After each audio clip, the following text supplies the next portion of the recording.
Why don't you kick it off? You're here. Johnny Five All likes right. to get high.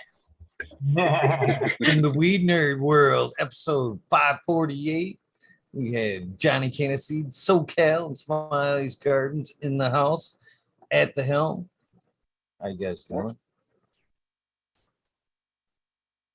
Somebody said, hey, I just got a notification that Eagle's live. Yeah, just got the notification. What's up, Guys. everybody? Everybody coming into chat. Welcome in, welcome in. Grab your pipes and bongs. Dab machines. Yeah, that's just Ready? me in chat. Oh, Jason Eystone, we got one. We got one on. All right. Wrestling. There we go. So what you smoking on tonight, Socal? I am smoking cuvee still. Still Hey, getting you're on gonna be to on the- that for a while, huh? Yeah, I had that outdoor cuvee, and it's actually still on the ground, but that was the last thing I was able to harvest. So I got like 4.5, 5 mason jars left of it. Oh yeah. So it's not the Happy for a best. minute. It did come out the greatest just because it, when I took everything down, it got kicked out of the bedroom and put outside, went straight to flower. So it didn't really get, its full season outdoor. So, but it's still, for what it got, it came out great. I was happy with it. For Well, some I'm reason, smoking on Mac Mosa right now. Oh yeah. How you like that, Johnny? I like it, man. It's got it seems like it's got a pretty citrus kind of a smell on a background of it. On the background. So that's yeah. In the I guess that would be more in the forefront, but in the after parts or whatever, there's something else coming into it that I can't figure out what it is. But it's definitely got that citrus zest that I smell in it, yes. Yeah. So what's the normal smell that you get off of that? What's the going, what does it smell like to you? Citrus is really right up the alley. I get the sweet orange, like almost the what are the orange sliced candies or whatever, kind of like that. Yeah, mine didn't get to grow out like it should have because I only grew a branch. You know what I'm saying? So I don't think it really got to come into its fullness. Is what I'm saying. Gotcha. Yeah. But yeah, the mimosa carries through real strong on that one. Have you ever tried mimosa at all, or? Oh yeah, I actually grew mimosa. Yeah, and that's what I noticed out of this one was like that real strong kind of mimosa flavor. Like this one right here is you can't even hardly see it. Purplata mimosa in a bag, and I got that from Evolve Genetics, Evolve 420 Genetics. oh yeah, dude. Oh yeah. I got that one. I got the mimosa, and I got the Gondog mimosa from him. And so far, the Gondog mimosa has been my favorite out of those. Now, I'm not saying that I didn't enjoy the mimosa on its own. It's like a champagne of oranges, Yep. like a really, I don't know, it's high class tasting. Yeah. I slept enjoyed on it. mimosa. There's the guy that has my Mendo breath cut offered me a cut of mimosa, and I didn't want it at the time because I didn't have room. And now I can't get a hold of that fucker to get any of my cuts back. It's because you threatened him, so Cal, you can't threaten the guy. Well, dude, he's giving me this shit about, I'm thinking about moving to Oklahoma and I'll be gone by Christmas. And, I'm telling him, like, dude, I need that cut. I need that cut. I need that cut. Fucking guy won't do anything about it. So, I went to every means I could. Catch Come more to find flies. out, Catch more- the fucking guy didn't move. He sold his house and moved like 2 blocks over. So he's still around, but I can't get my shit from him. That's interesting. Yeah, well, Maybe it'll you come know, one of these days, though. I don't know. Hopefully it's after my shoulders like 100% because I don't know if I can knock him out left-handed right now. Just gotta Well, fake. you You just gotta got have your enough. bike. What's that? You said you got your bike. Ah, fuck that fucking thing. Yeah. Yeah, got my bike running, so that's a good thing. Well, I was Took just some, saying, I gotta with do my that. hosty duties though. Smot Poker just joined, and I think Miranda Family Farms I just admitted too. So oh, nice. Right on. Family farm. Hello. Cheers. Cheers, everybody. Thanks for having me. It's nice to see. I saw that Eagle was live popped up, and I was like, yes, I kind of needed this tonight. So it's nice to see everybody. Right on. Yeah. Good to see you, man. Love to hear that. I love to hear that, my friend. Yeah, I got a plant I want to show you guys. It's a new seedling, and it's got 3 leaves. It's the first time I've ever had that. I'm not even sure. I've heard it called a couple of different things, so I want to see what you guys think. It had three cotyledons or whatever, and now it has the 3 first set, and then the next set is coming in as 3s as well. So it's pretty wild. Like I said, I never had that. I've had a couple of people tell me different shit about those, what they think they are, and what traits they think they carry and shit. So I was curious to take it to you guys and see what you have experience in that, what you've heard, what you saw and shit like that, you know? Basically, it sounds like a triploid, right? I've Yeah. heard good things and bad things. As far as breeding, I thought it would be a good thing. I had a male that showed those traits earlier this year, and I thought it'd be something special. But the more that I talked with the breeders about it, they kind of went, "Oh, it's something you might want to breed out." And that's was odd because I thought I had something special there that I want to breed in. So I kind of left the subject just as confused as I started, to be honest with you. Smart poker. Did he express why you would want to breed that trait out? They're just undesirable traits in the end. Okay. Uh-oh. Yeah, My, somebody timer went off. did somebody say Miranda was here? Because I wanted to say hi to Miranda. I thought I admitted him, but I don't know. It I went. felt It might have been he dropped back out too because the window popped away. But thought I hit admit. Sorry, Miranda, if I fucking said no. And yeah, that's definitely a representation of that. Oh, the triploid like that or 3 leaf.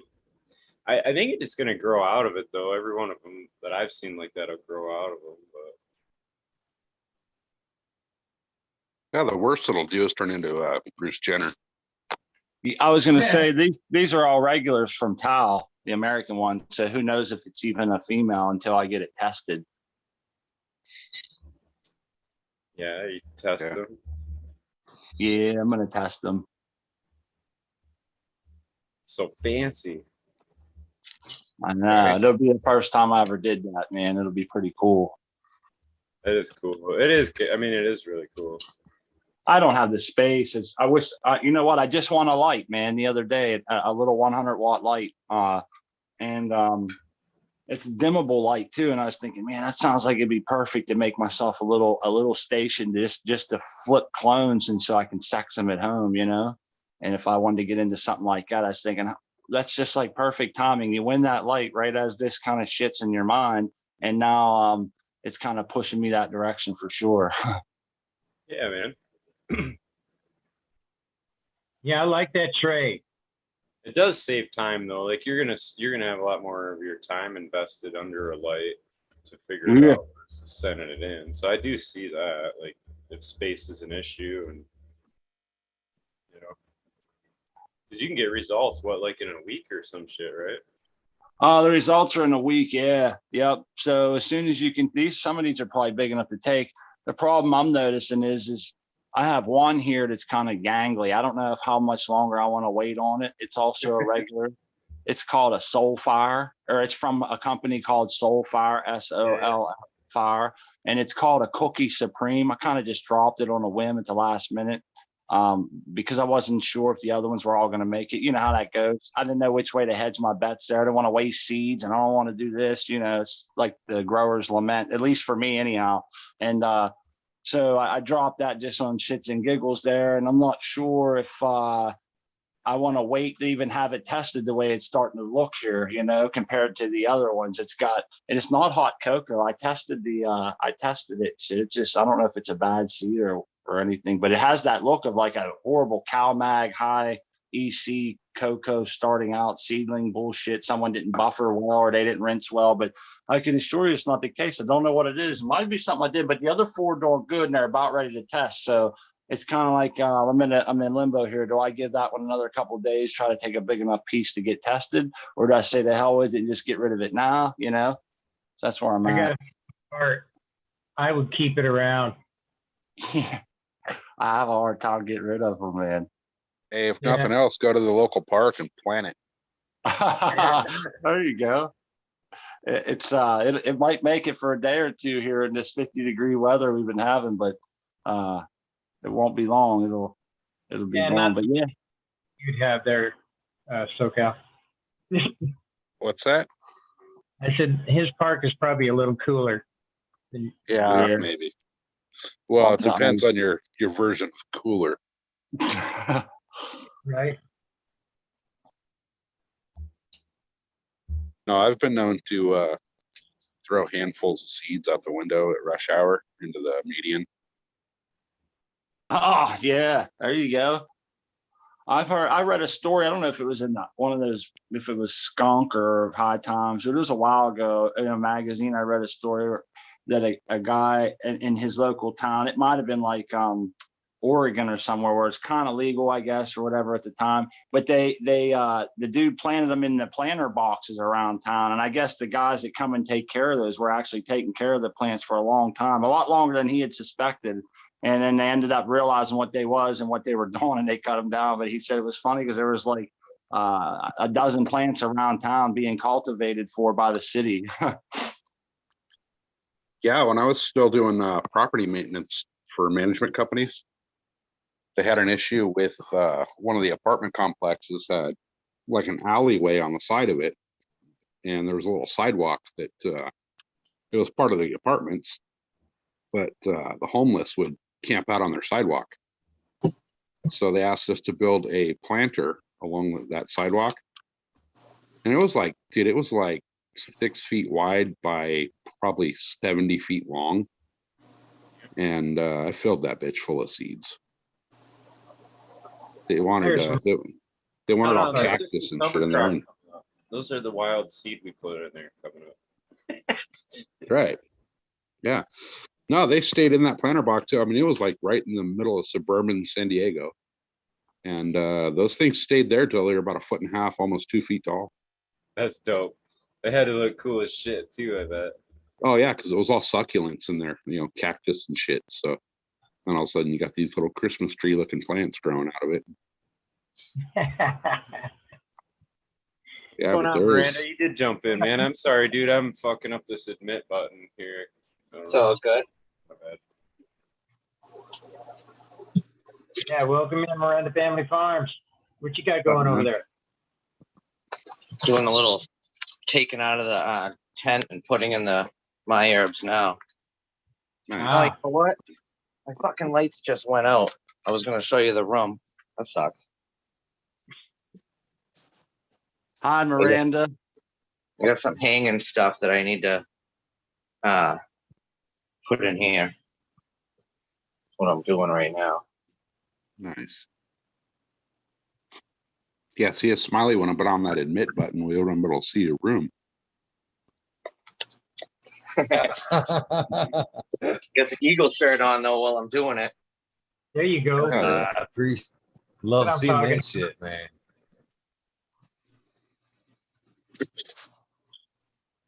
Hey, don't feel So bad. what's in the Smiley. dryer? I got mine on too. Did you tonight. tell? But actually, I'll show you.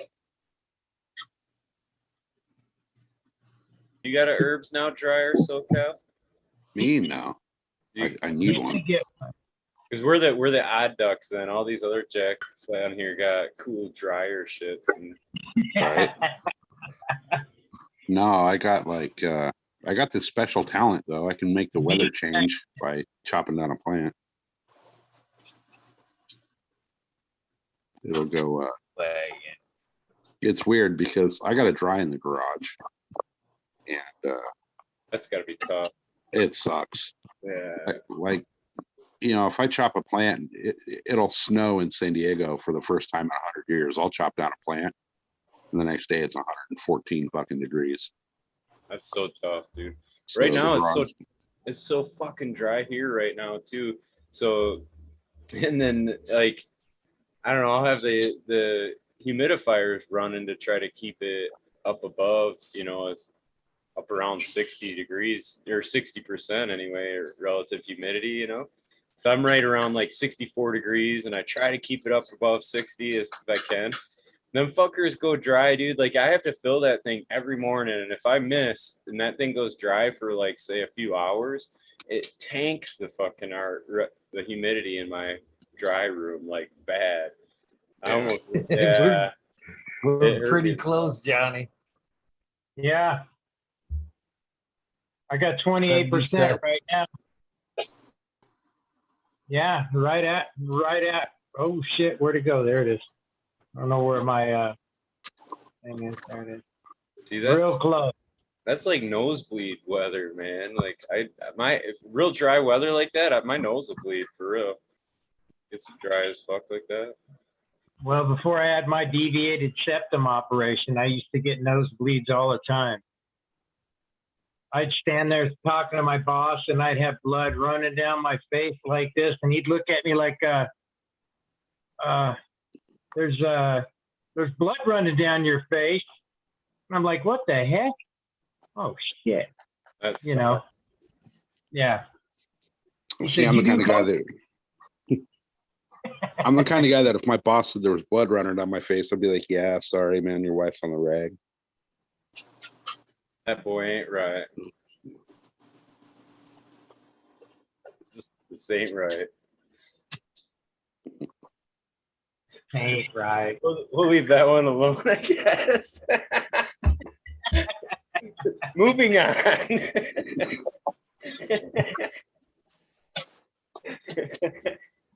Good stuff. So Johnny, how long did it take you to paint that roof? It took me, I would say, about 2 hours, and that's marking out, you know, measuring out the width and size of my letters that I was going to do. You know, They looked stenciled. They looked so Yeah. good, Johnny. I gotta tell you. does it really? They looked stenciled. Yeah, they did. I was That's like, what I how'd he thought, get too. it stenciled that fucking big, man? It fucking took some time. Yeah, they That did. is They a look good, brother. 12-inch roller, man. That's what that is. I'm really good at paint. So tell everybody what you're talking about. So I don't know if Okay, I've got a double wide trailer. Socal, can you actually bring that picture up? Would I see don't it on know. Google Earth, Yeah. Johnny? Not yet. Not yet. Smiley, you'll have to give share options. So Hold on, I don't even know if I can do it yet. Hold on, let me see if I can even pull that photo you up. might have to save that photo, go into your messages, save that photo, Yeah. and then you know what I mean. I don't Yeah. want to get too much He's trouble. got But a anyways, request. I went up on my roof, and I'm in the flight pattern going into Las Vegas. So I figured I would put a little message on my roof, and I put a "Let's go Brandon" on my double wide trailer with an exclamation mark at the end of it. Yeah, let's go. Yeah, let's go, Brandon. I agree. I'm going to paint that on my neighbors. Joe Biden even agreed. So Right? No, well, that's what I'm going to put on the next trailer. I agree.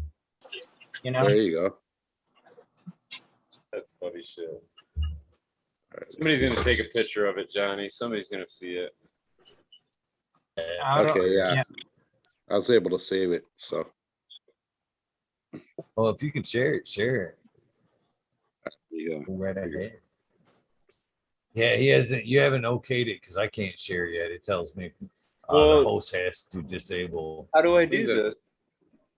Just click on share, and it'll say you have to click on multiple or anything other than what it is, basically. Gotcha. There we go. You're on it. So you can be able to share it now, Socal, if you wanted to. Yeah, I can share it now if I want. Give me 1 second. I gotta deal with my dog here. He's freaking the fuck Well, out. here, let me see if I can't do this. I pulled something up. I've never tried this. Yeah, Let's see if- Johnny, it's on your phone, damn it. You took the pictures. I've never done this before. You know what I mean? I am just playing with you, Johnny. Okay, so That's I don't know. I'm Here's- just it struck me as funny because we didn't even think of that. The guy that's got him on his phone. here's the first one right. Look at that. Look how nice them letters are. Do they not look That's fucking stenciled? That's Is it awesome. good? job. That's good. Okay, now how do I back out of this? Just back out like you normally would of anything. I think you gotta stop share screen. It'll show you. Okay, and then go back into it again. Yeah. All right.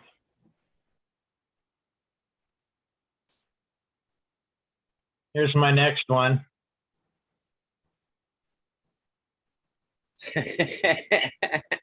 How big are the letters, Johnny? Are those like 3-foot letters or what? Oh, easily, yes. Nice. It's a 4-foot gap in between each one, so it's about 3.5 foot wide. Should be a And I would visible. say about 5 foot long. 3 by 5, 3.5 by 5 foot, It's a little one. And then I'll show you guys my explanation mark that I put at the end there. You even put an exclamation mark on it. That's awesome, dude. I don't know if I can get another angle of the photos here. I hope I'm not going too fast for everybody. I like it. Yeah, that's awesome.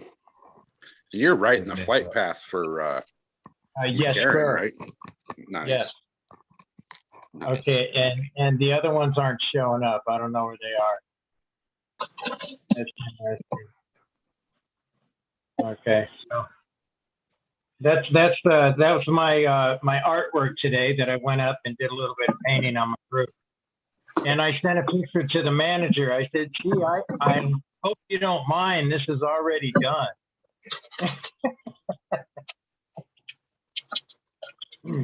Well, technically, you can't see it from the street, so Right?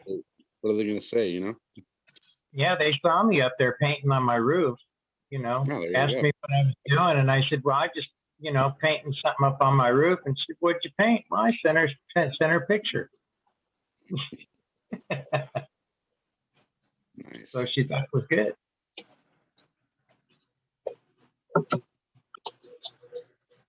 See, I don't have to You know, worry about painting it up there. I got my whole neighborhood's got "Let's Go Brandon" flags all over the place. Well, I figured since Joe Biden agrees, let's go, Brandon. I figured, what the hell? I'm going to put it on my roof. Right? You know? Did you guys see the thing? Not to get a lot political here, but did you guys see the thing the other night on Tucker Carlson, where he's like, "Oh, there was a sighting of Michael Jackson, even though he's been dead for a I did decade." see This that. That was fucking horrible. Pelosi. Dude. That That shit, was horrible. dude. I had coffee go straight through the nose when I saw that.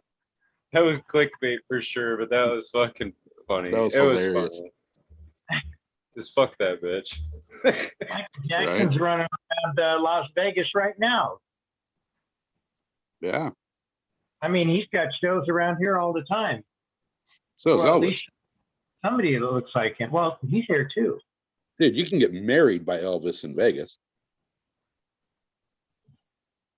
Yep. or at least a 350-pound rendition of Elvis. Well, I saw an Elvis at a Smith's grocery store, so he's still eating. You know. Right? Yeah. Nah, the best Elvis ever. The impersonator was Bobby Elvis from Sons of Anarchy. Don't know him. Yeah, you got to watch the show to understand that. Smiley, how do you go about knowing when to harvest a seeded plant? Oh man, I really don't have a ton of experience on that. What I've heard is roughly 55, 60 days from pollination. So, but I don't know. My whole last run, like the plants that I'm stuffing in the machine right now, they're all seeded, and kind of like you, like you can kind of look and see, like pick a seed out of a bud and maybe look visually at what it looks like or whatever, but you really don't know until you just actually have to go and pick a day and pick it. You know what I mean? And stick to it. So that's what I kind of do. I asked a few people like before, like they always said give it like a 2-3 weeks past when you're supposed to pick it, so you can get more ripe seeds. But I fucking nailed it on this one. So like out of 76 seeds from just breaking up a couple joints out of it, I had 2 that I would throw away, which was like really good. They're all dark and tiger stripes. So I was like, hell yeah, I fucking nailed that shit. Oh yeah, nice work, man. So, Good job. Miranda, I'm curious about this because you said it. I've actually, not that I've tried or am breeding or anything, but I did have some seeded plants this run, and I threw them in the my herbs now dryer there, and I was thinking to myself, because there is that period after harvest that you really need to let them seeds dry before storage or anything else. You should make sure they've had a hardening off period. I think that's what it is too. I think it's like a hardening off period for storage of that seed. That seed goes from that almost wet, pliable stage to that hard to where it can crack stage. Yeah. And I think that's where she needs to be stored. I'm wondering as I pull mine out of the dryer and I'm fucking putting them aside here, the same thing.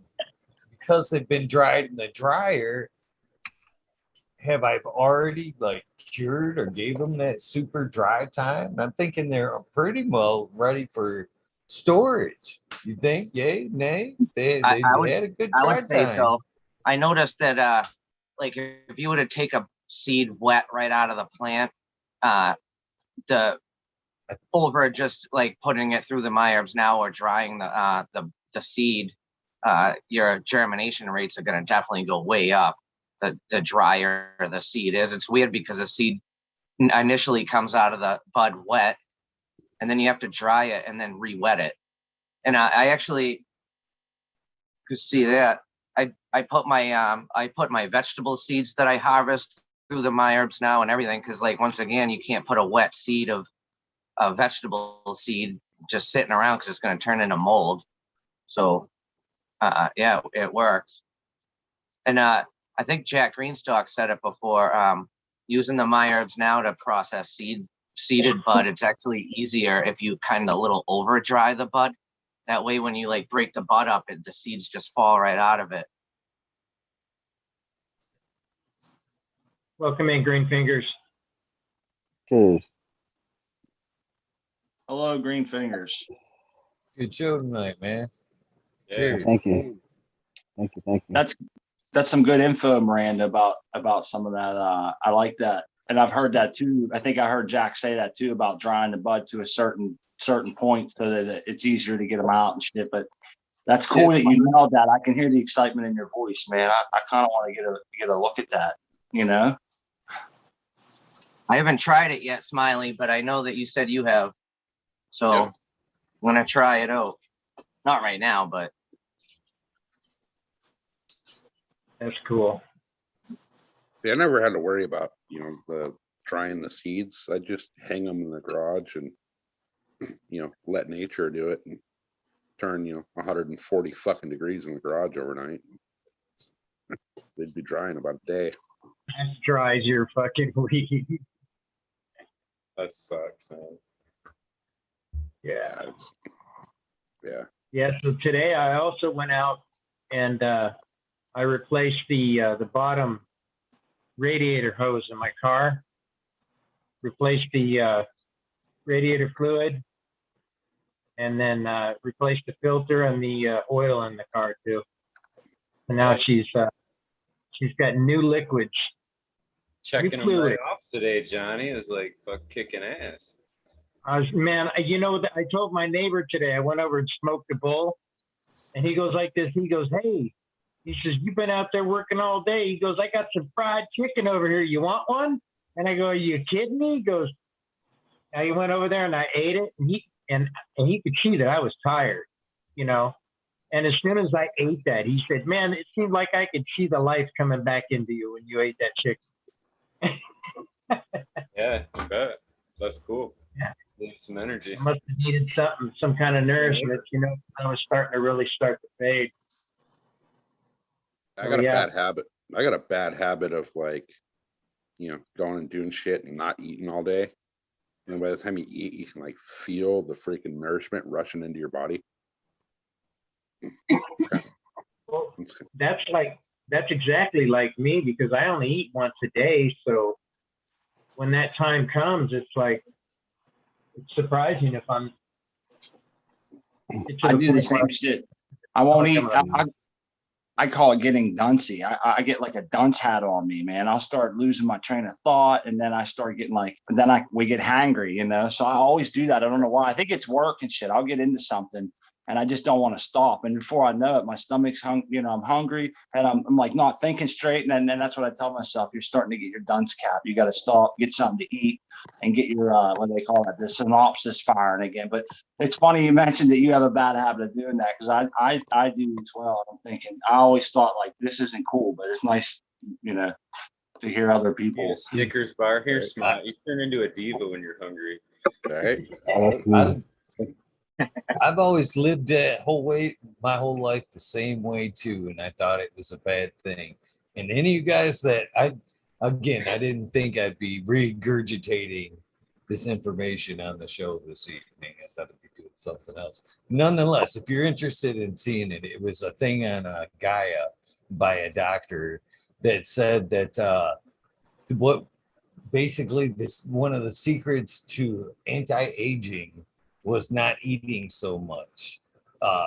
Eating once a day or slowing your food fat, your back, put your body in a certain state of repair, basically. And it kind of re-ages you or anti-ages your system, sets the clock back, they found in mice. If you're interested in, again, I don't want to just spew out a bunch of facts that, I didn't set to memory because I wasn't ready to. But if you're interested, you guys are interested in seeing it, it's really interesting. Because again, I'm on the same path. I'm still that way right now. One big meal, but then these days, that same big meal but when back in the day, I'd fucking just eat and be good. Now that meal just puts me right out like a fucking sleep roofie and shit. but they say there's actually good information out there saying it's a good thing all the way around what the eating habits we've been doing our whole lives. If you're interested, I'll send you a link. And that's funny, because I'm not doing this on purpose. This is something that it's the only way I can do it. It's my diverticulitis only lets me eat once a day. If I eat any more than that, I feel like I'm going to start throwing up. A lot of times for me, it's working in the summertime. I can't eat when it's real hot, So I'll eat maybe something small in the morning with a cup of coffee. Then I won't eat again until the sun goes down. But I've spent a lot of energy during the day. So I think someone in chat mentioned the same thing as Eagle did. And then at night, when you finally do get that big meal and you you're ready for bed, man. It puts you down. Well, at least for me, it puts me down after that because I overdo it. I gorge myself. But yeah, that diverticulitis. That's bad. That sounds That part of horrible. it right there is bad. That the passing out of it is your body dealing with the insulin spike from all the sugar. And it's actually, you can, during that period, this is what I'm finding out as I get yelled at every day after I pass out. That's your body fighting that shit off. And you can actually go into a coma during that state of fucking trying to fight that shit off. So it's Yep. Yeah. actually, as we get older, it's better to like just eat a little bit, but not like over too much. Yep. It's a bit that fall that That's what breakfast is for. Breakfast was supposed to break fast, like with that one meal in the morning. And not eat. But this again, that's part of our food intake there. You know what I mean? If we get our diet back on track, that necessarily that spike of sugar can be dealt with through our bodies. It's the types of foods we're eating all at once. So it's terrible and have us set on the way of type 2 diabetes. Yeah, and that depends on our blood type too. That's what sucks. Because one person can fucking get that spike, and some people will get fucking drained. Like I have to get blood or iron in my system like right away, or I'm shaky. Because I'm like, yeah. Otherwise, it's weird how everybody's different. All right, I got it. It's right here by Dr. David Sinclair. Do this daily to increase your lifespan and reverse anti-aging. I'll go ahead and put the link in chat for anybody that's interested. Oh yeah. I just want to say I stand behind pizza. It has all the 4 major food groups. So I actually want to shout out DOA. We got a fucking big stack of cucumber seeds here. that's the greatest story too.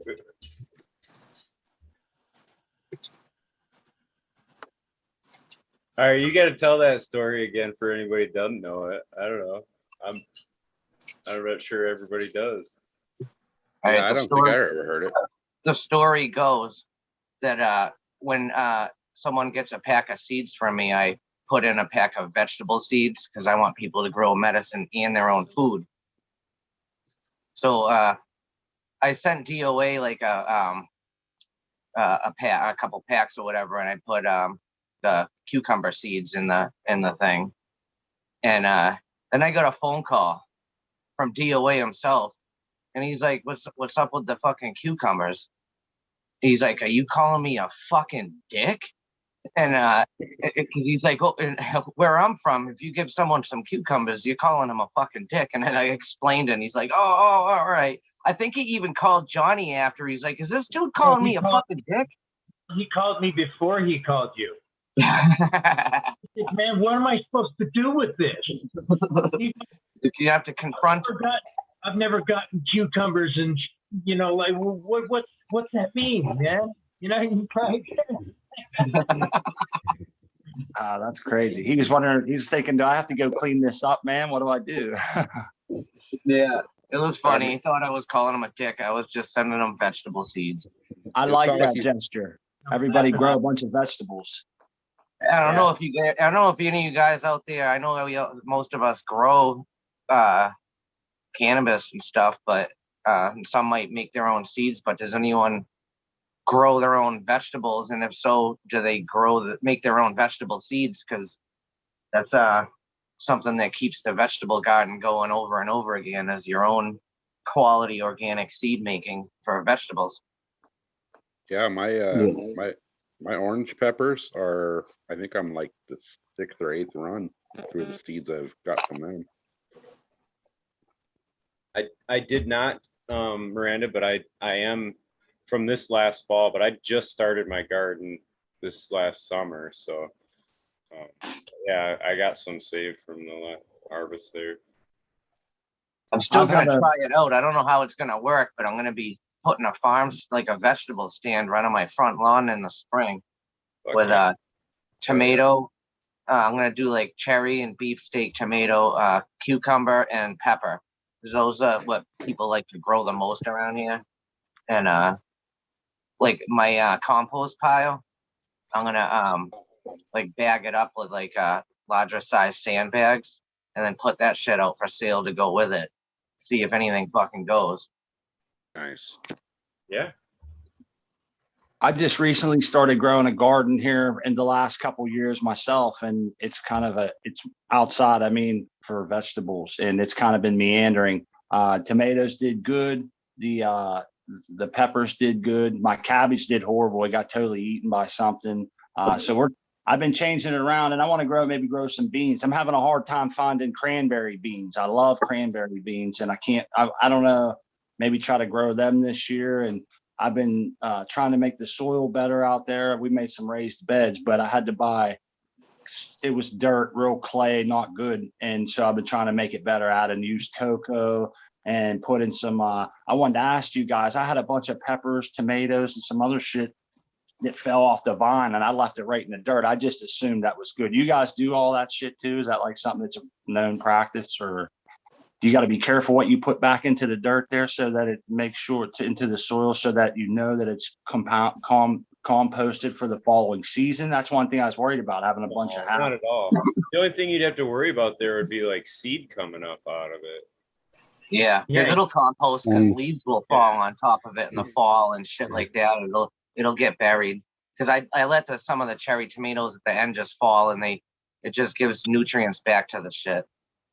Yep. Well, actually, the first year we were in container pots, and then the second year here we went ahead and built these things. So this would be the first winter that my soil is going through, and the first kind of like treatment of making it better. And that's part of my plan, was to let some of that shit just compost back in. But I got to tell you, I was out there the other day, and because of the cold weather we had for a little while, I guess it preserved them. And we had a few warm days here, so I'm hoping it does them good. But some of the peppers and shit still had some color in them. And I'm thinking, here we are already into the new year here, and they're not all the way broken down. I know they'll have some time in spring, but that's the first thing that hit my head was, is this shit going to be ready to plant in? And is that going to be any kind of a problem? Because, like when we're growing cannabis, they say you don't want to, well, let me put it this way. I think my inclination is you don't want a lot of shit breaking down in the same pot that you're trying to grow a plant in because of the microbes and all that shit. So I was thinking, is that going to happen outside my bed or what? Actually, I think it's good to have stuff breaking down inside your pot. Okay. It depends. It depends on what stuff's breaking up. Like if some stuff can be detrimental, but other stuff can be really like useful. Like yeah, I guess if you're running like a no-till or something, that's different. That's kind of why I paused there, because I meant more like bark, like wood chips breaking down. I've heard that's like No. You don't want a whole lot of large bark pieces and stuff in there. Yeah, that's kind of why I paused there for a minute. So when I saw all that tomatoes and stuff, I was thinking, is this good, bad? Am I going to be all right this year? But yeah, I never made seeds. And this is how I get my shit, man. I go to the local flea market and buy it already started off of these local growers.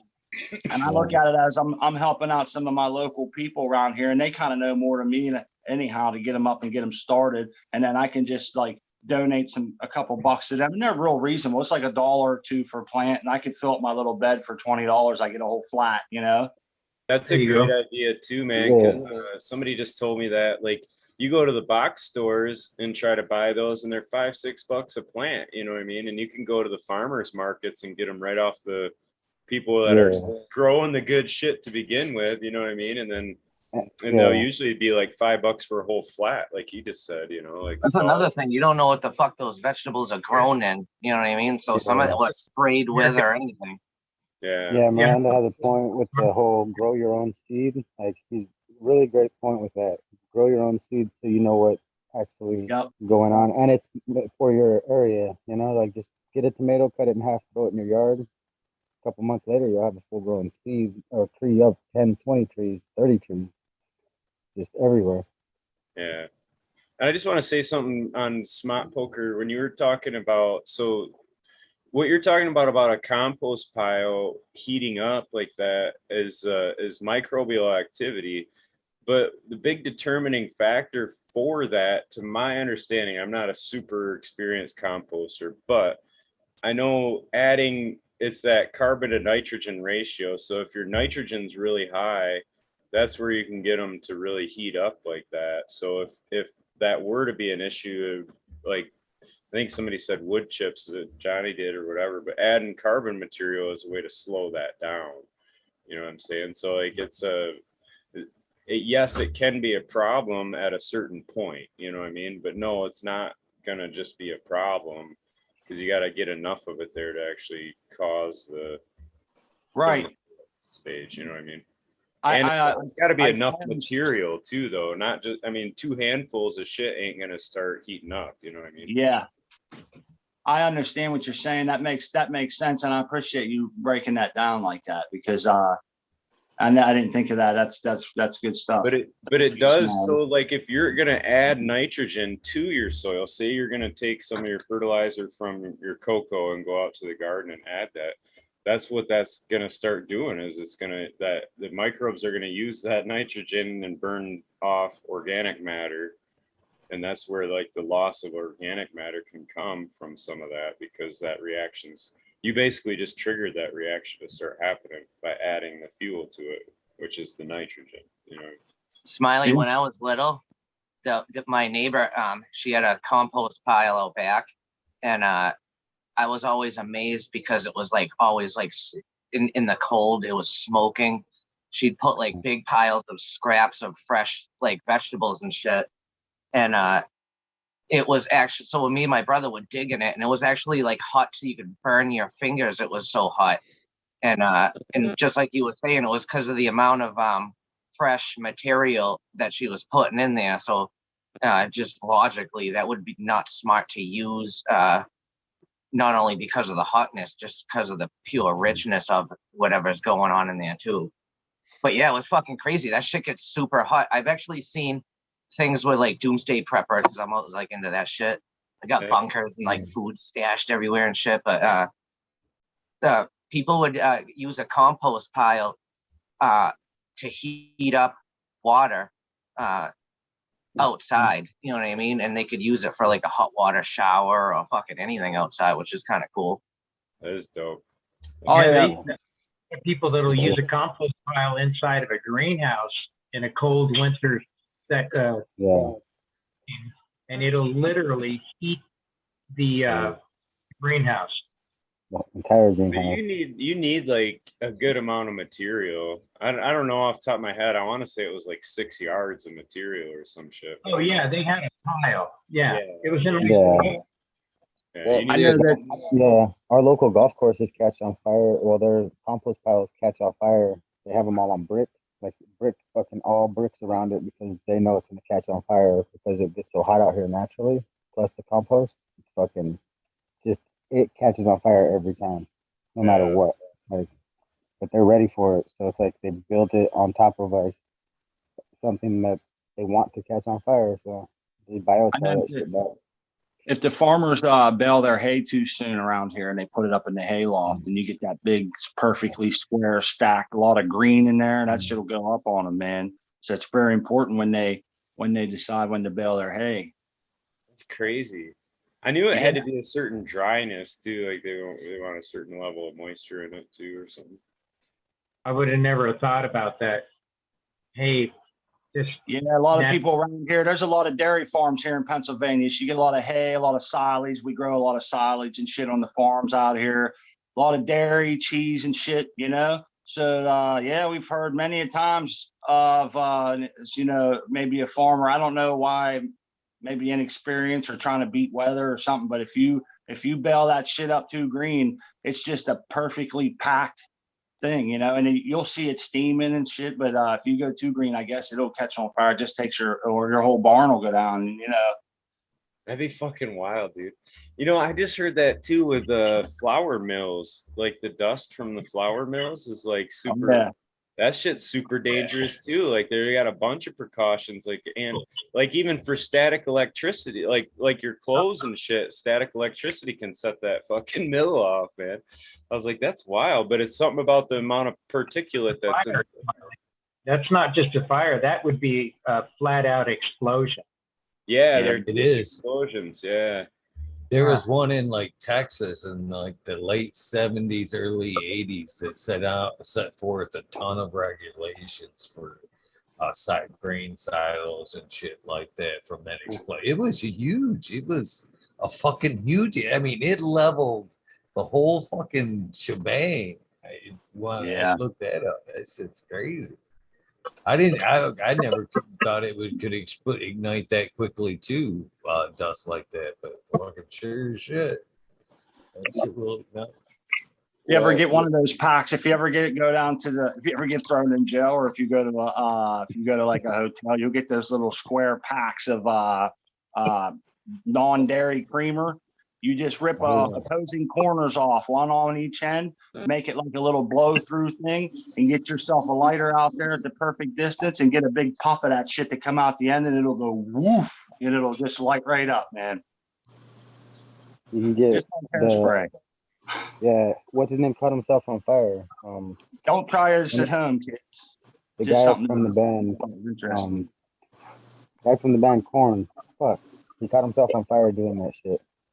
Yeah, it's not smart. I just know that I guess it just was kind of segued from what Smiley said about the flour mill exploding there way back in the day. So I thought that's crazy. And you know what else that works with is orange peels. If you squeeze the citrus on the orange peel just right and get it to fly into a lighter, it'll flash on you.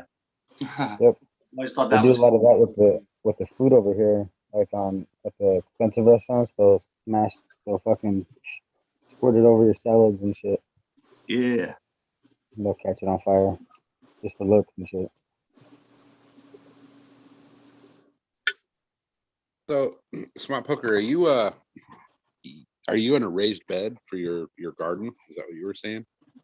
Yeah, I made two squares that are 9 inches tall by, I forget what I made them, 18 inches deep or some shit like that. It ended up being these two boxes equal to a yard. I could order a yard of soil from the local cement mixing shop down there, and that's what we did. I call them raised beds, but they're just two square boxes sitting on my lawn, and I staked them down real good with a sledgehammer and some pointed, 1-bys, and then I just screwed to the sides of those, chopped them off nice and level, and filled them up with some half-assed dirt that probably didn't have any really microbial life at all, and now I'm I did the best I could. I put a little bit of used cocoa in it. We just went in it. So I'm assuming the first year here the first year we actually, like I said, we used 5-gallon container pots, and we were 50-50 shitty Walmart soil and cocoa. And we used runoff water. It actually worked pretty good. Our runoff from high frequency fertigation. And we did good like that, and so I had so much fun. But we wanted to go ahead and put it in the actual yard, and we did them raised beds like that. So I'm not sure if that's a true raised bed, but it's just like a couple boxes in the yard full of dirt, and that's It's a raised bed. Why wouldn't it be? It's a raised bed. Yeah, it's a raised bed. You didn't happen to gopher proof those, did you? No, but I got a fenced in yard all the way around. I guess it's not gopher proof at all. Well, do you got gophers? You gotta lay the screening down. Yeah. We don't got gophers over here, so I don't got that problem. But No, I would have to worry more about rabbits. Yeah, that's what I got. Yeah. Or groundhogs. We call them whistle pigs. So I was asking if you're in a raised bed because I built mine is they're 8 foot long, 4 foot wide, and 2 feet tall. Nice. It takes 2 yards of soil to fill each one.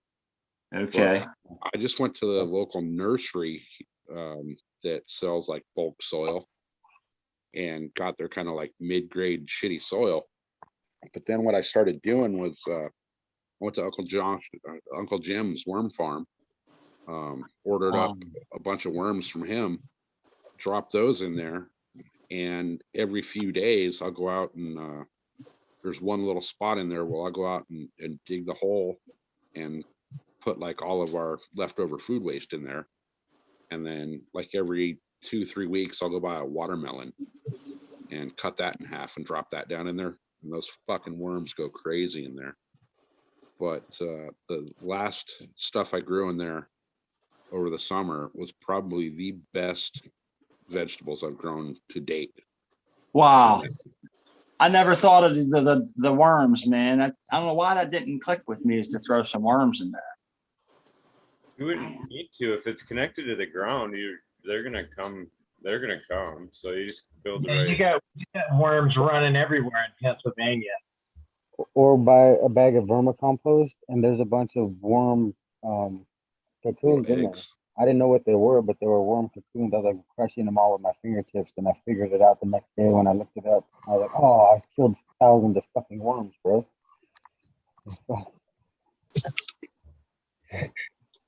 So Smot Poker, what parts of Pennsylvania are you in? I was over there in was it East Greenville for a while, and then Easton area. Well, it's not legal here, so I'll give you a roundabout. I'm over towards the Pittsburgh end of the state. Gotcha. I'm a Gotcha. Yenzer. Nice.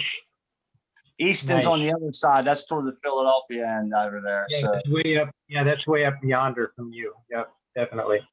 So, do you do a lot of fishing out there? I do.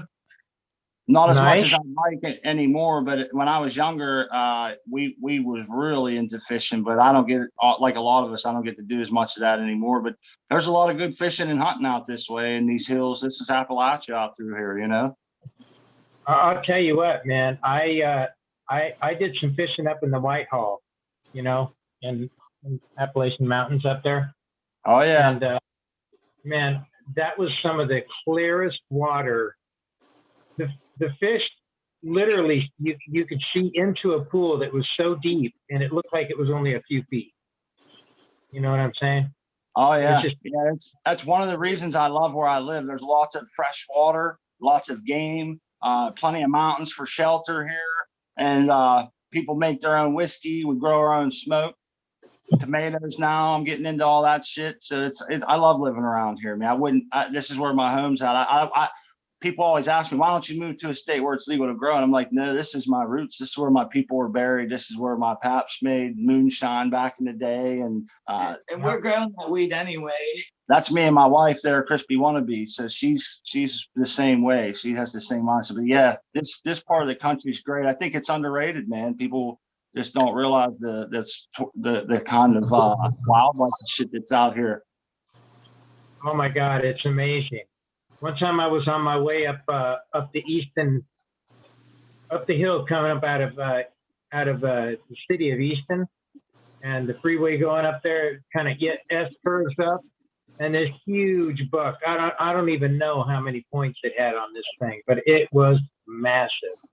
And that thing hopped. It took 3 hops to go across the freeway, which was about 4 lanes, and it jumped over the divider and onto the other side, and all I saw was fur.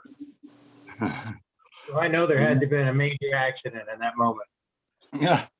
There's a lot of wildlife and shit, man. It's definitely cool. It's nice to hear somebody else that's not from around here that can appreciate this area.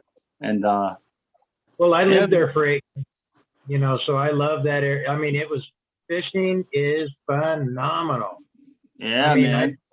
So much ripping lips and breaking necks and drowning worms out there. It was pathetic. You know? Yeah. As our friend Penny Pebble Ripper says, there's lots of mushroom hunting out here too, man. Lots of people, lots of different mushrooms and shit you can forage for at certain times of year, especially the morels. Are big round. Right around, there's like a 1 month stretch there in April where the morel mushrooms, and people, they go crazy over that. They pay big bucks for those too, you know, and they, I don't know. I'm not particularly fond of mushrooms like that, but people love them, man. I've heard about those mushrooms. They're pretty popular. Yeah. Damn, the only good hunting we have out here is freaking crackhead hunts. Oh, man. Yeah, that city life's not for me. You sound like you do good out here, SoCal. The only thing is you can't grow, man. So we get like you get good in one hand and shit on in the other. We just got to get both of them to come together. You'd love it out here. Oh, I'd love it anywhere but California, you know. But at the same point, like you said, man, this this is where my people are buried, and this is where my roots are. You know, Yeah, it's if it hard to wasn't break for that, man. I'd be the fuck out of here already. It's like I didn't even see the ocean until last year for the first time, man. I just don't have much of a desire to get out. I don't feel comfortable when I go far from home. I don't fly and shit. I know it's a weird thing. That might be odd. So I know a lot of people are travelers, but I'm not like that, man. I stick close. If I can't drive there and come back home in the next couple of days, I'm good. Yeah, you haven't seen fishing though until you've fished the ocean out here. That's what they say. I've seen it on TV. Man, does that look wild? I actually quit freshwater fishing because of it. It's like dabs. It's like dabs. It'll ruin you, huh? Right. Oh yeah, Yeah, I was bass fishing like 3-4 days a week, and once I started tuna fishing on a regular basis, man, I don't even think I have any bass gear left. Hey, Well, I love congratulations. the creek fishing and the river fishing. I can't get enough of that stuff. That's good stuff to me. Yeah, I like creek fishing, man. We especially in the summertime, you just put on some cutoff shorts, a pair of sandals, and roll up a whole pocket full of joints and get yourself some maggots. And I can creep down the creek all day, man. You lose track of time. Your stomach will start to tell you, hey, man, it's time to go. You know, and you can have a. I love that shit, man. And talking about it here in January makes me want to do it even much more than if this was the middle of summer. But I wanted to say shout out to Eagle Gardens. I noticed, I think it was in the last couple of days, he hit 3,000 subscribers here. Oh, right on, Eagle. Brother, Yes, you know, congrats. Nice. I was hoping to do that before the new year, but thank you for recognizing that, brother. It did. It meant a lot, man. That was a milestone that I've been, for some reason, that number was a milestone for me. And I silently, behind the scenes, went, yes. But I'm glad. Thank you for noticing that, my friend. That means a lot, too. One other, while we're throwing them out here, one other, they almost hit silent simultaneously. And I wish they would have it would have made that 3,000 all the more sweeter. But I hit 3,000, and hopefully by the time this posts, this time tomorrow, worst case, after the Tim Blake episode tomorrow, because of you guys, and I am grateful. I was going to say this. I am grateful for all of this, but I'm going to hit a milestone probably this time tomorrow, and that will be 500,000 views on the channel. Right on. Oh, yeah. Awesome, man. That's great. That's fantastic. That is good. That's I never thought. Yeah, Right on. real close. But by this time tomorrow, we should be there. So fuck yeah, man. Thank you guys for helping out. Thank you guys for watching. Thank you, man, for hanging out. It's been a pleasure fucking getting to know everybody. And I'm not done. You know what I mean? I'm not done. I'm actually out of a lot of things I've done in my life, and I'm a lot proud of a lot of things I've done. But actually hanging out this show, you know, this is one of the things I'm very proud of, and hopefully, you know, has somewhat of a legacy. You know what I mean? So again, Smot Poker, thank you for recognizing the 3,000. Oh, for sure, man. I I think feel like that's we need to sing a song or like a happy birthday song or something. yeah, I know. I think it's great, man. I love being a part of this show, man. I love all the information I've gotten off of this show, and the old shit that I've went back through and watched. I've learned a lot. So, and I know that I see people in the chat, all the same people coming constantly. So everybody loves you, Eagle, and we love to see you succeed. And I think the community that's built around what you bring to this is a solid community, and they really enjoy seeing you coming up, man. And you grind, man. You're a hard worker, brother. You deserve every bit of what you're getting, and there's no No one can ever dispute that. And I don't even know you as well as some of these other guys, and it's easy to see. So I'm about to roll up right now just to your 3,000 mark. I hope everybody will join us. Yeah, Man, look at the Did Eagle. Me and Johnny look like fucking twins. yeah, that's cool. I thought you guys planned that. I thought you went for twinsies. You guys were texting her twinsies tonight. It worked out though. Works out. Man. Yeah, we called each other before the show. What are you wearing? Oh shit, that's too funny. All right, which one of you is Again, carrying the though, purse? You know, again, I gotta give you guys props as well, man. Tonight's a takeover night. You know, we've got the Smileys fucking organic takeover. It wasn't just me that hit that number. It was all you guys helping out. Fucking WEedNerdWorld showing up when there wasn't shit going on. You know, big ups to you guys for helping out. Kicking me in the ass some nights when I need to be kicked in the ass, and I say that lovingly. I say that lovingly. They weren't kicks in their ass. They were more like, "Come on, buddy, let's do this shit." You know what I mean? And sometimes people need that shit. But looking back, man, I greatly appreciate that shit. Oh, yeah. And then just me.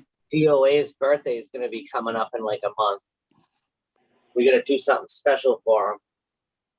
February 13th, if I'm not mistaken, correct? I thought it's the 14th because it's a day before mine and mine's the 15th. I think his was literally on 14th is- Valentine's Day. I was gonna say the 14th is Valentine's Day. I missed it. Whose birthday was this? It was like a glitch. Our friend Anthony DOA was his name. You're right. It is the 14th, guys. Yeah, you're right. But You know, I was telling Johnny this the other day when I first started talking to DOA and he called me. I thought he was fucking like a narc or something because I didn't know who the hell this dude was. So I was like, yeah, suspect and shit. And then he's like, when's your birthday? Which is, it was kind of weird. And I was like, February 15th. He's like, dude, mine's the 14th. And I was like, oh, really? You fucking wearing a wire, dude? but, but it turned out like after talking to him, he was cool. That's too funny. So, Socal, I didn't do it, dude. I wasn't even there. this is your it wasn't me. crazy Uncle Josh. What about it? Oh shit, How do that's you it. like- That thing's fucking going fast. Was that Joshua Tree cross? Yeah. Oh yeah. That's your crazy Uncle Josh. And this one here is your Here, Johnny. your look at Miranda it. logo. A second. Oh, you got a fat leaf pheno of that, dude. Nice. What's that? That fat leaf pheno loco was one of the better ones. She looks primed for fimming right there. Oh yeah, I'm gonna get in here and do some thinning here pretty quick. I'm just letting him get established. And See, then SoCal was the Yeah. person that made the Joshua Tree that Subcool got the same person that made Doc Holidays. I believe it was. Yes, it was. It was Amelia Lavender. I think Subcool said he met those people when he was just walking through the woods or something, and they hooked him up with a bunch of seeds. No, when he was the Joshua Tree. Yeah, when desert. he was going from here to Arizona after the fire, he met her in Joshua Tree. That's how they got the Joshua Tree name for those seeds. But yeah, the that Joshua Tree, I never got the Doc Holidays, but that Joshua Tree, man, that thing was fucking phenomenal. When I grew the Doc Holidays, and it was like fucking the biggest plant in my greenhouse that year. It was actually really good. My buddy, I got him into growing, and he grew Doc Holidays first, and fucking loved it. It was like really good. Yeah, the Joshua tree, it outgrew everything in my garden like 5 to 1. There's a point in time where everything else was about 1.5 feet tall, and that thing was pushing 4 foot tall. And once it finished, started to flower, and it started smelling like juicy fruit gum. And then when I harvested it, dried it, and smoked it, it tasted like I was smoking a stick of juicy fruit gum.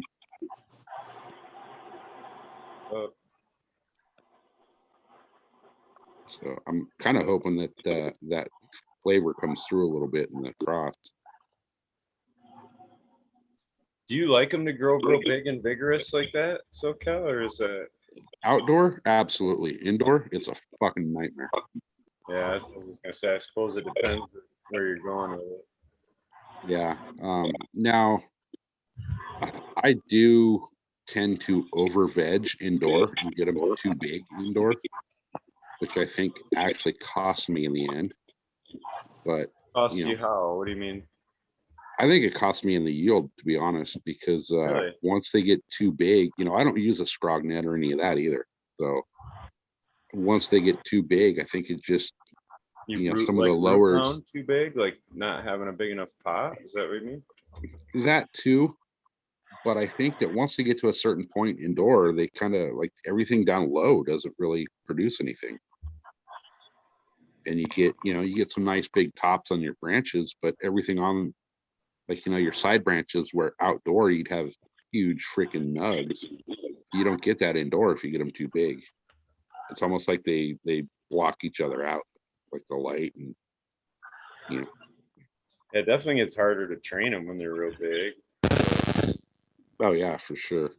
Typically, I guess what I was thinking is you would have a more developed root mass, even if you had that pot full. I guess I'm thinking of fabric pots too, or that's what I'm used to. But when the pot's full of roots, that's where you can really, crank out some weight.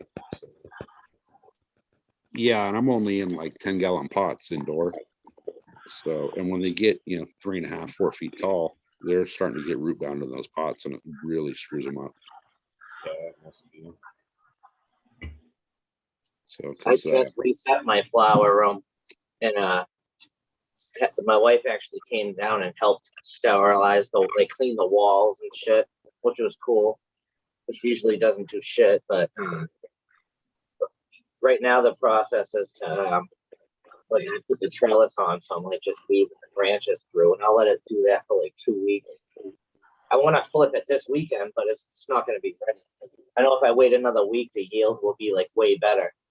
Because I want to be, I won't switch it to flower until I can't see the floor through the fucking canopy. You know what I mean? Yeah. But it's time to build the canopy and watch it. So I don't have the luxury of being able to veg them under the scrog. So I got to veg them out and then basically try to stuff them under there as best I can. And then, the goal is to have the scrog pretty well full by the time I get them tucked under there and weave through. But it don't always work out. It's a pretty hard thing to do. So get it perfect, Yeah, last year in my greenhouse, I used to have maybe 12 to 16 plants in there, and I'd run a trellis and fill up the whole greenhouse. This year I decided I'll just put 4 plants out there and really bush them out, scrog them around, and I filled the whole greenhouse even more with just 4 plants. And it was literally just from stretching them out. Did it work out better for yield wise or not? It did. Yep, and it was way easier to manage because there wasn't as much caging going on. Yeah, So indoor. Smiley, you've got some good ceiling height where you're at. Have you ever tried growing them straight up versus the scrog net in a side by side to see if they do just as well? No, I haven't, but I'm just trying to think because I kind of do, I guess, in the center row where I do have the highest ceiling height where the double-ended are at, but I don't really bend them down too much to get them under the scrog there. And then the top, so I run 2 rows of netting. The bottom one is the first one they go under, and that's the one I'll usually try to bend them around under. But then when they start growing from there, the top one is more of a trellis where I'm just kind of trying to hold them from falling over. But like in the middle row, I actually added 4 inches to the legs of the scrog. So when they go in there, they don't have to get bent over as much because they got an extra 4 inches, you know what I'm saying, in the net height. So a lot of those go more straight up. Yeah. But I don't see it being any different, I think, for yield or whatever, but I don't think you increase by scrogging either. I'll say that. I don't think that's an increase in yield. I do tend to think that the more you top the plant or stretch it out, that the buds are obviously going to be a little bit smaller than if you would have just have less tops and let it grow up taller. So I can't help but wonder if you're in a just comparison's sake, if you're in a very light dense room, say something like Grandmaster levels run in there, where you know what I mean, it isn't necessary, light isn't an issue, plants getting all it needs no matter what. It seems to me versus the scrog, if it's, you know, same, why wouldn't you run the bigger plants and be able to work on it? You know what I mean? Just be able to pull them out, spin the ladies and work on them versus everything being in a set, locked in manner. Well, bamboo, you poke your eye out. All right, I'll take that answer. What I've noticed when they get like really big like that inside and you're trying to, you know, crawl under there to water or, you know, move them around or whatever, you know, you try to slide them over to clean the room a little bit or whatever, they break. It's almost like they get kind of flimsy indoor when they're that big and they snap.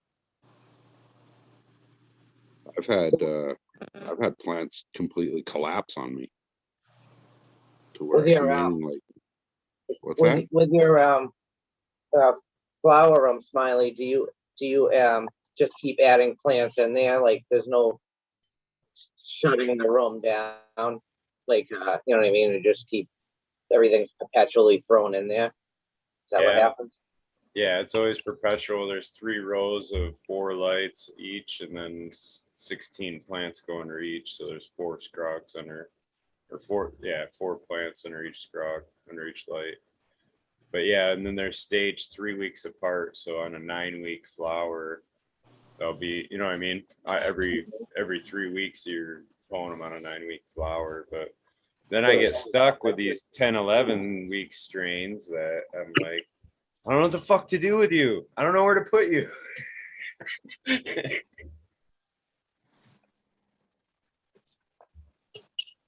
So then some of them get cut early. So that's all it comes down to. See, I have such a small flower space that I can only do basically like a quadrant. Like if you go back to the sub, the way he was doing things, I could do 1 quadrant in my flower space. And to scrog that down is a pain in the ass because there's nowhere to get in there to actually, you know, if I got to go in and defoliate or water or whatever, I can't do it when they're scrogged down. A, because I'm too fat, and B, you know, I'm only in a little 4x4, so those 10-gallon pots take up a lot of space in there. They do got to kind of like master yoga techniques to get in some of those spots. Yeah, you got to be like a contortionist to get in there to, like, you know, you get to the back of that plant in the back corner there, and you know, power yoga. Right. You can't do it. It's rough. Especially I mean, you're holding a gallon of water, that's 8 pounds, and you hold that straight out on your, you know what I mean, from your body straight out with your arm. That's a lot of fucking weight when you get it out like that. Right. And then you got to try to crawl in there to do it without spilling everything everywhere. Yeah. You guys are the wrong size for gardening. I'm small. I'm perfect for this stuff. I could stand under there. I'm like the little fucking The little gnomes. I'm like the gnome. I could fit under that fucking plant, and I'm just like working on that shit, climbing up the motherfucker. Yeah. There Yeah, you go. no, I gotta like butter the room to get me in there. You need a shoehorn? Pretty much. Son of a Yeah. bitch. You made coffee come out my nose, motherfucker. Oh, it was hot coffee too. Hazelnut good nose shot. down, motherfucker. Good shot. Oh, shit, bro. Sweet. Oh, It's butter been a- yourself it's been a- up, really? That was Mhm. fucking the most awesome thing I've heard. Fuck me. So, you know, just being honest, man. Yeah, my shirt's got fucking coffee on it. Awesome. I Oh, mean, yeah. shit. I almost had to buy stock in Crisco just so I can keep getting into the flower room. Eagle, look what I found. Remember when Subcool Africa. used to send us boxes of like the menus and the fucking rolling trays and stupid shit? This was in it. Says, please don't waste. Be dank. Subcool. That was kind of cool. Nice. That is cool. That's awesome. I was using one of the trays today. Perfect for Frank- scooping up large amounts of fucking dry sift and making sure they gets into the cup. Fold it.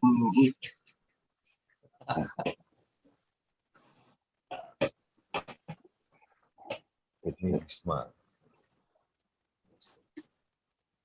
Is the unfortunate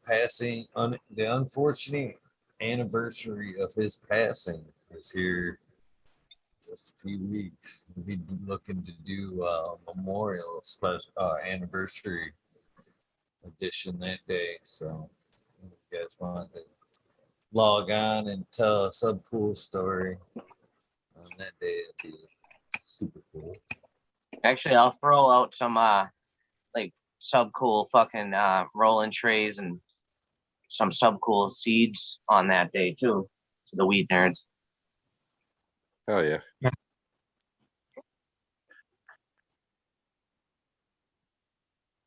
That's awesome. You know, anybody that ever watched Sub, you know, on his show and then met him in person, man, that guy there was no difference. He was who he was. And he did not give a shit what you thought. But if you went up and talked, you know, growing with him, man, that guy would fucking talk your ear off. Happily.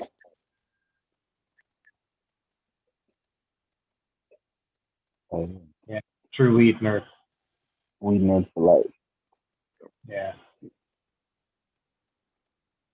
DOA, man, he loved Subcool. He thought Subcool was something.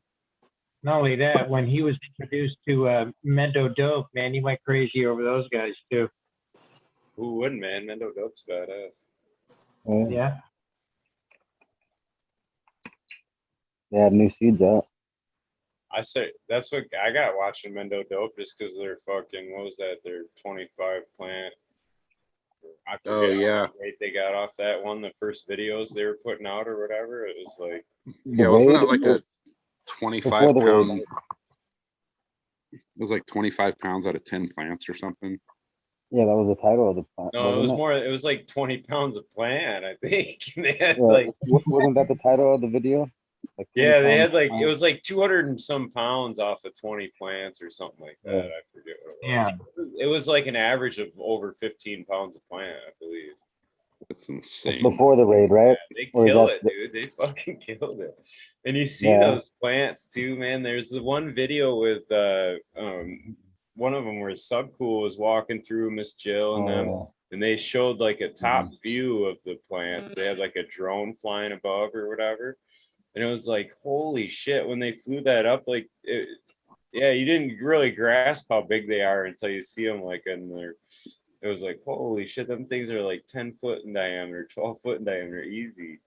And they're Yeah. 12 foot tall, you know? It's Yeah, like, yeah. Stub and Yeah. Jill looked like little action figures posted up Yeah, next to them. they look like Yeah. me. They were just like little fucking little guys. I was like, what the hell, dude? Yeah. This plant is 40 feet wide. 40 feet wide plants, man. Like easy. That's a lot of work too. You think about, like you say, scrogging that up, Miranda, but like I think that's a lot of work too, trying to keep them branches supported. And when you get, especially like that, if you're 5-6 feet away from this main stem where that thing's attached to the roots, you know what I mean? Like that's a lot of weight off to the side of the plant. Like that thing's like holding its arm straight out, you know what I mean? Like, Yeah, you're gonna have to do something there, it's all cage. Who remembers fucking the massive outdoor garden? Son's outdoor garden. Oh, Pretty yeah, much the first yeah. year. He did pretty much he pretty much built a scrog net over top of the fucking outdoor garden and shit. Yeah, that was I don't know. I've never seen anybody try to build a fucking scrog net over a fucking that amount of many plants like that. That's basically what it was. He didn't fucking do a plant. He ran it over them all and scrogged them all. They locked them Yeah. all together. yeah. That's where I got my idea from. They Actually, what make Dank a square pot. So, Didn't he use like that like horse Yeah. fence wire or whatever it is, the square like Yeah. 4 by for that? cages. No, big that stick. year he actually did the scrog net, but he did the PCV Oh, when, poles and the cement yeah. buckets. When Remember? he made them. And he Homeboy fought That's that right. thing all year. That's But right. he ended up doing a double layer. He ended up putting the second scrog on top of it. He ended up, yeah. When they cut up Mr. What's his name? They did it. He did the topsoil for him, and then they came in and they chopped it off, and he fucking flipped out. He's like, "What the hell? I just fucking did all that for." It was cool. Like, cut it off. He's like, "No, don't cut it. Don't cut all the fucking all the top the plants. The fucking that was great. Who was that? The hash guy, Rise, Matt Rise, or what the hell? Can't remember anybody's name. Rice, one of those guys. Matt Rice. Yeah, well, he was doing the Rice. beds for him, and he did the beds, and then they fucking chopped all the fucking ground cover, and he flipped out. He's like, "What the hell? They don't That touch was the beds." Keith Mike, I believe. That helped I don't out with remember. all the Yeah, then when they cut that shit back to do the chop and drop, and he flipped out. He's like, "Yeah, we grew it to chop it and drop it, not to fucking." He's like, "No, I was growing it to grow it to leave ground cover." I flipped out. I was like, "That's so funny." He did it to every bed. It was like spent 6 months on the beds, and Subco came and destroyed them. It was awesome. Greatest video ever. And that was his charity garden that he Yeah, that called was it. a charity garden. Yeah, Yeah. the charity. That's what I thought we were talking about. The charity beds. Yeah. He made the trellis over the charity beds the next year. After that's what Eagle's talking about. I know that trellis. He fucking spent some time on that shit. That was a good video. Real good shit. Yep. Dude, I learned so much from Sub and the Mindo Dope Boys. That was when the lunchbox was getting popular and people were fucking building crazy ass lunchboxes. Lunchbox. I put a fucking hookah in mine, and then I fucking drove over it like 5 minutes later. Like, fuck, man, I forgot the fucking hookah box. Like, I was gonna send him a picture too. I was bragging about it in chat. I was like, yeah, I put a hookah in the fucking lunchbox. Forgot it outside of my car. Gone. Ran that shit over. I don't think there was any of us, or there wasn't one of us at one point. I think he had cursed out or whatever. Oh, dude, yeah, he loved telling people to fuck off, and you ask him a question and he'd be like, "That's the dumbest fucking thing I've ever heard. I'm not even gonna answer that." Google it, dummy.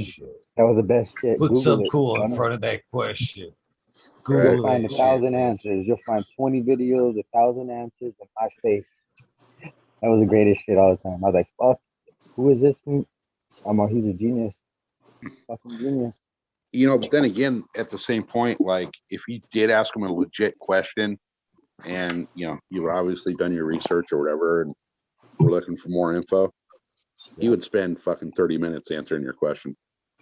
Or if you found a crazy phenome in some of his gear, he would fucking gladly pull you right in and talk to you like all day long about that shit. Right. Well, I remember I was reading through a bunch of his articles and he was talking about, I think it was called something like All the Dudes or something was the article. And it was about his selection of males. And I asked him for a little bit of clarification on his pollen trap.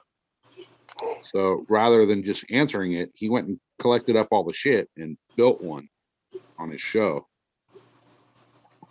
to answer everything for me, which I thought was pretty fucking awesome. Oh yeah. It's the needed, when somebody asks a question and it's a needed video, he would come to the rescue and make that video all the time. Every single time somebody would ask a question and he would do exactly what you said. He'd make that video instead of tell you, he'd content. It's like, ding, like a light went off in his head and he'd be like, I'm going to get one of the guys I know that knows this shit really good and I'm going to interview them that day and fucking, we're going to do something. Right. Started making that a regular everyday show for a fucking Friday night show or whatever. Wednesday show. We had like all those different nights, but he would jump on whenever he wanted. We would all watch. I was asking him about his pollen trap that he mentioned in that article because it mentioned a cup of water being in there. You know, as we all know, water's like the last thing you want in your pollen. Yeah. And I wasn't quite sure where that cup of water came into play. So he went and built the pollen trap with the cup of water in there to, you know, clarify it, which I thought was really fucking cool. Yeah, then I never ended up making it. Never used it.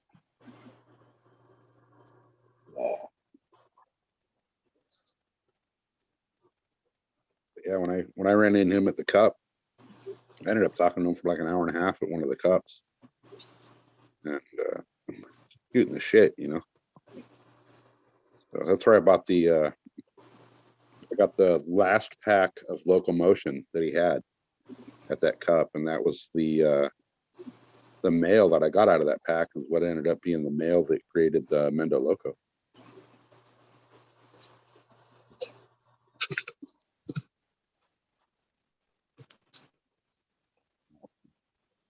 I actually still got some of the Jazz Queen seeds too that he threw off the stage at that cup when he got the Lifetime Achievement Award. Oh yeah. And I believe it was Buddha Boy was saying something about he's never had the chance to grow a TGA seed. And I told him to hit me up. I'd send him that pack of Jazz Queen, but apparently he didn't want them. Man, He's definitely been absent. Yeah, I seen him somewhere. Today I seen his Instagram. Yeah. Future Cannabis Project. I seen him there. Hello.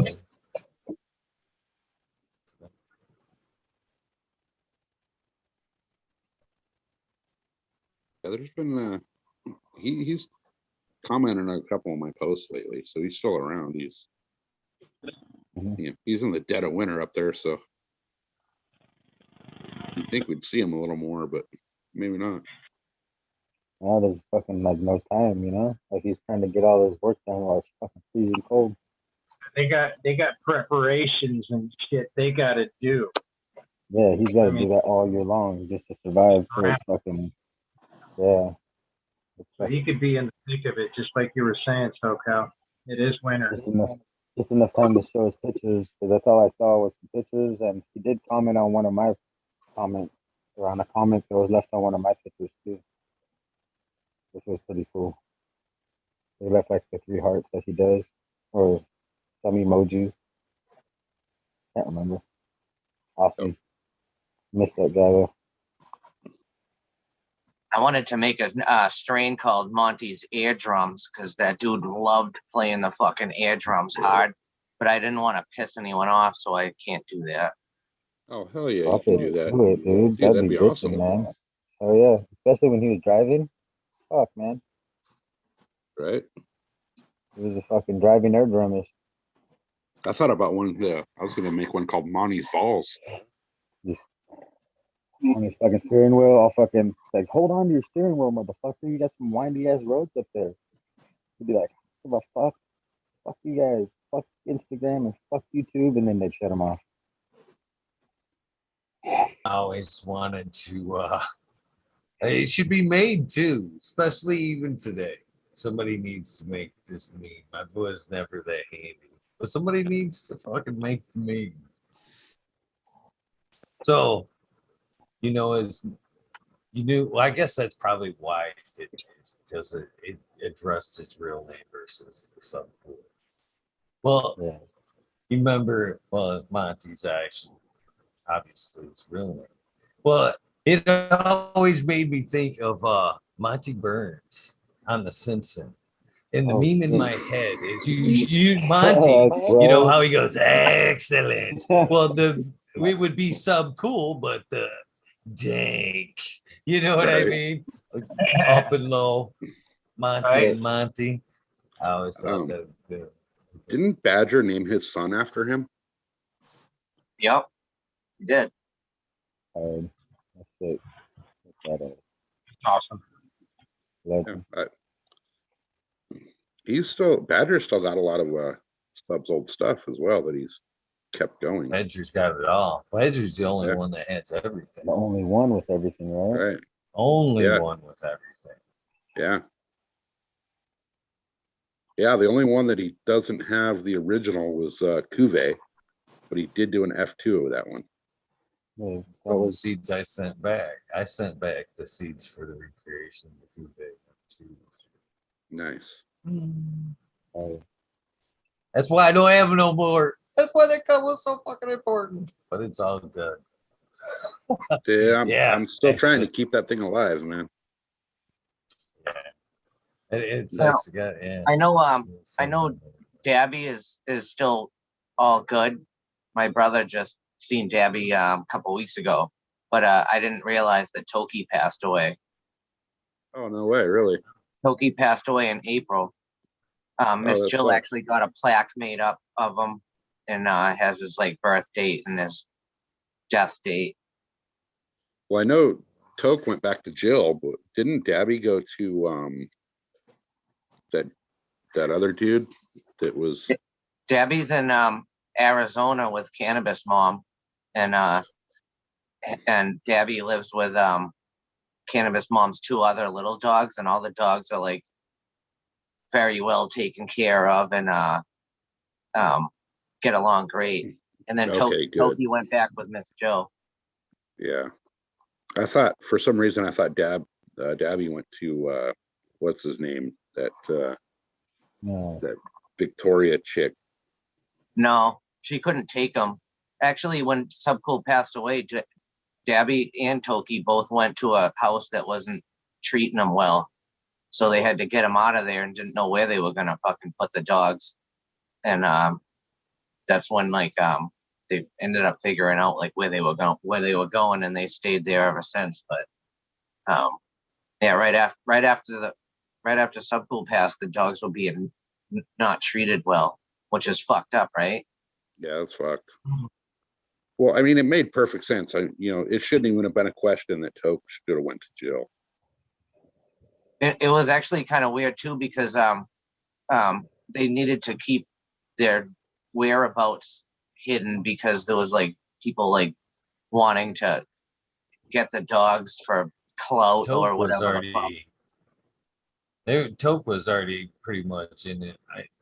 There was already plans for Jill to take Toke because he didn't want to fucking drag him around in the RV anyway. He didn't want to take the dogs in the RV anyway. So they were in the midst of finding homes, but yeah. Well, and Toke had been with Jill since the beginning, so it only makes sense.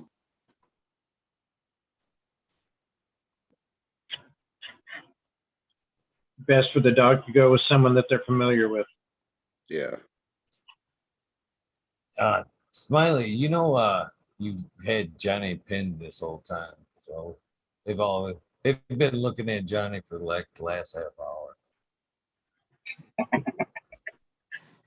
Not that it isn't a pretty mug or nothing. I'm just saying. No way, you got me. That ain't right. You were picking your nose 5 minutes ago too. That was funny. Dude, I'm sorry about that. Yeah, Pete. As long as you don't eat it, right? That's exactly right. I actually pulled up next to a guy the other day at the stoplight, and I watched him do that. Freaking dig like Oh, yeah. 3 knuckles deep, and then freaking ate it. Dude, it was nasty. You got that one. That's Yeah, too it's funny. It's amazing the shit you see on the roads in California. Yep. That's funny What- about the spotlight because I was totally like waiting to make sure I shut that off and then I forgot about it. Sorry. That's all good. Don't feel bad, man. The other, was it last week or the week before, I didn't let Greenfingers in. Totally missed the fact that he was trying to get in. That was awesome. There's a participants button. You can see if people are waiting. I found Oh, that. he wasn't even watching this. He was like off, like doing fucking yoga in the background somewhere.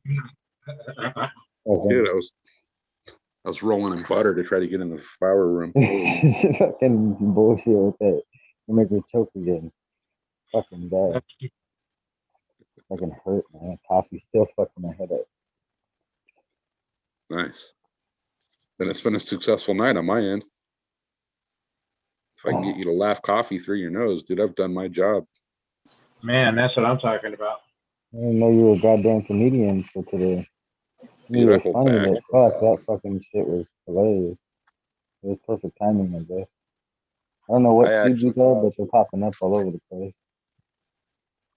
I actually hold back a lot, dude, because if you don't Yeah. understand my sense of humor, then I'm the biggest asshole you've ever met. But if Yeah, you me get it, too. I'm fucking hilarious. No, I'm That's just what a big you asshole, think. I mean. No, No. it's like, no, I'm just a big asshole, but like, I'm gonna say I'm fucking hilarious. Well, perfect example, right? My buddy's neighbor used to throw a poker night every weekend. And there's these two brothers. I think I've actually told this story before, but there's these two brothers that used to show up all the time, and they were pushing 500 pounds each. Oh, And, we're sitting there playing poker, and this dude's eating a bowl of spaghetti, drops it all over his freaking shirt. And without missing a beat, I look dead at him and I go, you know, I've never been surrounded by so many fine athletes in my entire life. Everybody there just fucking lost it. and I didn't understand it. I didn't hear it properly. Oh, I told him right when he dropped that spaghetti on him, I told him I'd never been surrounded by so many fine athletes in my entire life. Oh shit. If you ever seen the movie Kingpin, then hell yeah. Yeah. No. Knocked over my fucking thing. I just walked out. I don't know how that. Yeah. so I'm also the guy that, like, you know, you walk into a store or something and people walk up and they're like, oh, is this the back of the line? Just, no, we're all standing fucking backwards. It's the front. That's a good one. That or if Here's your sign, right? right. Well, I was at a bar one time. This was before I was married. Some chick was, you know, hitting on me and whatever, and I was not into her at all. But she asked me what my ethnicity was, and I told her I was a German Jew, and that my grandparents had actually met at a cooking class of the Auschwitz School for the Unfortunate. She actually thought that was such a romantic story. She had no clue what you were saying. She had no clue what I was saying. What you were saying. Wow. And then- yeah. Like, and then when oh, she's that like, must be a nice place to visit. No, it's Right. not. Not really. Right. so now anytime I got to fill out race on a thing, you know, like a form or something, and it's got the other, I'll check other and I'll write in German Jew. Are you People are really the- German though, or half. Yeah. so the Jewish part's the lie, or what? As far as I know, yeah. But then again, you know, My when it comes volume to, on, guys. Oh, sorry. you know, when it comes to Understand buying it. something, I think that Jew half does come out. I ever show you guys this? What is it? It's a marijuana grow kit, so they say, and it's a skull cup in there. If you can see the skull in there, Yeah. and I it's sold that. literally a peat pellet inside of it, and it says marijuana grow kit. And then I just read on the back, the way that you use it is that you grow the pot and then you transplant it out of there, and then you can fill it up and then take a shot. It's fucked up, right? This thing was marketed and sold, and people fucking bought them. It's just a tube with a fucking peat pellet in it. That's I fucking was sold at hilarious. this skull shot But- glass though. It says fucking Eagle's like, I want one. grow pot, take a shot. Well, you want it, Eagle? I'll send it to you. My buddy has hundreds of these because the company went out of business years ago, and he literally has T-shirts that go with it too. It's even worse. That's Oh, funny. no All way. yours if you want it. That's cool. He'll take it. Hell yeah, I'll send it. That's badass. I challenge you to grow something in it.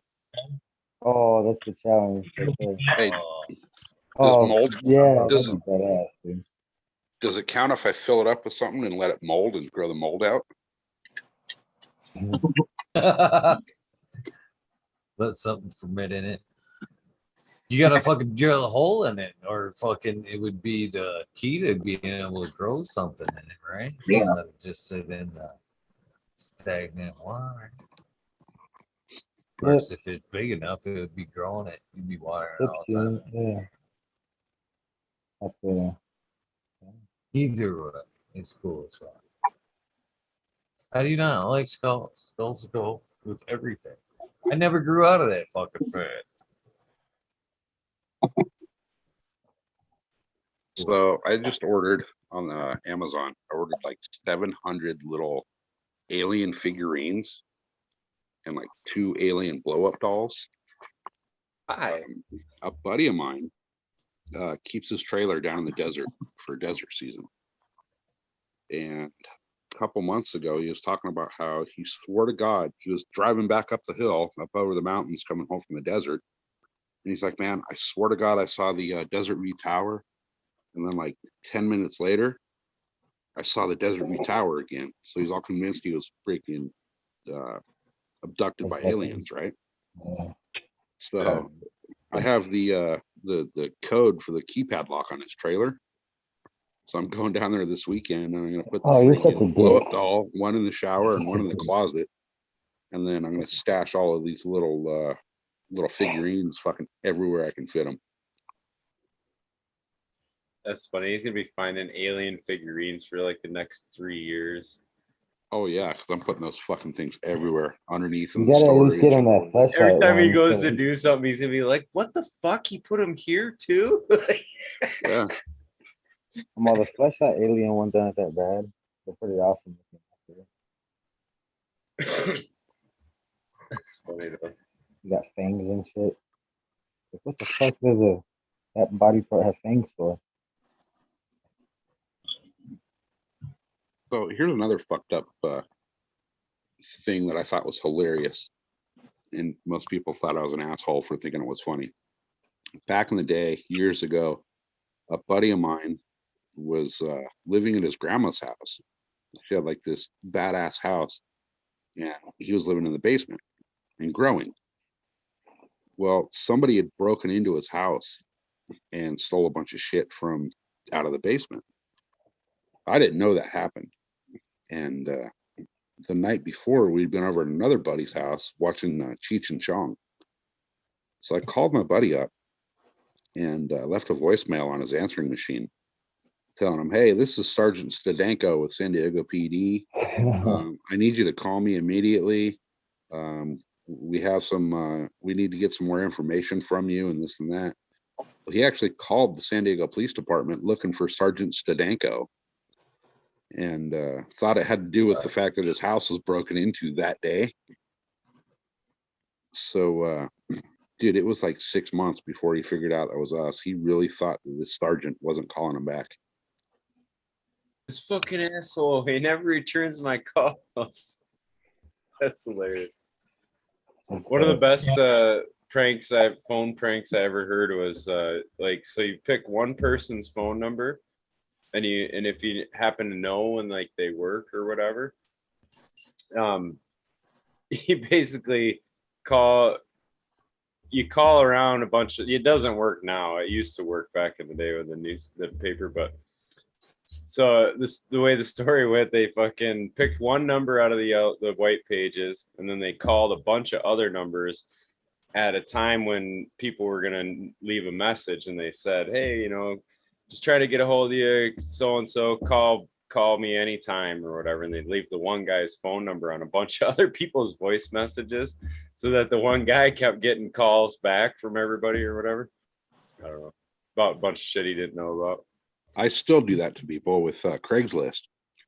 Go on Craigslist, you make a posting for like baseball cards and put that you're trying to sell off a bunch of really rare baseball cards. Dude, it will blow that person's phone up for weeks. Yeah, that sucks.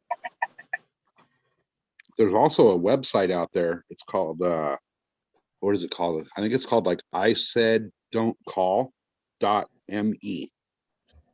If you put somebody's number into that website, it's an auto dialer, like those freaking spam call things. And what it does is it just freaking every minute it will call your number 20 times. So, you pretty much got to get a new phone number. That shit ain't right, man. That ain't right. No, I'll do that. Like, I do that all the time to like the car warranty people. I'll put their number into that thing like daily. That's kind of funny. Aren't those numbers like all fake though? The ones that they try to fake you out with, so it doesn't say like they're a car warranty company.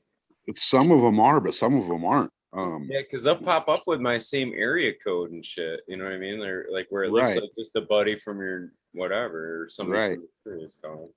Well, my sister called me last week. Her and I don't talk at all. Like it's, if she's calling me, it's because there's, something wrong in the family. Basically, she's calling to give me bad news about a family member. But she called and she was like, hey, these people called, said that they're looking for you and that you owe them a bunch of money and shit. So I told her, it's a scam. Don't worry about it. Well, the next day they called me. So I called her back and I was like, hey, is this the phone number they called from? She says, yeah. So I called it back and they actually answered the phone. So I put their number into that freaking, that auto dialer thing. And dude, I cannot get a hold of them now. Every time I call it, it's got a busy signal.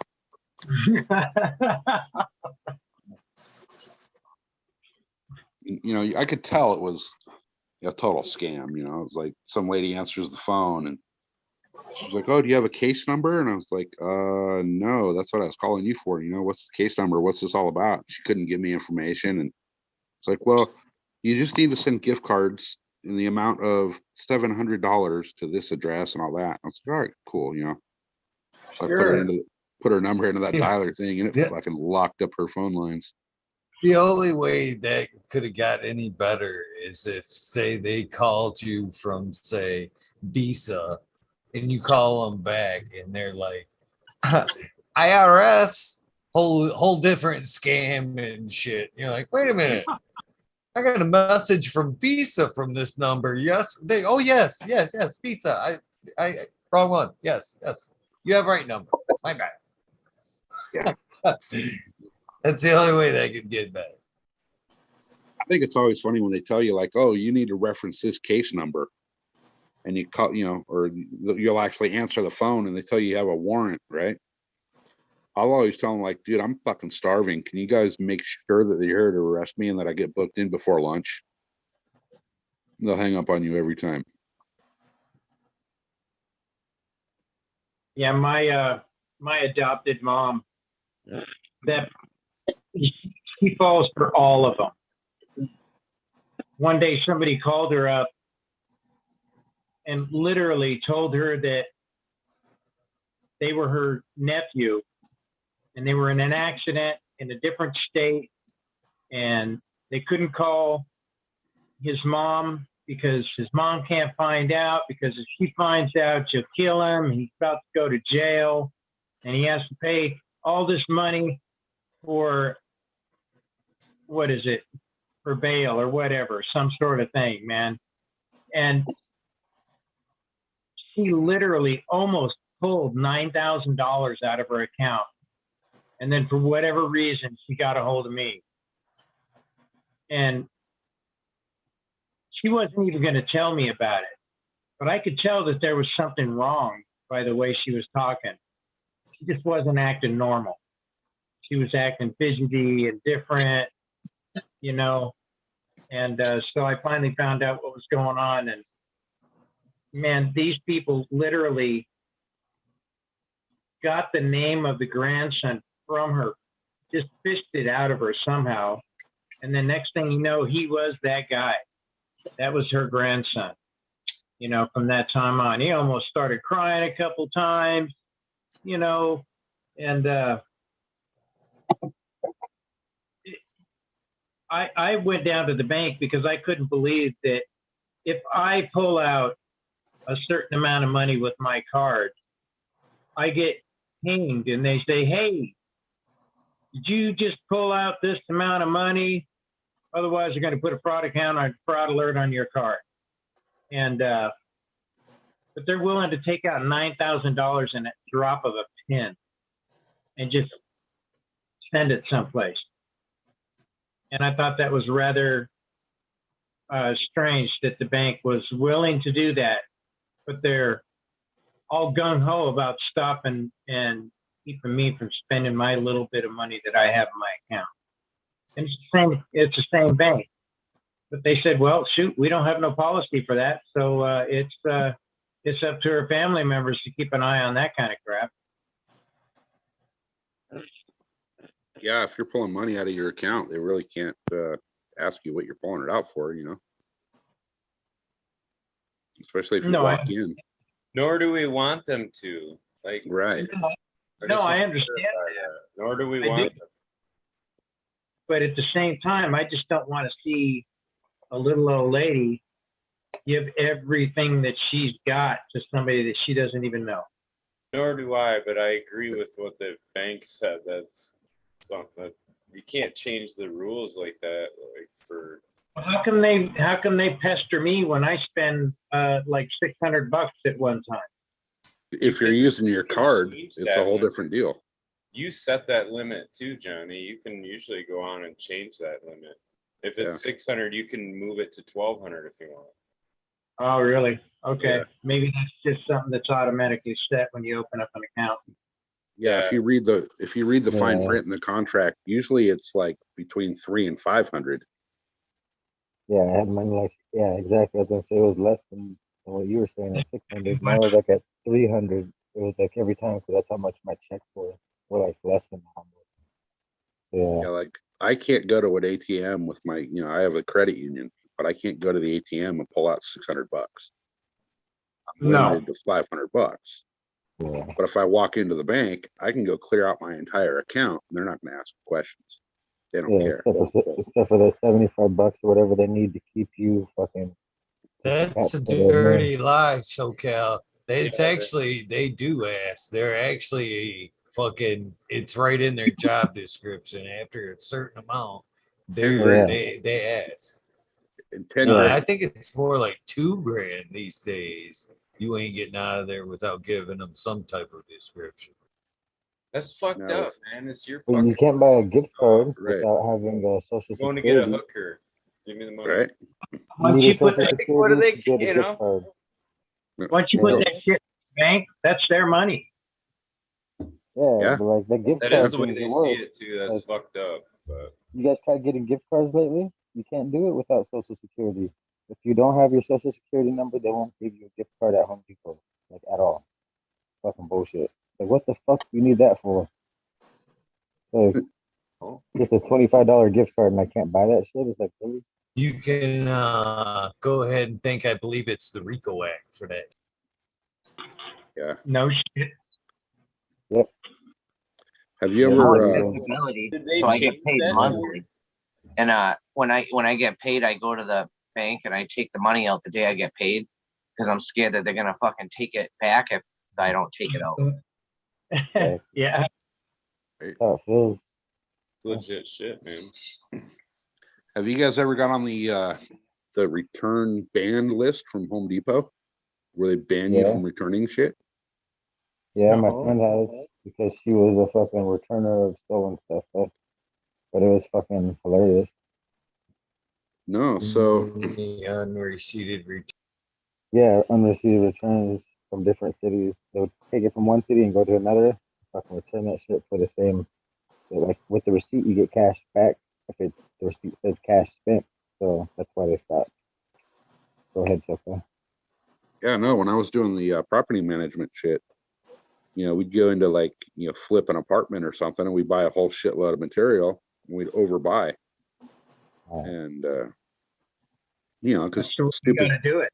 yeah, stupid shit happens, So we'd overbuy shit and go to return it, and for a little while it's no problem, but after like the sixth, seventh time, even with a receipt, they put you on a list where you cannot return shit for X amount of time. Yeah, that's why my friend went to different stores. Like we have like And 10 of them like around here. So like each one of them, she'd go to each different one. When they stopped letting her return shit, she'd go to a different one. So then the next one, then the next one, and the next one. Yeah. do you know what that time period's all about, SoCal? Making sure it's not all stolen shit. Well, not only that, but after a period of 6 months, you can't return it. Oh, that's true too. Yeah. Yeah. So they want to get you beyond that, and then it's like, well, you can't return this now. Not even that, though. Well, You can that's return the it thing. to a That's Home only Depot. with the receipt, though, Johnny. Yeah, that's only I with the found. receipt. See, I found out what SoCal's gift card. talking about right here when I moved. Same shit. See, the barcode, no matter what, stays the same. They can't fucking, if you go in without a fucking receipt, they don't know when you purchased it. The barcode's fucking same. You could have bought it today, you could have bought it 6 months, you could have bought it a year ago. Barcode will be the same. In my instance here, I fucking looked around when I had to move 200 miles and I went, holy shit, I've got all these balusters for fucking staircases and shit like that all still had fucking tags on it. I was like, fuck it. I ain't moving this shit. I'm gonna fucking take it back. So I took it all back.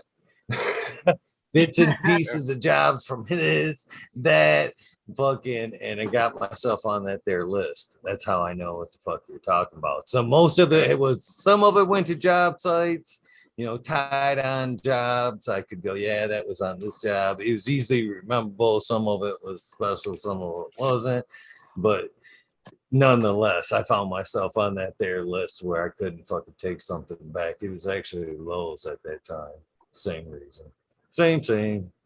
Yeah. Same principle, different store. Yeah, and people were going, they were taking those items and getting gift cards returned if you don't have the receipt. So you still get money back, you just credit for whatever value that was. So that's what people were just loving the gift cards. Well, they won't do that anymore. They will not buy the gift cards back. And if you buy something like, say you got $100 gift card, and you go in and you spend $100 and then try to return it, they'll just give you another gift card whether you have a receipt or not. Yeah, that's the whole thing. Yeah, you get cash back, but it's not cash back, it's store credit. So that's what I meant to say. Instead of if you don't have a receipt, you get store credit in the return of a gift No card. matter what, Right, you spend that money at Still their get location money. or with their Still get money, establishment. stolen or not, you still get your cash back. Now people like steal it easier now with the law change in California. Oh, they're not even stopping you if you go on. You see that lady on fucking Instagram? She's like the fucking two fucking, what are those shits that you cut wood with? Motherfucking chainsaws. One down her pants and one up her top. It's like two of them, full size gas chainsaws down her pants. I fucking tried to walk out the fucking store with them. It's fucking hilarious. Well, there was a guy, I want to say it was LA in the last few days, that walked into a CVS with a freaking trash bag and started clearing shit off the shelves into the trash bag. Walked out the front door, and on the way out, he's like, "I'm not paying for this. I'm taking it." And they couldn't do a fucking thing to him. All you have to say before you leave or when you enter, I'm not paying for this. I'm like, they can't do shit. If you don't say that, then it's fucking like some kind of fucking technical law. It's like some shit. But yeah. Somebody did Yeah, that out. I'm gonna flex out. I got a soil meeting tomorrow, so I'm gonna peace. Right on, Miranda. Thanks for having me on, guys. Yeah, thanks for coming in, bro. brother. Oh yeah, man. Right on. See you later. Grower love. Yeah, here, if But- you steal $1,000 or less, it's not even the police department won't even show up. So there was a guy at Lowe's the other day that walked in, grabbed a chainsaw, bumped into me as he was walking on his way out because he was briskly walking around the corner. And I just kind of turned and looked at him like, what the hell, man? What's the hurry, you know? So I get out to the cash register because I had to grab one thing and then I was on my way out. And when I got out to the cash register, the lady was like, "Oh my, what just happened?" You know, and my friend was coming back up from his truck, and he saw the guy running out of the store, and she said that the guy walked up and he said, "I'm taking this." And that's all he had to say. And he walked right out, got into his car, and took off. Yep. Oh, it happens And that- daily out here. People do it at like 7-Eleven here. They'll go get a freaking big gulp and a freaking frozen burrito, heat up their frozen burrito in 7-Eleven's microwave, and walk out the door eating the burrito. And tell the dude at the cash register, "Hey, I'm not paying for this." They can't do a thing about it. Wow. Did you know that one of the seems reasons? fucked up that they can't do a thing about it. You know what I'm saying? I gotta imagine some store owner is gonna over a fucking burrito he's gonna snap. You know what I mean? Like, Oh yeah. Yeah, They can he's gonna do something die about of a fucking cheese burrito. Yeah. Yeah. Right. But here's the problem: they're leasing buildings or they're renting, and they're not the owners of buildings. So the owners would be the ones that could make a lawsuit against the people. But like, they're not doing anything to the owners' buildings; they're doing stuff to the business. So the business, like the LLC or corporation, would have to handle that. In that case, like they would cover it. So that's why they made the law that certain price. Like if you steal this much stuff, then we're gonna handle it. But now it's going into taxes, and taxes get fucked up with the IRS's money. Now you're fucking with them; they want their money. But other than that, they don't give a fuck about small business at all. Like, at all. That's sad. that's Yeah, anarchy is what that is. That's anarchy. It's not sad. That's not society. That's anarchy. Like, That's Yes, it is. methamphetamine is what that is. well, you gotta have enforceable laws. Like, I don't know. I think that's been the whole stupid thing about a lot of the, I don't know. I guess the thought of like, oh, this tragic thing happened. We need to change a fucking law so it won't happen again. That whole concept is fucked up. You know what I mean? Like, laws ain't gonna change, but like enforceable laws, like making unenforceable laws is stupid. But like, Right. having something you can enforce like that is what structures a society. Like, I don't know. Like, it's so weird to me how that's not a fucking breakdown of society, like into anarchy. I mean, But see, out here, it's the norm. you Yeah. know? It's normal here. Heck, even Nancy Pelosi's leaving San Francisco. Right. Yeah, but see, so in San Diego, I can't speak for San Francisco, but for San Diego, I can go to the beach and sit on the boardwalk and stick a freaking needle in my arm and nobody's going to say a word. But if I light up a cigarette or open a beer, it's an automatic $500 fine. for a cigarette, really? Yep. Wow. Yeah, you cannot smoke on the beach here. And then But you see, that cannot. goes against that.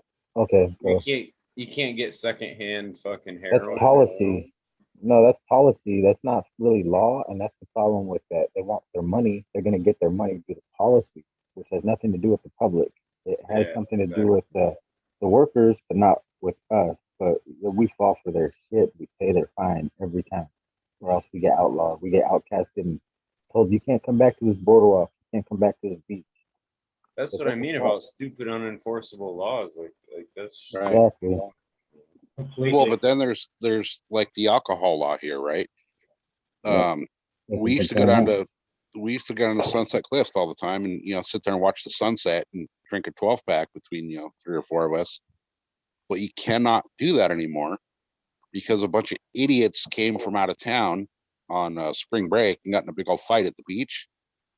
So now it's actually illegal to have alcohol at the beach, which was Which caused again, by like, people that are not at the beach, but 1 week but every year. yeah, and people that aren't of the beach, but they went to the beach. And then again, Right. not even that. We're adults and we have the right to make decisions that are questionable, right? Like I have like the right to like be able to make that decision what to do to myself, not other people. When it comes to enforcing laws and rules, it's two different things. So they're law enforcers, they're not rule enforcers or feeling enforcers.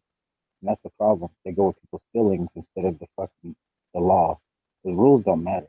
Those are meant to be broken. The laws are laws for a reason, but feelings aren't part of it, and that's what they go off of. Right. It's bullshit. I just can't fathom a time though, like being I don't know. I grew up. My parents owned a gas station. You know what I'm saying? Like we had to deal with people that were trying to steal or probably did Yeah. steal, but you know what I'm saying? Like I just can't fathom a time where that's just the fucking way it is. You know what I mean? Like that's Where fucked up.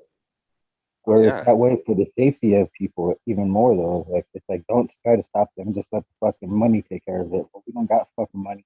It's a private business, like I was saying. Fuck.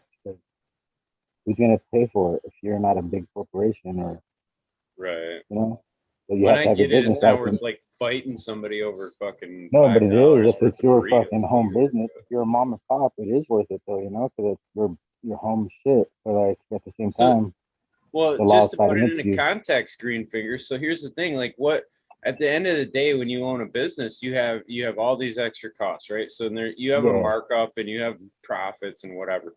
But at the end of the day, liability. what you get to keep for profit after paying Yeah, all the bills is a small percentage of what sales was. So now listen. yep. So if you got somebody that walks out of there with $50 worth of product, right?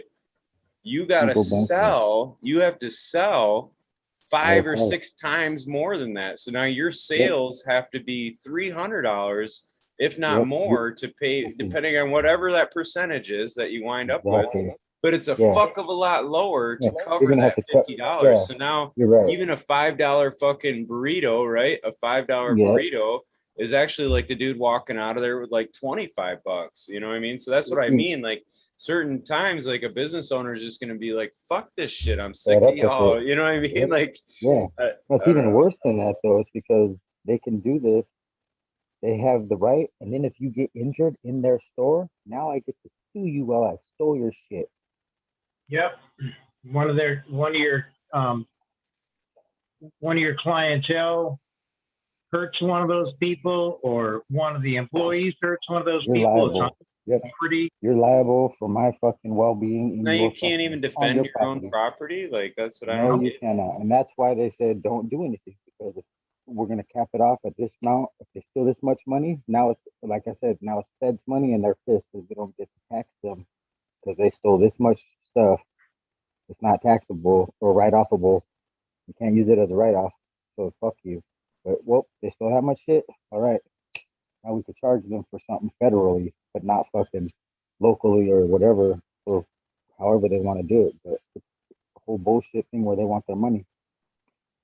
Well, a few years ago, we had just finished up a complete remodel on a house and pulled up on a Sunday afternoon to get all our tools and all our stuff out of this house that we remodeled.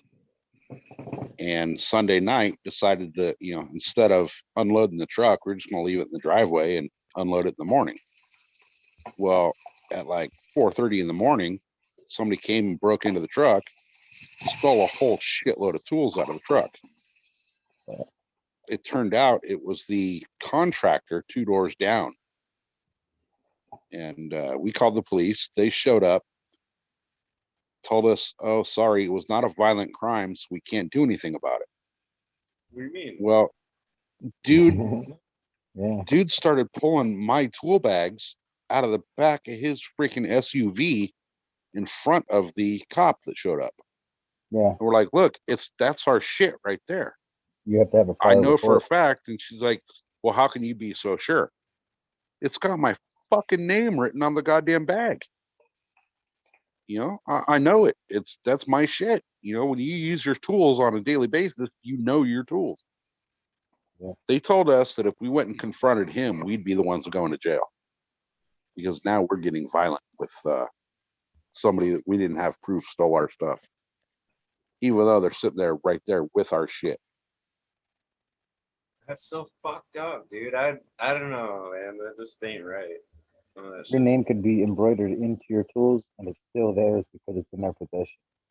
And that's what it. So like, I mean by what I mean by right is like we all know like right and wrong. You know what I mean? Like some of that shit, those lines don't have to be so fucking blurred. Like people know stealing's fucking wrong. Like Right. Yeah, no, But- your peers know what's right and wrong, but like the justice system, they're not even the ones doing it. It's the fucking. This is all policy. The stuff that's mainly taking over society and making it a fucking shithole. Like you don't clean up your dog's shit in the backyard, they're gonna come fine you some fucking certain amount. see, that's stupid. Or like That's you have stupid. 4 dogs, they're gonna fine you because you could only have 2. So what the fuck kind of bullshit is this? When if I could pay for this, then I could pay for it, Or how much water I could use. If I could pay that much water, then I'm gonna pay the bill for that much water. You can't cap off my amount, but they can because they say they can because they make the rules, but not the laws. You gotta So take over. That's all. if I were to go walk my dog at the park, if my dog takes a shit in the park and I don't clean it up, I can be fined for not cleaning up my dog shit. Yep. However, But if I want to go over to the playground and take a big hot steamy dump on the freaking slide, that's not a problem. What do you mean not a problem? It's not a problem. Well, yeah, because he You had don't, to get go. a, you don't even get a $50. They don't even fine you the same as the dog. unless you're showing your ass all out the place, then it's gonna be what Decent indecent exposure. But that's all, and that's gonna Yeah. be a $500 fine for that, or you're a sex offender for life now because they might have switched that law though. But like if you Yeah. show your private parts, then you're a sex offender for life, not just taking it. Brave. Nobody saw you. All right, we got to talk about something else. I'm getting depressed now.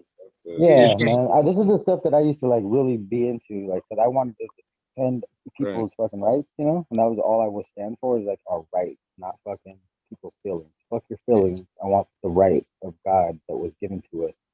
Where I like is that wheel? Yeah, where is that wheel, Eagle? It Where's broke. Red Pill so he could fucking be here with some crazy topics for us to jump on? If you really want to get pissed off and dig deeper into this whole bullshit, go look up California Prop 47. That'll explain it all right there. It was sold to the voters as the Safe Neighborhood and School Act, when in reality it's completely opposite. That's the law that was passed that gives you the right to go to the elementary school down the street, take a shit on their freaking swing set, and shoot heroin in your arm while the kids are in class. That's so fucked, dude. And that's sold as a safety thing because, like, they just did that here in Michigan too. Well, they're probably still in the fucking works on it, but MCMA, they were trying to sell that as a safety act. You know what I mean? Like, Right. and it was gonna fuck everything up for everybody, really. Like, I don't know. Right. Well, But it's what a they're safety act. It's a marijuana safety act. Like, what? see, and what their goal was, they said it was going to reduce crime by passing this bill, right? Well, it didn't reduce crime; it actually increased crime.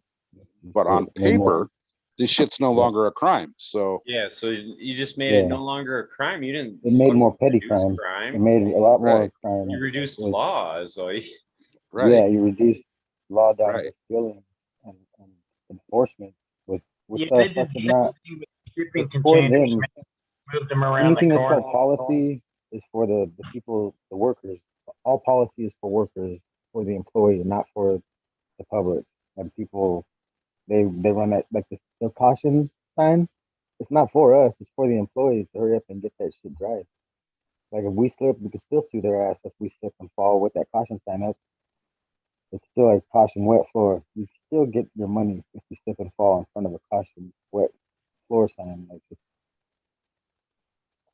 there was crazy. a guy here that went into a store and spilled his drink, which, you know, there's a sign on the door walking in that says no food or drinks in the store. Yeah.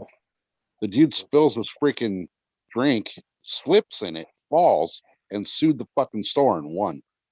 how do you win that? Dude, it's so How does easy. that happen? That just fucking blows my yeah. mind, dude. There was Right. another one Because- somebody said too. A guy was like breaking in a place, and they Yeah, they stopped him. Yeah. Yeah, the It's guy. easy to They didn't win. even stop him. The guy got hurt trying to break into the place, and then Yeah. fucking yeah, like they ended up finding him there hurt, and he Stuck ends in up the fucking- suing them. yeah. Like Stuck Yeah. in the building, injured. Yep, that's what happens Yeah. all the time here in California. Like, and the business owners, if they find you blows like my that mind. and you're willing to leave, and like they'll let you leave as a criminal, they won't even call the cops because of that shit. They're like, fuck that. Right. They find somebody in the store, they're like, get the fuck out, or I'm gonna kill you. They call the cops on themselves, like right then and there. They're like, fuck this.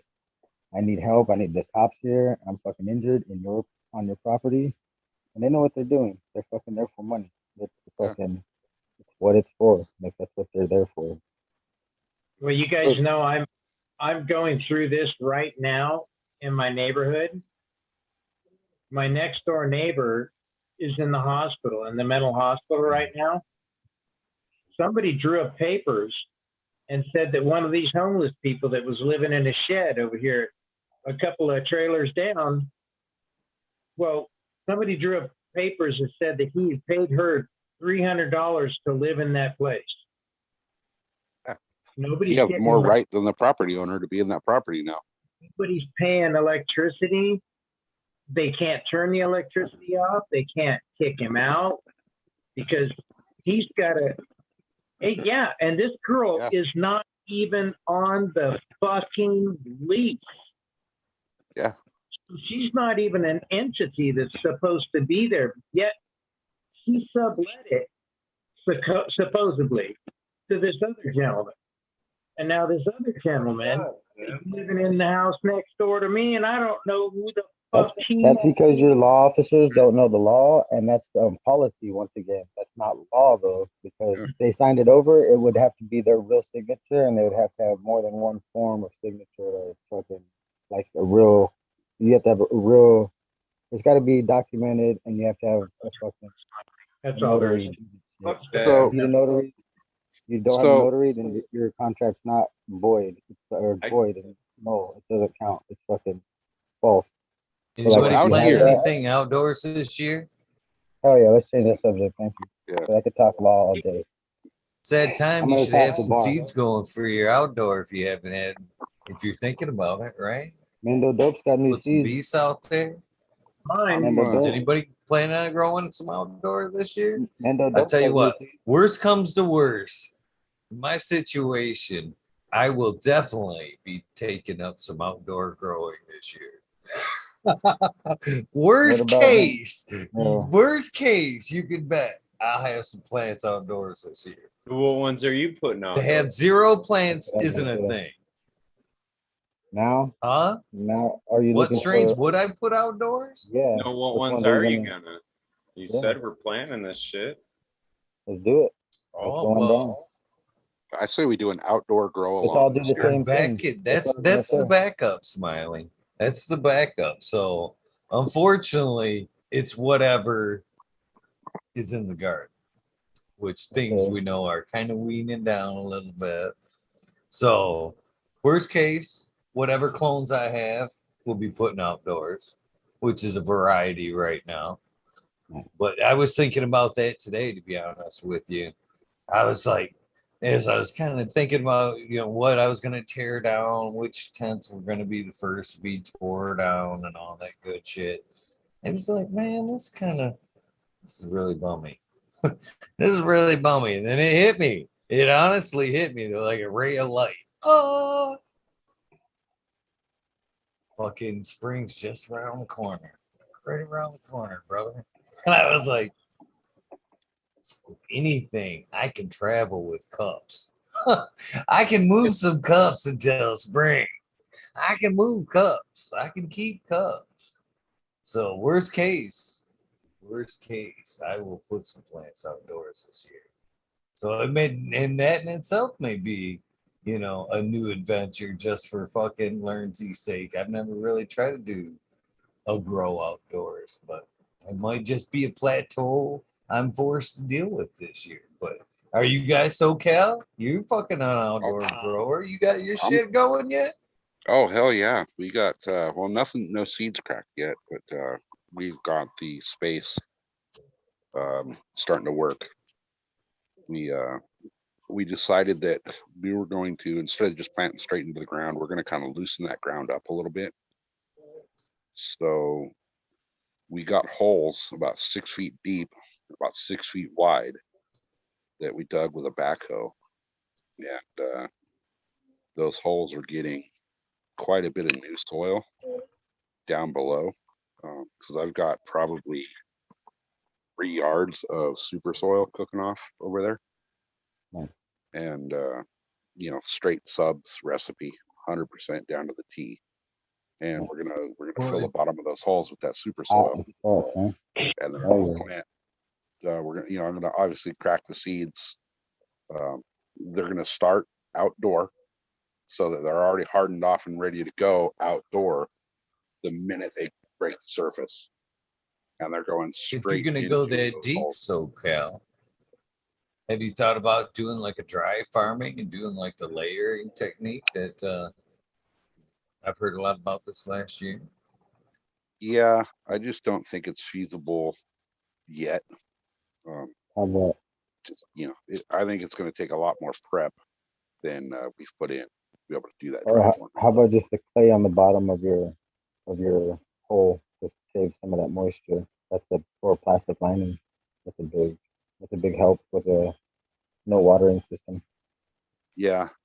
How much rain you get though? Because you can make a puddle real quick. You make that a little. Yeah, but you're kind of trying to make an in-ground sip system, so it's kind of like you kind of want that. So it's like you have to be real. You have to do it for a couple of years to get it right. So yeah, it's hard. It's really difficult. You make it like quicksand. A lot of that shit. You can make it real bad, real fast if you don't learn the land. But you're doing. Yeah. Well, this is only going to be the second year I'm growing it outdoor at this location. Yeah. So, and the area we chose used to be a pig pen. Oh, so that soil right there should be pretty decent, but not 100% sure yet. So no, it should be more than enough food for a long time. So. Yeah, but our goal is to grow a couple Mendo trees in Southern California. Oh yeah, that's what we try to do. That's what the hell we try to do. Right. Whereas, who's gonna try those new Mendo seeds, guys? That's what I was trying to get at. They dropped all those new seeds. Mendo dope. Nobody saw that. Yeah, I saw that, but I just I've been on disability for the last 8 months, so yeah, no, I don't know the seeds price. is not really What's an the option price? at the moment. Let somebody go and have, so we could all fucking throw one seed in the ground. Well, we all throw one seed of the same shit, different phenos, and we're all fucking shit cuts after and all that good bullshit. Yeah, but then I'm outdoor and I get a male, I'm fucked. I'll take all males. I'll pay for all males. Yeah, you have space where you can contain those. I don't right now. Yeah. I will pay for any males that you want to throw away and get rid of. But then at the same point, I'm so fucking stubborn that I'd be like, oh, a male. Let's fertilize all these fucking females out here. That's Let's what just I'm do saying. an open pollination. see what happens. And then I'm gonna end up with fucking 400,000 seeds of something I don't like. Or something that's like super crazy that you never get to grow until like way later on. You're like, what the fuck? I should have popped these earlier. Well, that's what I'm popping into now. I'm like, man, these are like 4 years ago. I wish I popped these 4 years ago. Well, that's where I'm at. I got a strain I created that I never got the opportunity to grow, Mhm. and thankfully Johnny was willing to throw one in his yard, in his garden, and grow it out and see Oh, yeah. what it turns out like. Good shit. So we'll see. That's the one you were showing off, huh, Johnny? That's crazy Uncle Josh. Yeah. I'm hoping that one turns out good because I'm planning on doing those outdoor. You know, it's got a funny pattern on the leaves where it's almost like a faded kind of pattern on half of the leaf, and on the other half it's normal in a couple of spots. Yeah, Like go ahead. yeah, the mother did that Okay. too. What color? Like a faded color? You mean like a light green and a dark green around? Yeah, it's almost like it got splattered. You know what I mean by something? Oh, yeah. It's just weird looking. And I know it didn't get splattered by anything. What's that cross? Huh? Okay. What's It's, the cross of? Okay.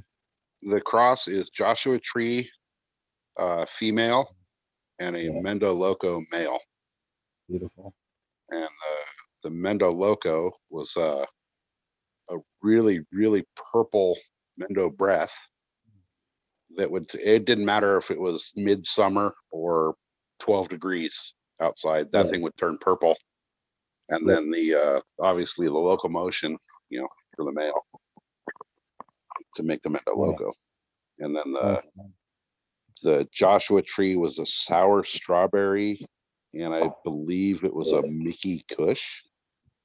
Nice. So it should be, Be pretty exciting. yeah. Yeah. If that thing does anything like the Joshua Right. Tree did, it's gonna have some really bitchin' fall colors as it Oh, fades, cool. and it's gonna be a That's goddamn tree. my favorite Wow. part. I'm excited. Yeah, I am going to go over and measure out the area with the manager where we're going to put our garden next to the office. She said she wanted to keep the camera on it, and Go ahead. Sorry. it's actually fenced in, this whole section, and it's got two trees, one tree on one end, one tree on the other end of it, and it's probably, I would say, 20 foot by probably 35, maybe 40 foot.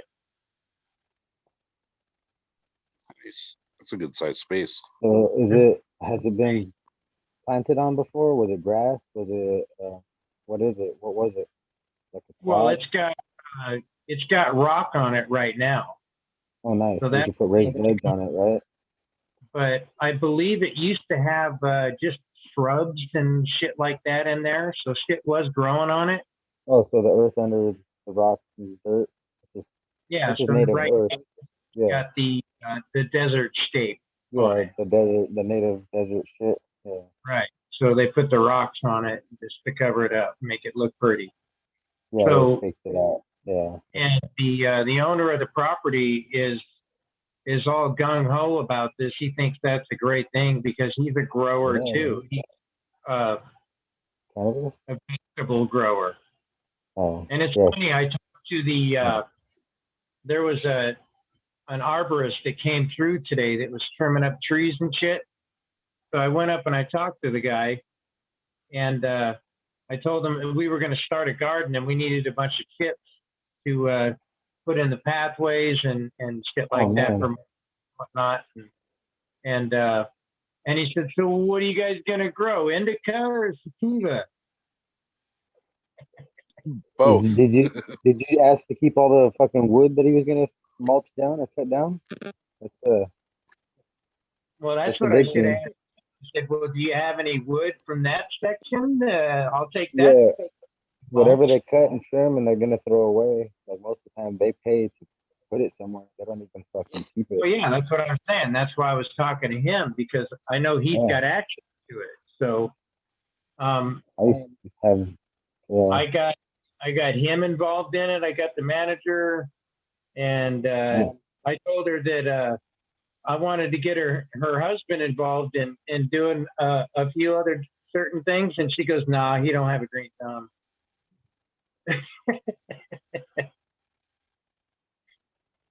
But I'll bet he could grow, you know. Anybody can grow if they put the thing Anybody into can it. grow if they just, Growing. yeah. I can't believe I'm growing stuff. So that's pretty amazing. Anybody can do it if you just do it, you know? People don't want to spend time doing something. Well, time's going to pass.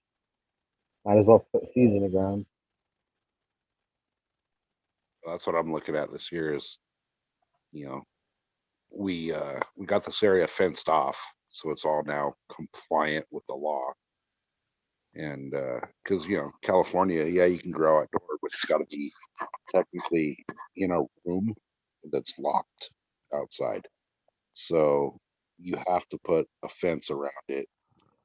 Technically, they want a roof over it, but we'll use Like a Yeah. dog kennel.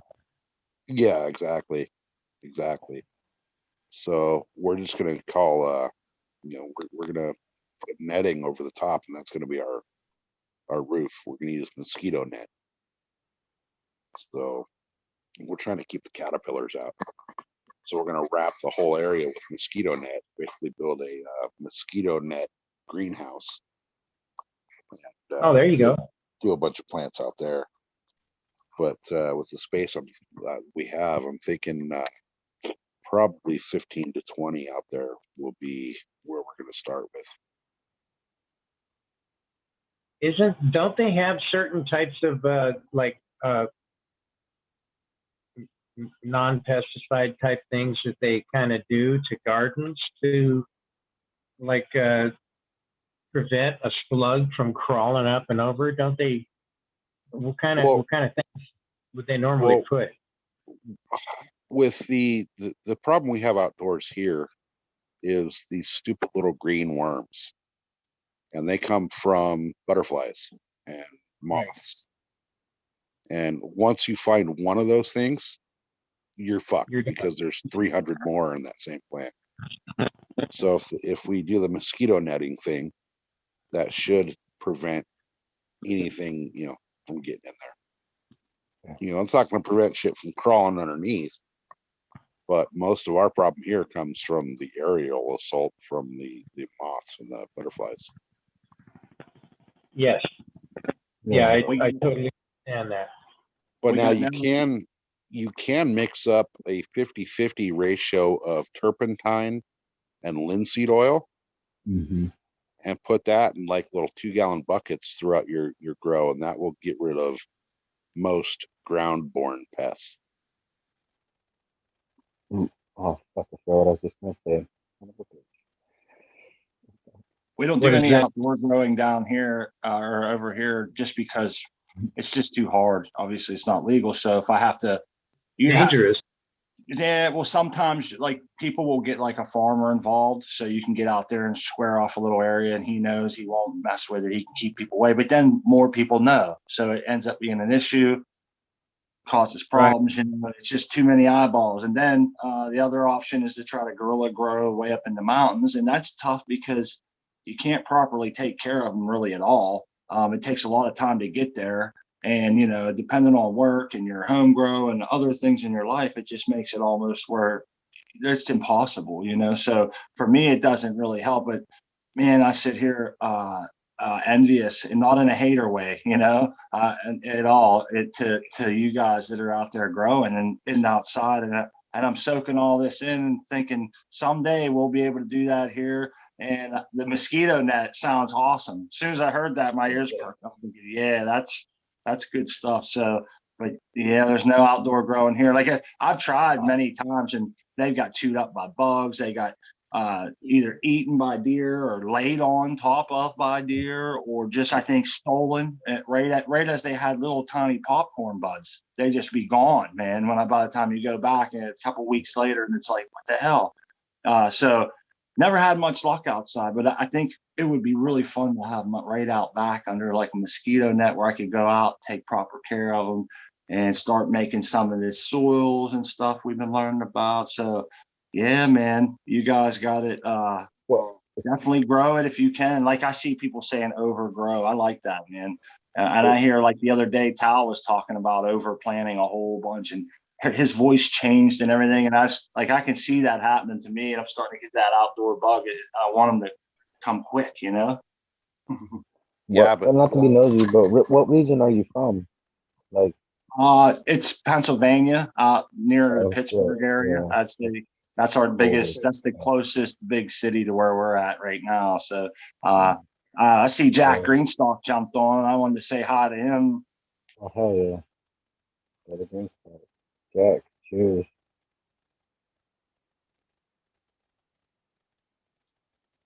That is our tradition to wait till the new person's taking a hit, and then we Yeah. say right. Great shit. Thanks. Yeah, Would it you- even would Did I it be a trade West some- Coast takeover if we didn't wait until somebody takes a bong hit to Did I introduce them? traipse on some sort of tradition there? I apologize, man. See that? I didn't even realize. I just seen him pop up on the screen, and I'm thinking you might want to shut up and let him say hello. Oh, it's all Well, good, man. I do Cheers, the same Jack. shit all the time. Cheers, Eagle, and everybody else. West Coast Yeah. takeover crew. So we got Socal, Johnny, Smot Poker, Mr. Greenfingers, Eagle himself, and Smiley. Good to see everybody. Cheers. See you, man. Yeah, so Wouldn't do Smart the West Poker, Coast takeover without you, bro. That's fucking I try to make it as often as I can. hell yeah, man. What you smoking on, Jack? Some watermelon. It's actually pretty tasty. Sounds exotic. It was a free gift for some work my wife's doing, but I guess it's not free. There's a. Anyway, I'll just get into the weed.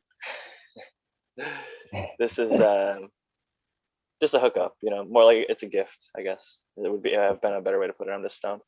It's from a group called Maven Cannabis Flower. Maven Genetics Cannabis Flower is what it says on the top of the jar. And it's pretty decent. I'll pull out a little nug for y'all. Alright, come on. It's got the little terp seal on there. See that? Yeah. Yeah. Not too bad. Quality.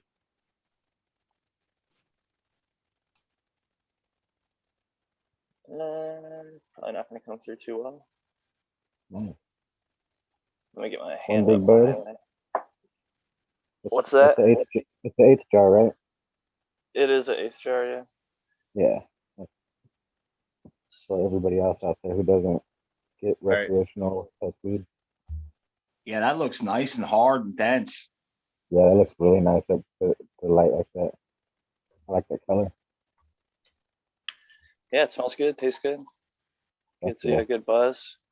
I can't complain when there's good quality flower given to me for free. And you know what? Watermelon's not a flavor I can say I come across every day. And this is pretty. But it's not like watermelon Jolly Rancher. This is more like the actual watermelon fruit, like what you would smell from like a fresh watermelon. That's fucking awesome. Yeah, no shit. That sounds great. Oh, dude, I've It's like never heard honestly, of it's refreshing as fuck to smell it. Just on the tray. that. Yeah. I was trying to describe that flavor the other day. I think I call it watermelon with seed. It's artificial, but it almost tastes like a watermelon with seed kind of artificial flavor. It's some of the watermelon I think of when I think of that watermelon. A cannabis watermelon. Kind of fruity, but almost like real with seed type flavor. It's real like subtle. It's not like it punches you in the face. Like right when you get up on it though, it's like it really smells exactly like a fresh cut watermelon. So I'm enjoying it. What are y'all smoking on tonight? I'm smoking on coupe still. It's the last thing I harvested, and I'm pretty sure I'm going to have enough of that to get me through till the next outdoor harvest. We're smoking some Girl Scout cookies over here. It's got a really nice cure on it now. And I'll have to get some out here in a little bit and maybe hold it up to the screen. But yeah, it's nice to smoke that. And then I got some surprise bud here that my wife, Crispy Wannabe, grew a party cup challenge. And it's a little Girl Scout cookie photo period feminized seed that she grew in this thing. And I think it yielded like maybe 15 grams or some shit. And I'll be damned, it didn't even get real trikey or anything, but I smoke it and it blows my eyes out and shit. And I'm just totally amazed at how good that little plant turned out. It's kind of a fun little thing there. But those are the two things we're toking on. We got a little roll of hash here too that's about 15 months old, smoking on some of that.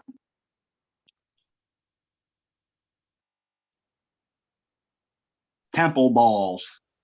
My buddy Noah the Grower once said, and I've heard other people say this, like about like dank bud or like baby buds or smaller buds, just have better taste or better flavor or better highs sometimes. And I don't know, like maybe growing a bunch of, like, you know, the old Sea of Green method, how they grew a bunch of small plants versus a bunch of like large plants.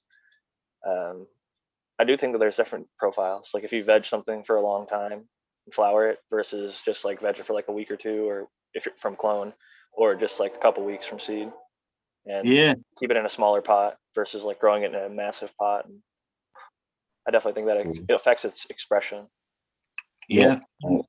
They say like people talk about precision stress, like dry back and shit. Well, it took a lot of that being in cocoa, and we were hand watering it 3 times a day. So you can just imagine in full flower how bad that thing dried out. It was like hydrophobic, you know? So it took a beating, and we expected it to maybe herm or whatever, and it stayed the course and did well. And it was kind of like a cool little experiment for us to watch those genetics and that kind of a shit go down, because we do a lot of auto flowers over the years. So this was a good little experiment. But I just was surprised at how strong the weed is, because in my mind, I think, you know, obviously trichomes carry all the good stuff we want, and there's not a lot on there. So it just doesn't have a frosty look to it under any light or anything under compared to the other shit. So it's crazy. So that what you're saying makes perfect sense. There might not be as much, but it expresses differently, or it's maybe stronger due to different stressors that it might have took. So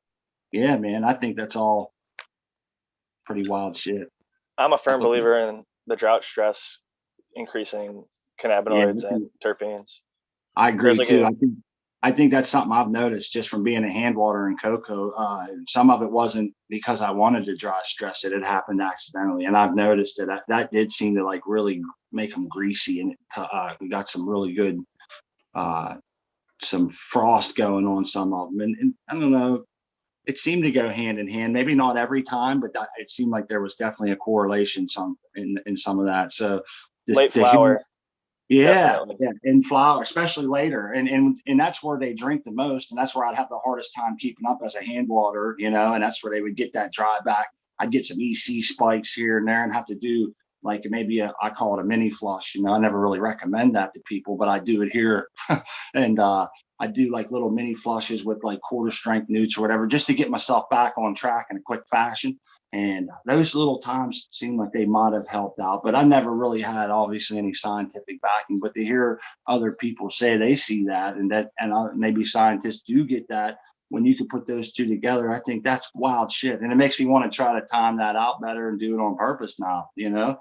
Week 7 is University of Guelph did it in cocoa. They did a control study versus the like properly watered condition, and then they drought stressed in week 7. And they noticed the terpenes and cannabinoids went up. It was like the actual amount, the number didn't increase by 12%, but there was a 12% difference in THC. Okay. And then the terpenes went up as well. And the other thing was the yield was higher on the drought stress condition, but it wasn't significant. It was like the control condition yielded like 950 grams, and the drought stress yielded like 1,000. But like Wow. to me, an extra 50 grams, I'm like, that's significant, but statistically, it's not significant. So Right. No, that's good. That's cool, man. I'm glad you brought that up. Week 7 in cocoa, and they did this study. That's gold. Thanks for telling me that, man. And what they did was on the leaf droop. So they waited until the leaves drooped to like a 45-degree angle. I can send you the link to the article. They did a bunch of studies, actually. They did like 4 different studies all in this one paper. I haven't seen my leaves get that bad since I was in soil, man. You know, that would take a couple days for that to happen, I think. Well, that's what they did. They stopped fucking watering for a few days. The EC spiked, and when they came back in, they regulated it back out and just watered it through to the end. That was the only modification they did versus their control condition was a week 7 drought stress indicated by the leaf droop. And it spiked like the terpenes significantly as well. So I believe in 2. I do 1 in like week 7 and then 1 right before harvest, like going up to harvest even sometimes. If I can time it properly, like right before I chop, I'll drought stress it for like those last 2, 3, whatever days. Yeah. So man, that must be like scaring the shit out of it, like a deer coming up and just biting a whole piece off. I think it's more just like if you go look around the world and see who makes the most money on their lavender essential oils, it's France. And why is that? Well, France is a Mediterranean climate, which means they don't get a ton of rain, like Southern California, pretty Mediterranean. We don't get a lot of rain. And when that happens, the flowers, well, they don't get a lot of water. What happens? They get a drought stress, right? They survive. They'll look at like dry farming in California. There's like Sunabist Farm does it and a few others, but they give their plants no water, just atmospherically. They can take it in from like the redwoods in certain areas, and in other places there's like riverbeds nearby. There's a few ways to do it, but going back to the lavender, the terpene linalool, which exists in cannabis as well, is also in lavender. That's what makes it, sell for the big bucks for the essential oils, and it's used in a whole bunch of different stuff like sleep products. But when I heard about that, I was like, well, maybe I'll try it in cannabis. And we were doing it in week 8, drought stress, and then pre-harvest. That was my old ritual, but now I just do a little bit earlier, week 7, since I saw that Guelph study. But Does I affect think yield though. it improved yield versus the control. Really? Yeah. I think it's an improved terpene expression. What's that? I thought it was an improved terpene expression or whatever, like more frost and Those were significant. So there was more terpenes that were significant. So it was like let's say, I don't have the exact number, but let's say it was 5% versus 3%, where like 2% there is considered significant. Yield was 1,000 grams for the drought stress versus the control's 950. And these aren't the exact numbers, so don't quote me on that exactly, but I just remember it was slightly more, and they're like, well, it's not enough to be significant. It'd have to be like 1,100 versus 950. measurable. Yeah, I don't know. So no, it's based on us like in stats, like there's a significance, like a p ratio, like p is greater than 0.01 or 0.05 or whatever amount. It's the lower or higher levels, the more scrutinous the data is or whatever. But for it to be statistically significant, it has to be above like a certain percentage different.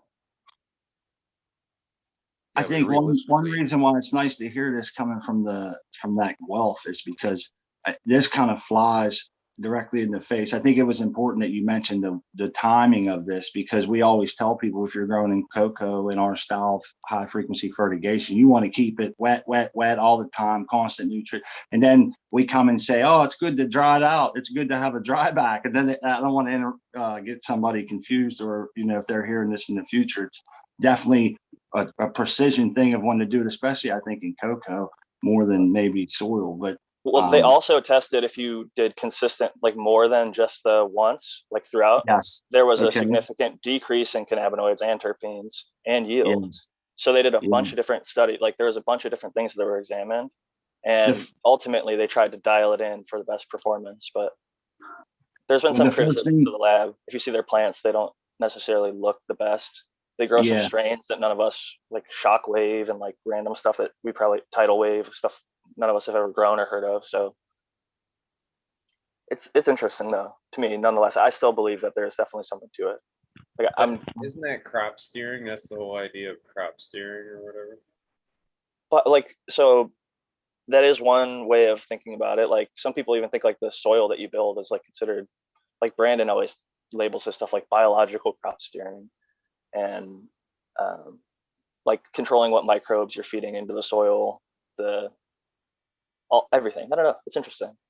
I noticed I like went a little heavy on one of my amendments, my last grow, and I think I could taste some of it kind of coming through in the build a soil craft blend. I think there's I can't think of what the actual ingredient is, but something's coming through from that. I think I always considered any kind of crop steering to be, and you guys can correct me on how I should look at this, as any manipulation of the environment to kind of get the plant to do what you want to do, whether it's topping or if you put extra shit in your soil so you can front load phosphates or however that goes with like Brandon or whatever, like anything that you manipulate to kind of get an outcome of your plant, that's crop steering. Is that right? It might all fall under that category, but I thought there were certain tricks like the dry back and like fucking running hotter temperatures at night or some shit. That was all like, yeah, but technically that is like a crop steering method type thing. It's what they do on big farms is any manipulation they call crop steering. So technically in big agricultural stuff, yeah, it's a. I'm just always curious when people use that term, like is there something that I'm missing, like a deeper meaning to that? Like it's only used for maybe like nutritional, if you're only changing nutrition. Yeah, it's a water and nutrition thing. It's like a dual thing. It's like how you feed it and how it's going to manipulate the crops. Like it's the yeah, you're right. You're both right. I think it makes sense that they lost terpenes and they lost weight whenever they did too much drought stressing in cocoa, because you lose the advantages of that substrate, and you also we keep the water fresh all the time at the roots to support healthy photosynthesis, and that, as we all know, is going to drive your buds, your terpene growth, and everything. So if you're keeping it at optimal conditions, which would be 90% wet or more, versus suboptimal conditions, which would be drying back all the time, then yeah, your plant would spend too much time in a suboptimal condition versus just hitting it boom at that week 7 and kind of getting the stress hormones from that or whatever. So in my mind, that study actually makes sense, and it's cool to know that that's out there. It's funny because Dr. MJ actually told me about this, as I had never even heard of the study, and I was arguing that you should drought stress your plants. He's like, no, you shouldn't. But there is actually evidence that proves it, and he like sent me the link, and I read through it, and I was like, this is very interesting. But I don't want it to be like too much confirmation bias, and I do think that you can grow very high terpene cannabis without drought stressing at all. Most people that are just starting you don't need to do it. Yeah, it's not a necessity by any means, but personally, it's just something that I try to keep my plants as healthy as possible the entire run, and just that one time I let them dry out. And I also think that it helps the roots. I used to watch greenhouse seeds videos back in the day, and Ariane and Franco would be there growing the plant, and they'd have like one in hydro and one in soil. And at a certain point in flower, they'd be like, all right, like, look at this big, massive plant we've got. We let it dry all the way out. And then like they pick it up, even though it's in this big, massive pot. And they're like, look, there's like almost no water in this at all. And we let it dry out to, help the root growth or whatever their explanation was at the time. But I do think at certain points, growing in containers, drying it out can help in certain circumstances. But I think a lot of like newer growers that listen to our shows and conversations like these haven't even had one grow where they just crushed it and had everything fucking dialed in and just knocked it out of the park, where they just watered, like tried to be on time every time. So until they get there, they shouldn't necessarily worry about like trying to time a drought stress and do things like that. But who the fuck am I to tell people what to do? People are gonna experiment. People run like 6 experiments at one time. You're right, dude. You're super right. So let's have a talk about watering for a second. How much we shouldn't water, because that's a big issue. People fucking water the hell out of their plants, and they're brand new gardeners, and they kill all their plants. That's what I did with a lot of money worth of seeds. So it really needs to be talked about sometimes, because you don't want to love them to death. Thousands of dollars worth of seeds, literally because I overwatered. Like packs yeah. of blueberry, packs of SFV, just whole packs of fucking animal cookies and all kinds of good shit that I got my hands on back then that fucking died because fucking I just watered every day. I thought that was too much. No, I thought that was underwatering too, you know? I was like, man, I need to water more. I've learned that, for my setup indoor, I need to water about every fourth day. If I go and water like every third day, then it starts getting nasty down in that pot and it gets too wet. If I go like the fifth day, then it starts drying out a little too much, and then I'll start getting leaf droop. But that's a huge thing. People are thinking that they gotta water every day or every other day, and you end up drowning your plant and killing it. I also want to say part of Mr. Greenfinger's comment was how much money he'd spent on the seeds and that. And it is sad when you spend that money on the seeds, but it just goes to show you like you could spend as much money as you want on the seeds. And if you don't have the watering down, it doesn't matter like how good of the breeder is, like it comes down to the gardener. You have to do your research and you could get some free seeds from a buddy. And if they had showed you the right way, you could get off on the right foot. It's just all about like hearing people like us talk about it. It could be, there's people out there right now popping seeds and they're, getting stunted and dying and they're wondering what the fuck's going on. They're just maybe watering them a little bit too much. And I think it's important to mention that when we reference overwatering, we mean hypoxia. Pretty much you're drowned in it. You gotta get some air to that. Even when your seed first cracks open, your embryonic root, your little tap roots there. That's why people take them out of water and put them into either their Jiffy pellet or into their paper towel, so you can get some aerobic respiration to that embryonic root. And that's important that people remember that the whole time you're growing that plant, you got to get oxygen to it. And that's why cocoa is such a good medium for us, that you guys are talking about watering every 4 or 5 days. We water every 4 or 5 hours, and small amounts, but that sounds like it would drown them. So it's very important to realize what substrate you're using, who's referencing what when they're talking too. So it's like I might be watering every 4 hours, but it's a different setup than what, say, Greenfingers or Socal might be running and watering every so many days. And that's important, that you got to have that oxygen. Like if you're in a soil, like I was just about to say, in regards to overwatering, some people think it's the amount of water. Like you could get 5% runoff, 10% runoff, 20% runoff. I'm of the belief it's not the amount of water that you gave at one time. It's how many times you're going in. People, new growers especially, in soil, oftentimes they want to water that plant every single day. Socal said it might take them 3 or 4 or 5 days sometimes for it to be the right time for them to water again. Well, if they're watering it every single day, that's going to build up and it's going to get soggy roots and it's just going to get worse and worse and worse over time. So you do have to kind of get the feel for not just how much water to give in a single watering, but know how long to take between those waterings. And if you want to, like new growers want to water it every single day, just start dialing back the amount of water that you're giving it.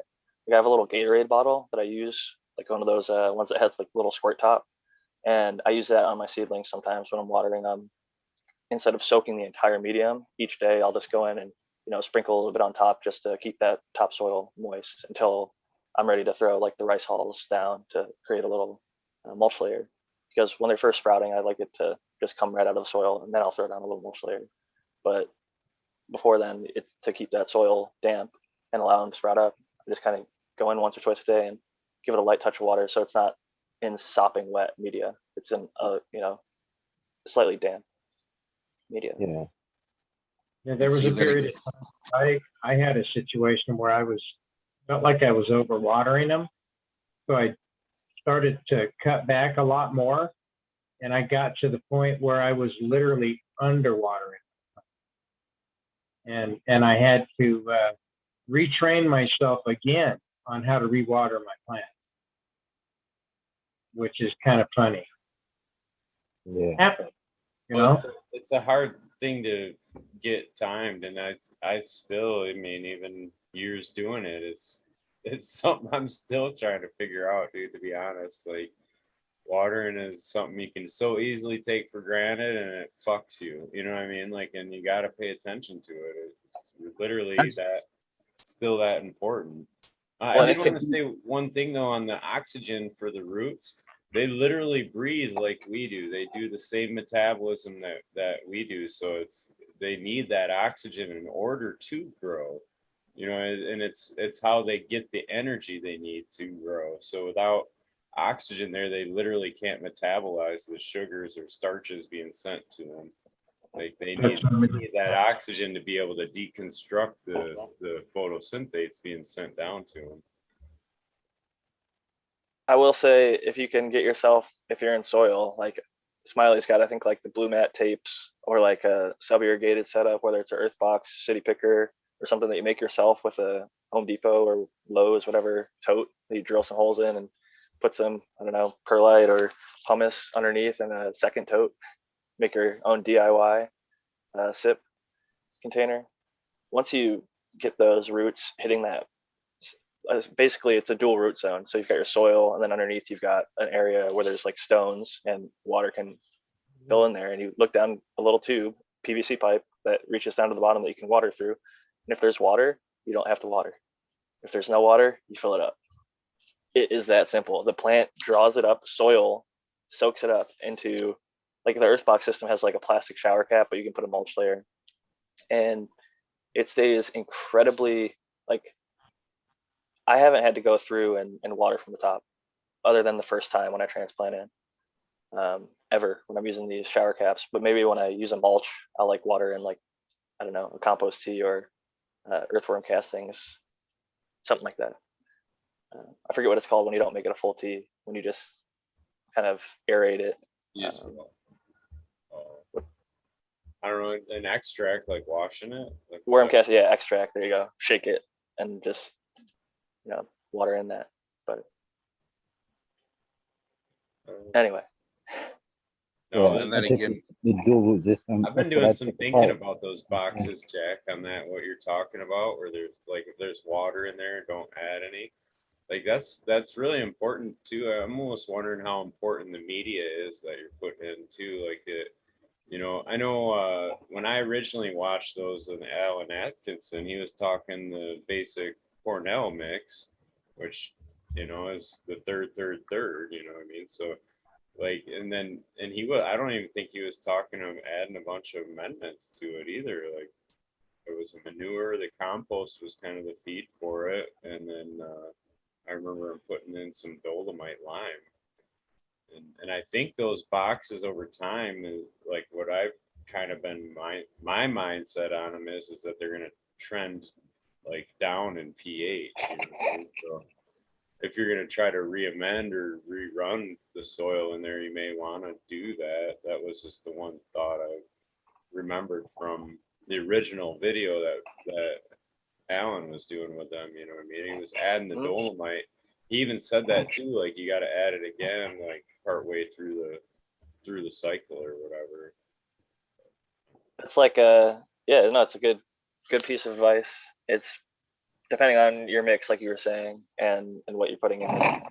I take sort of a different approach. I don't know if you watch like Jeremy from Build a Soil, where they cake on a rich layer of like compost and nutrient rich material, like amendments on the top, where those are like your feeder roots, is kind of like in his mind's eye how he describes it. It's not like my terminology, but he's described it that way, and I think it makes sense, especially when you peel back that top layer and you just see roots kind of shooting all through that top layer.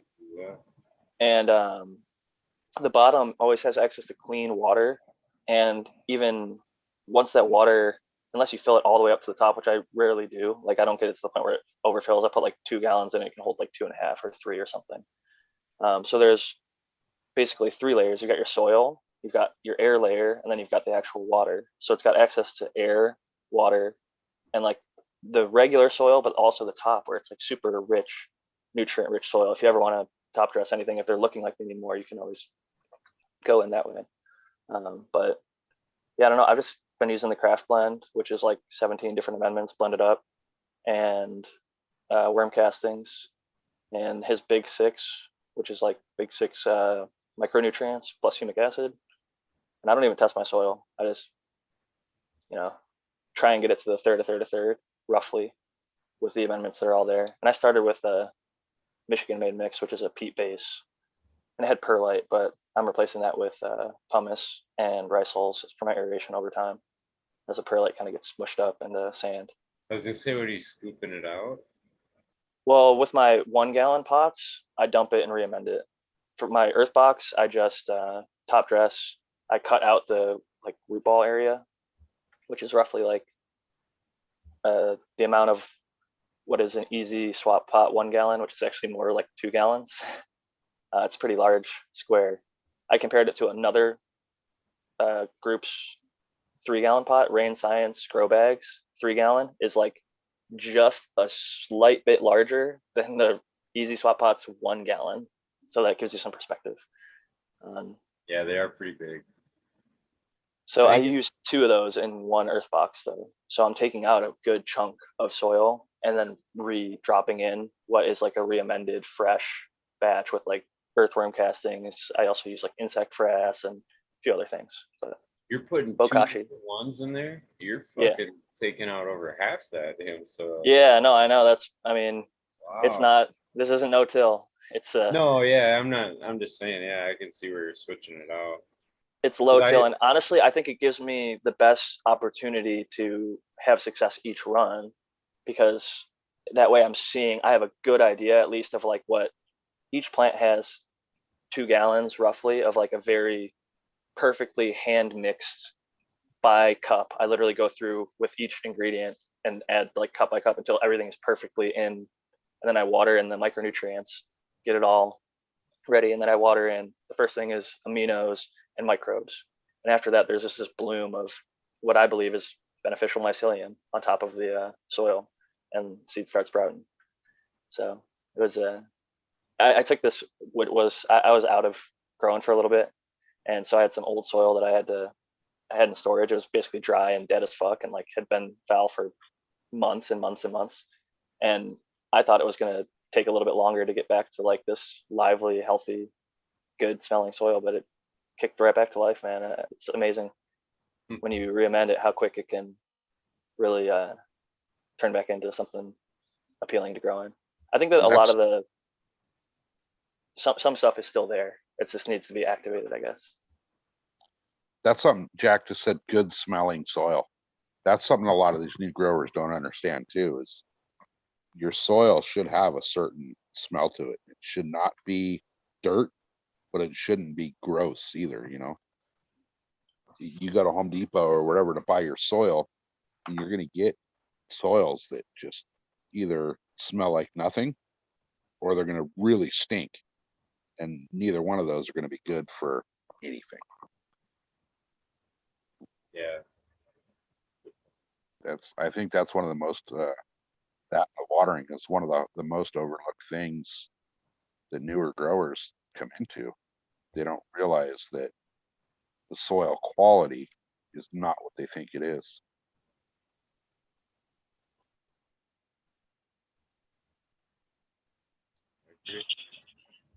Yeah, true. There's definitely a smell, like that ammonia smell is something you don't want. So Yeah, that's when you get the horse shit. I mean the horse shit. You don't smell it from the horse shit. When you get the cow shit or the steer manure, you get that smell sometimes. I love the humic, like the humus smell. Yeah. It's like Yeah, it smells like rich earth. Like it smells like you're walking through a forest. Like just like natural, rich, just delicious, danky, pungent earth. Like, oh, I love it, man. I love playing with the soil. Like it's the earthworm castings, I think, is one of the best things that you can put in the soil too. I mean, if you get good castings, that makes all the difference. That's my 100% of my third compost. I don't use any other compost. I just use earthworm castings. I know some people use like a traditional compost. The earthworm castings that I get have been tested every month or every 2 months for like the past 5 years, and they haven't changed at all in the nutrients. What was that? Is that a motorcycle? no idea, that wasn't me. Socal revving his bike over there. Oh, That wasn't me. Okay. But Somebody, it sounds like somebody's got some gut issue going on. It was probably my chair. Did you hear this? Yeah, it's my chair. It sounded like somebody's got bubble gut, man. No, I'm still trying to get used to this new chair. It was a low grumble, kind of like he said, a stomach issue. This is the dog, man. This is the dog. I'll blame the cats. You can blame me. You can blame me even though I was on mute. I am bending over, so. But I was actually just dumped one of my earth boxes to refill with new soil. I can't Do wait you to get use my. a compost, Smiley, or do you use the are you like me? Are you heavy on the worm castings? Because the company themselves said you can get away with using 5% of your mix. They've done studies as well, and like as little as 5% will give you good benefits. But I'm using it as my full. I definitely use worm casting. That's a huge key part of it, I think. But what I'm trying to do this time is do something a little different, because like the past mixes have been, I guess they're like a real heavy peat base, but there wasn't perlite in there, because that's, I don't know, I just don't like perlite. So, but there wasn't a lot of like aeration to it, so it kind of, I don't know, as like after I harvested and kind of let it dry up a little bit, so it's easier to move around and shit, it got like condensed and hydrophobic really bad, and I don't know, I just want to get something with a little more pumice stone in there, a little different aeration, and I think that, like, I don't know, it's just a thought I have, but I think that might perform a little better through there than what I've been having with. So like, I think going with a real heavy like worm casting or something like that, I think you do, you gain water holding capability, but I think, what I'm saying, like it's not quite as breathable. Like you can make that shit into a fucking murky soup real quick. You know what I mean? What soil are you using, Smiley? So I like the Nectar for the Gods, the Nectar number 4. And then the 4 shot is their Nectar number 4 with the 1 shot that they got or whatever. But I've been having pretty good luck with that. I like the amount of pumice stone that's in it. It seems, it doesn't have a ton of like nitrogen and shit like that, but they put 2 pounds of bone meal, I think, is in every bag and shit. So it's got plenty of calcium is what I like about it. So the aeration's right, the calcium's right, and I kind of feel like from there I can make the rest of it work real good. This stuff right here for all that other shit, make it light. This stuff's really fucking good. Like I used to talk shit about them because. What is it? Is that the Royal Gold? The Royal Gold fucking. Yeah.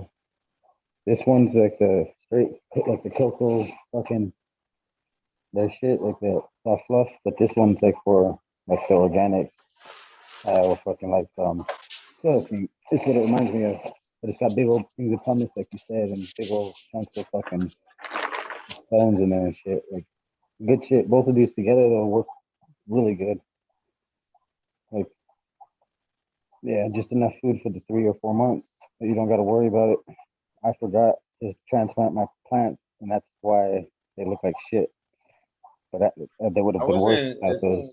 But I wasn't as concerned about the amount of nutrient that was in it. Like, it's about I was how much more water worried about. Yeah, like I wanted to get the aeration somewhat better, what I felt was going to be better. And so we'll see. We'll see. I'm not doing it to all of them either. It's just this one, and it was like kind of the weakest one the last time. So I was like already kind of like, this one's ready to split. So.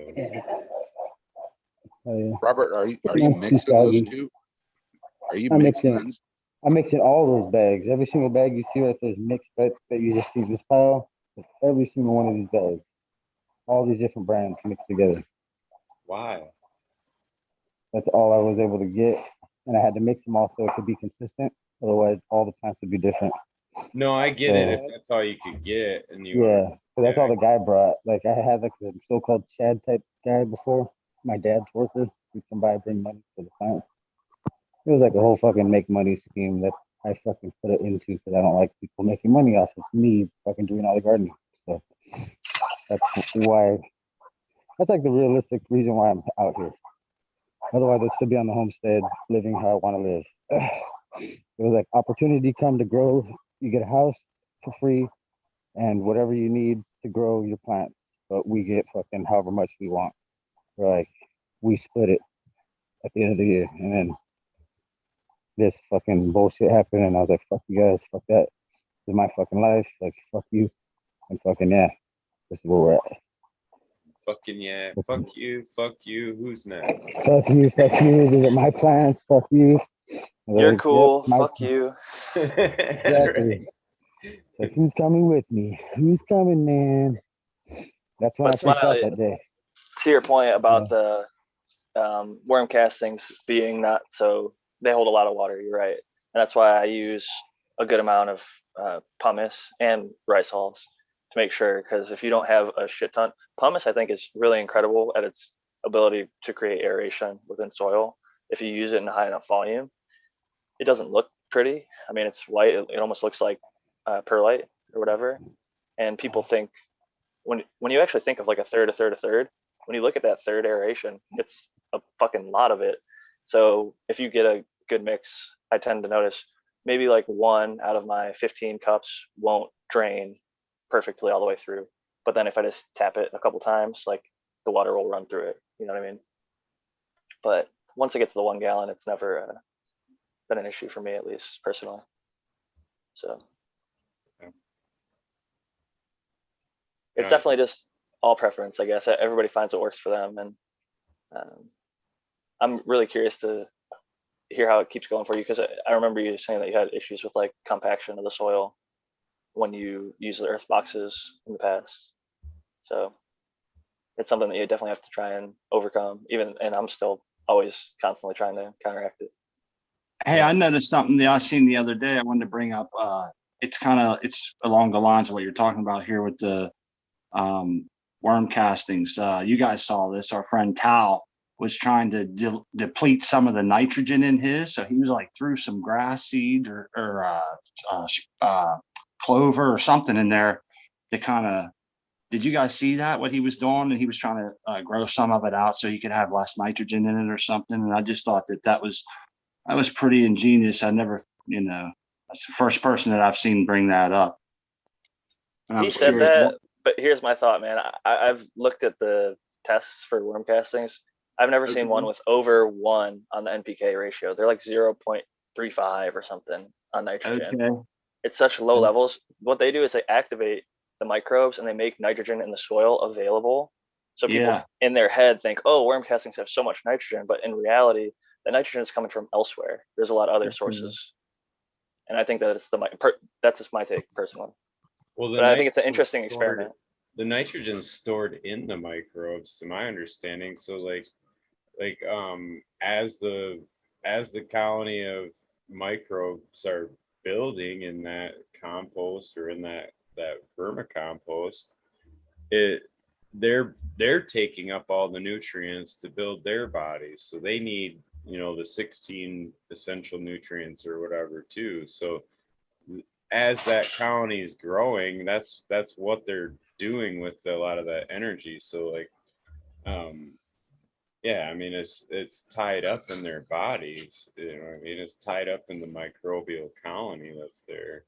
And that's where the nutrient cycling comes in, is like having the predators coming along to eat those. So like if you can picture, I guess the one, I forget who said it this way, but if you can picture like a bunch of piranhas swimming around, and what I'm saying, like they just take bites of shit and it's bleeding out, and you know what I mean? Like you can see that shit happen under microscopes too, where they fucking, you just see their cell explode and their guts go out or whatever. But those are all organic compounds that those cells used energy to make. You know what I'm saying? Like they needed energy to make that. They did work to make those compounds, and now it's being released. And as that happens enough, that's what the plants are really gaining from, is kind of my understanding of that. So it's quite different than It's just not the same as like ammonium nitrate or something that you could run through a water like saturation test and say, look, this has a 10 NPK versus like worm castings are 0.35. There's stuff out there that's like 20, 10, 20. You know what I mean? There's fertilizers out there that are extremely concentrated compared to what people are used to seeing in any organic fertilizer generally. Like even if you look at the soil, the NPKs are extremely low. Yeah, I think one of the nitrogens, like you're saying, ammonium nitrate is like nitrogen NCH4 or some number like that, and then the other one is N number 3. And I think they were saying recently that if you balance those out properly, that you'll get the proper pH in your soil too. That's like a really good pH buffer to have it at like 20/80 or something. I think ammonium nitrate being the 20% available. They got a little deeper than what I could grasp, but it was cool to hear that and then hear what you're saying and all this shit lining up. It makes for a good picture. It's interesting because there's certain soils out there like M3 that they use just like a bunch of different. There'll be like there's 6 different nitrogen available, like, and they all break down at different rates. And there's like 5 different phosphorus or whatever, and they just put a bunch of sources in. I think of organics as sort of like a buffet. They put a bunch of stuff out there in the hopes that some of it's going to be available when that plant needs it, right? And certain ones break down at different rates. So hopefully you get the right colony of microbes that can provide that to the plant, and the plant sends the signals out to the microbes in the soil or whatever and gets what it needs. And hopefully it all goes well, right? But sometimes people don't have enough. There's another thing that's kind of blown my mind here recently. I just want to kind of say this, but like there's the ability, so the structure of the molecule of carbohydrate that is from the roots is actually a form of communication as well, because those structures are not all the same. Like when we say, oh, there's sugars going out, like I think the part that we kind of blow by and take at a big viewpoint on or whatever, like it's nothing, but there's like trillions of ways those saccharides and polysaccharides can be assembled, and they're actually thinking that can be a form of communication as far as like carrying information out into the soil. And that's like the way that it's fucking communicating, you know what I mean? And it's almost similar to like DNA, like, you know what I mean? The DNA structure is put together in such a way that it's read and copied and made, you know what I mean? It's the instruction that's fucking, but the Matthew was saying that there's environmental DNA. There's shit that's just floating out there, like in the soil and in the environment that like we interact with, plants interact with, that don't even fucking know about. But yeah, that was always sort of my understanding of like how the plants work, is they put something out there. Like sugar is just like the simplified version. I don't understand the whole complexity of it, but they're signaling something to the microbes, and the microbes go do what they need to do. And it's a very interesting interaction, but you don't necessarily need to know how all of it works to enjoy the beauty of growing organic cannabis plants and getting stoned off of them. But it's fun to talk about at fucking 12:09. Yo, my ears are ringing over here. Hey, Tal, we were talking. Dude, Was somebody's ears let me ringing? tell you that I don't know. Bagged earthworm castings might be low in nutriental value, but I didn't. So, like I was saying, I planted, it was wheatgrass in straight earthworm castings. There was no amendments added to the earthworm castings other than when they were being made into earthworm castings. You know what I'm saying? The shit grew like wildfire. And I cut it 3 times and it was green. So it's definitely pulling out nitrogen. There had to be there's some environmental nitrogen, like the clover and shit. That's pulling, there's like a lot of those cover crops. It's not pulling a ton of nitrogen from the soil. Wheatgrass. I know, that's what I'm saying. The wheatgrass, it's not like it's a high demand crop.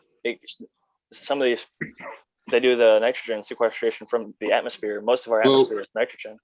when they say that FPJ, you put in a handful or you match your sun leaves from your marijuana plant with brown sugar and let it steep for a week. And you could cut that 1,000 to 1 as a nitrogen supplies.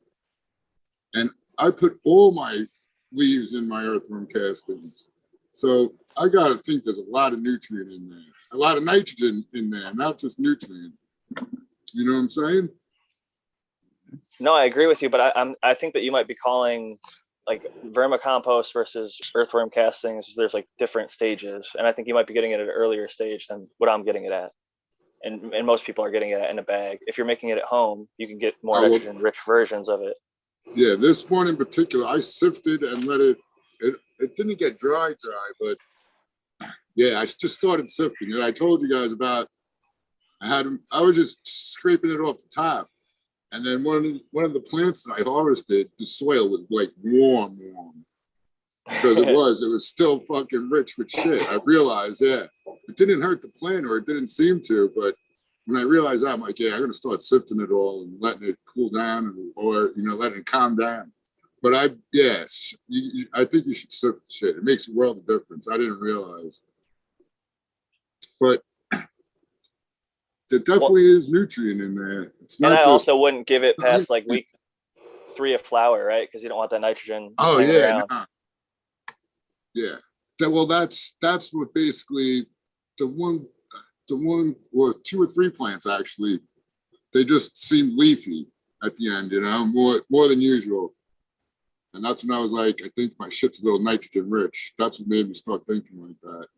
When I grew in cocoa once, I didn't have an EC meter. I was just kind of doing it by feel and trying to give like half strength, quarter strength, whatever. But I still ended up giving a little too much nitrogen. I had a plant finish real kind of dark green and leafy still. It didn't ever get a nice fade. Kept vegging, it didn't almost burn the same either. I was really upset about this one plant. I was like, fuck you. So then, yeah, I'm definitely gonna try and like make sure whatever I put in is gone by the time. Pot size is a big thing for that. That's why I like doing two plants in one earth box, because then I know I can almost guarantee a fade, because they're almost gonna, like, when I tried 3, the one in the middle literally got eaten alive by the 2 on the outsides. I was gonna say pot size and plant size, because if your plant's roots aren't taking up the whole like root ball pretty much, they'll be, it might not use all the nutrients that are in there. So yeah, I agree. Yeah. That was my thought behind it. Everybody. Cheers, Tal. Welcome back. Cheers. We're glad you heard us subconsciously. And I just want to say one thing, man. I've seen those fucking roots attack, dude. Like, they literally migrate through the whole pot like a fucking beehive. You know what I mean? You may not see them fill the whole pot all at once, but I've seen them fucking migrate around. They'll follow the water. I've seen them they've tried to eat my drippers, like the Blue Mott drippers and shit. Like deep into flower, dude. They're like week 8, you know what I mean? Like week 8 in flower, and the fucking roots are still trying to do all that. So like, I don't think there's really a big stage where those stop growing and start dying off or whatever. Or people are like, oh, and you want roots in veg, but then in flower not. But I'm like, I don't know, man. They always go pretty good in flower still. I was gonna say, I've never, because I've been kind of taught how to veg properly, and like, in my opinion, fill out the pot before you transplant a little bit, or see those roots growing out the bottom, and use like a staged setup where you go, gradually build up. Every single time I've finished a run, when I pull out the root ball, it is so solid. It's like a bowling ball in the fucking pot, or in the earth box case. Like, if I was trying to pull out both stalks, it would be just a giant brick of roots. Like, the whole entire earth box is just fucking a huge mass of roots. I had to get little handheld tools. I think it's called a cultivator, actually, is one of them. So I could break apart some of the stuff when I'd pull it out, because it was so root dense. For me to reuse it for a solo cup, I'd have to rip through some of the roots. That's why I kind of let it dry out for a little while, so it was easier to beat up some of the spots. But yeah, definitely, I think it's crucial that people do their best to fill out the pot every run. I think Eagle says unless he does that, he feels like that's the first thing he checks after the run, pulls out, checks the root ball, and if it doesn't fill out the entire pot, he feels like he could have done better. And I tend to agree with that. you got to keep healthy roots and try and fill out every little inch of that space if you can.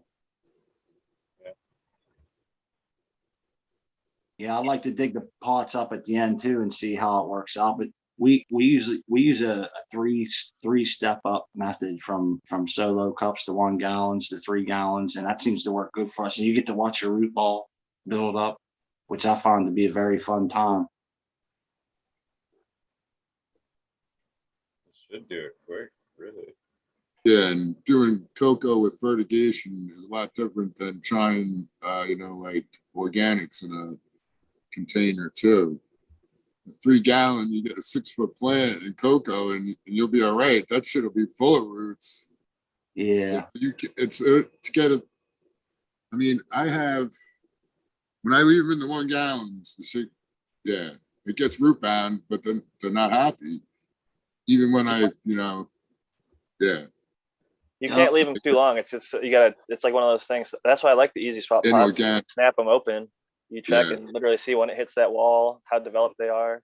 Oh, I just had no room. And I never feel comfortable teasing the roots too much. And even with a glove on or anything, I feel like I'm breaking the root ball apart. That's about to go to shit on me right in my hands, break a taproot or whatever. But so I never feel you gotta let that worry go, brother. Go watch Alex Hardy's video. He absolutely molests his plants' roots. He beats the fucking shit out of them. He plants 6 plants in those little cells. He rips them the fuck apart. He plants them diagonally sideways. I used to be real worrisome too about I try to just take the best care of the plant or whatever.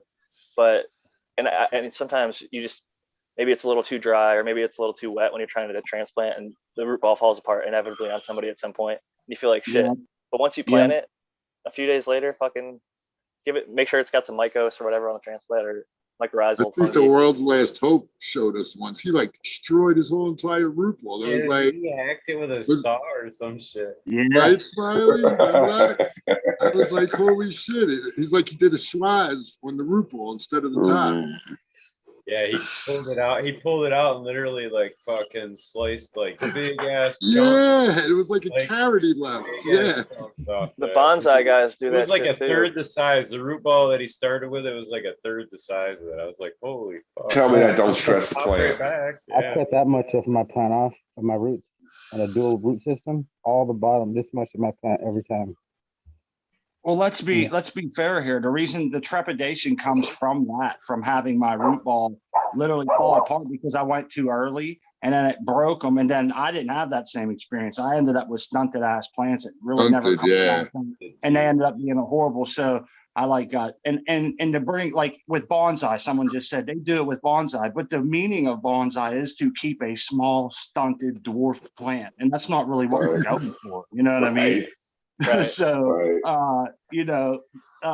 that's where my trepidation comes from is having had bad pot ups before. But like I said, I like that time. And I think we've gotten pretty good at timing it to where you can pop them right out, man, and they're ready to go. But I have seen where I've let them wrap up a little too much. And then when I went and excavated at the end, I noticed that it didn't totally it didn't. They stay You stuck. still tell it was there.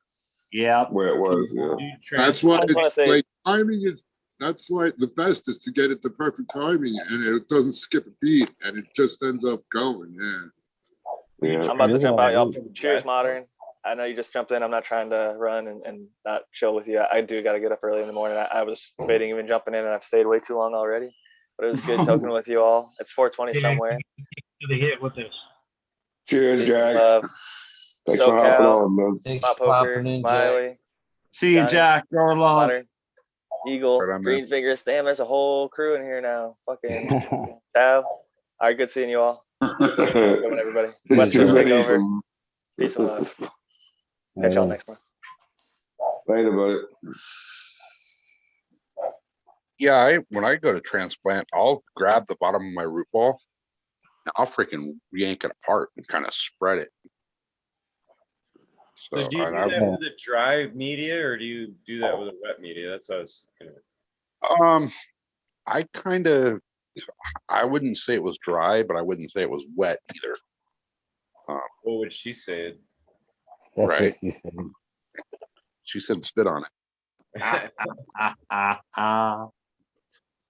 No, but usually I will wait a little longer to water if I'm about to transplant. So I guess I'd call it a little drier than normal. But I will, when I'm going into the next size up, I will spread that root ball out at the bottom of it, and it seems to help. It's almost like they like you I don't know, like unkink them, and they kind of spread out quicker and kind of relax and spread their wings a little bit. I don't necessarily bust them apart like that, Socal, but I do like the Mr. Tight method during like the replant there, where I'll put the pot in there, pack in around it. You've got to see me do it. Take one pot out, shove it in. I like to keep that plant dry, just like that, just like you're talking, and then water around that ring. Not necessarily where I dunk the transplant in, but that ring around it, so the roots kind of reach out for that water. I don't water the plant itself, but I water around it, basically around the edge of the pot there, to make the roots go looking for that water still. I used to think that was stupid ego, but I totally see that shit now. Those roots do absolutely go looking for that water, and it's fucking mind bending how fast they do too. Like, it's crazy. Well, watch the Mendo Dope, the How to Grow series that they do, and one of the things they talk about is making the roots search for the water. They're in those big 600 or 1,000 gallon smart pots, and they don't water near the plant. They water the outside edges of those pots, and that creates the root growth because they're looking for that water, so they're stretching out to try to find it. So I think that's a big I think that's kind of a big thing, whether you're transplanting or you're a month and a half into veg. I always try to water around the outsides rather than down the middle of the plant. I really do believe it helps.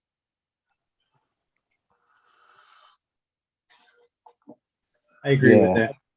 I agree too. I cut the whole bottom of my roots off most of the time, even if I take them out of the pot. But these are just pots that I cut with the roots because I had the dual root zone with the hydrogen. So yeah, I just cut the bottoms off. You can see the roots still stuck to the bottom.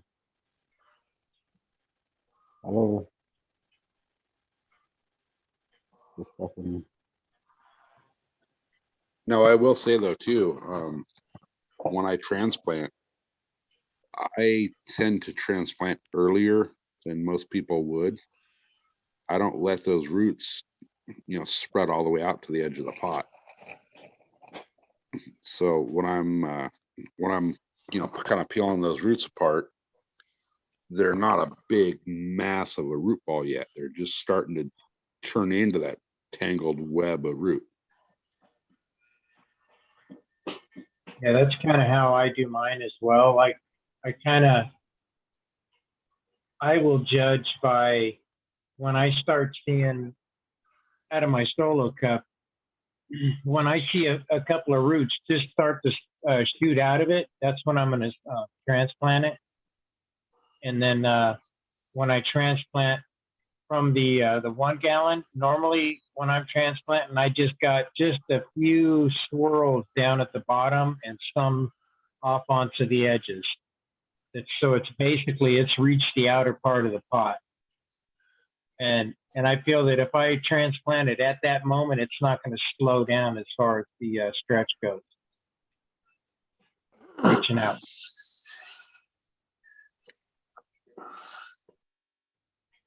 I've always been a firm believer in the more space they have to spread out, the more it's going to help it out. And if you get root bound, then you're going to kind of screw yourself. So, Mother, how the heck are you? Hey, I had some good news today. You what? I had good news today. What's that? What happened? Did you win? Tell us the good news. Well, we had the city commission's meeting was tonight, and they had the first reading of the new ordinance for allowing caregivers to change the ordinance and allow me to be a caregiver here. If I can start doing that, they approved the reading of it. So next month they'll have a second reading of it, and it's pretty much to approve it. They approved the reading with only one person that voted no. Everybody else voted yes. No public had any problem with it. Nobody had no problem with it, the change.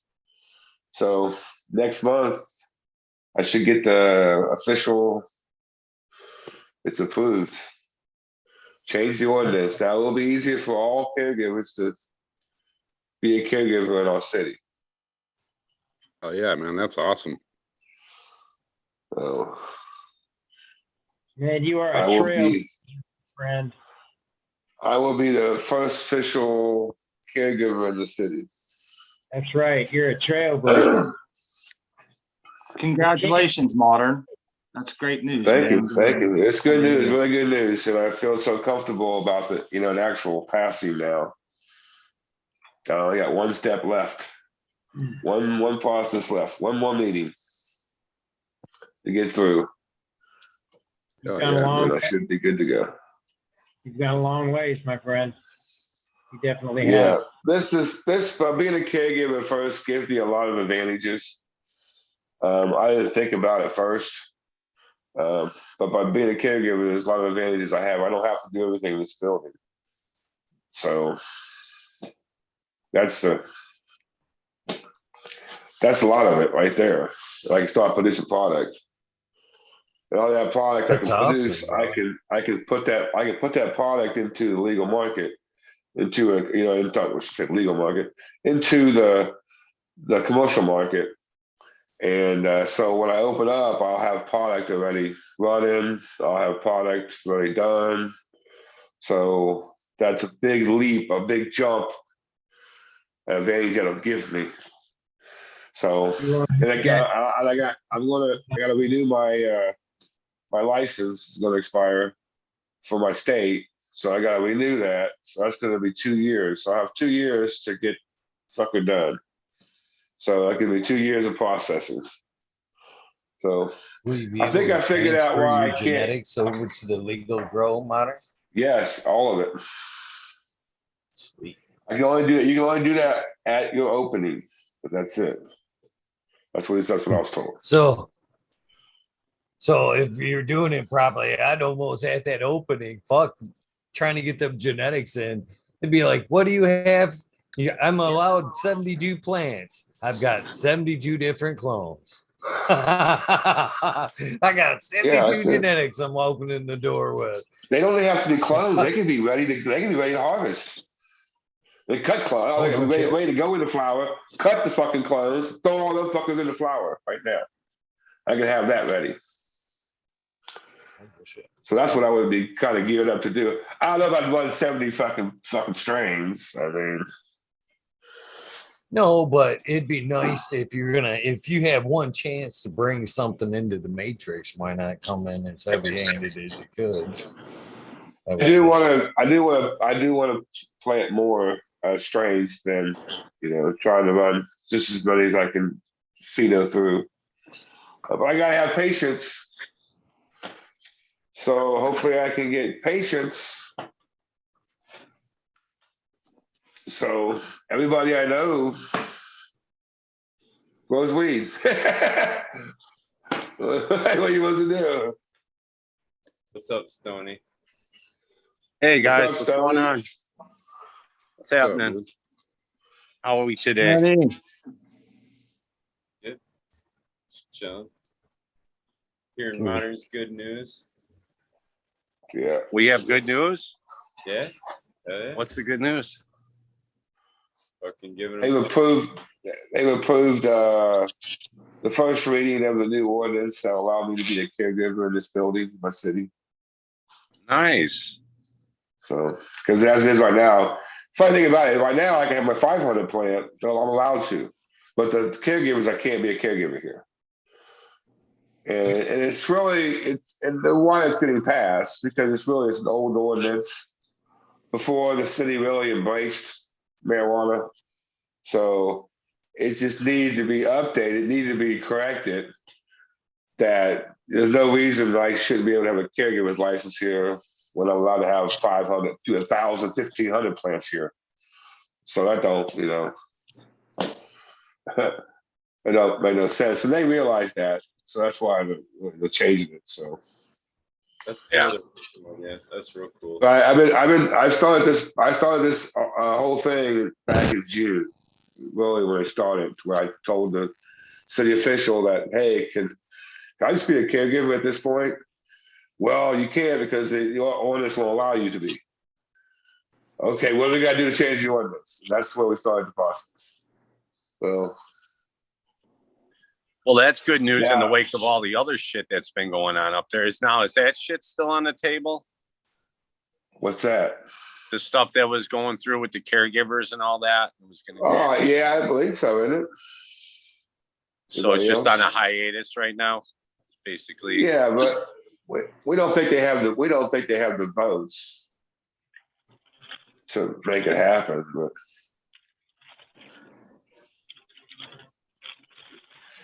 if it does happen, then we will have to make the best of that. There is some advantages for us in that bill.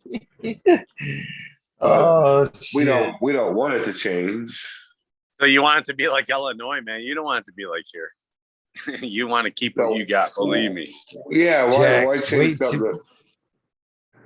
Wait before you leave, Jack, because you're gonna want to hear this. This is fucking. I see Jack and Chad. Good night, y'all. Talking, grow, chilling as always. This you will get a kick out of this. I'm sure. Jack, I hope you're still listening because I know you'll get a fucking kick out of this too. Okay. So you probably wondering what the fuck I've been doing over here all this time. So what I've been doing is I've been fucking around making a temple ball. Somebody has been asking me for a while if I would make them one. So I said, fuck it. I had the keef available. I refined it a little bit off camera. Took that 220 shake down to a 160 shake. Got about, I didn't even measure it. I'm willing to guess it's probably about a half ounce there I'm working with now.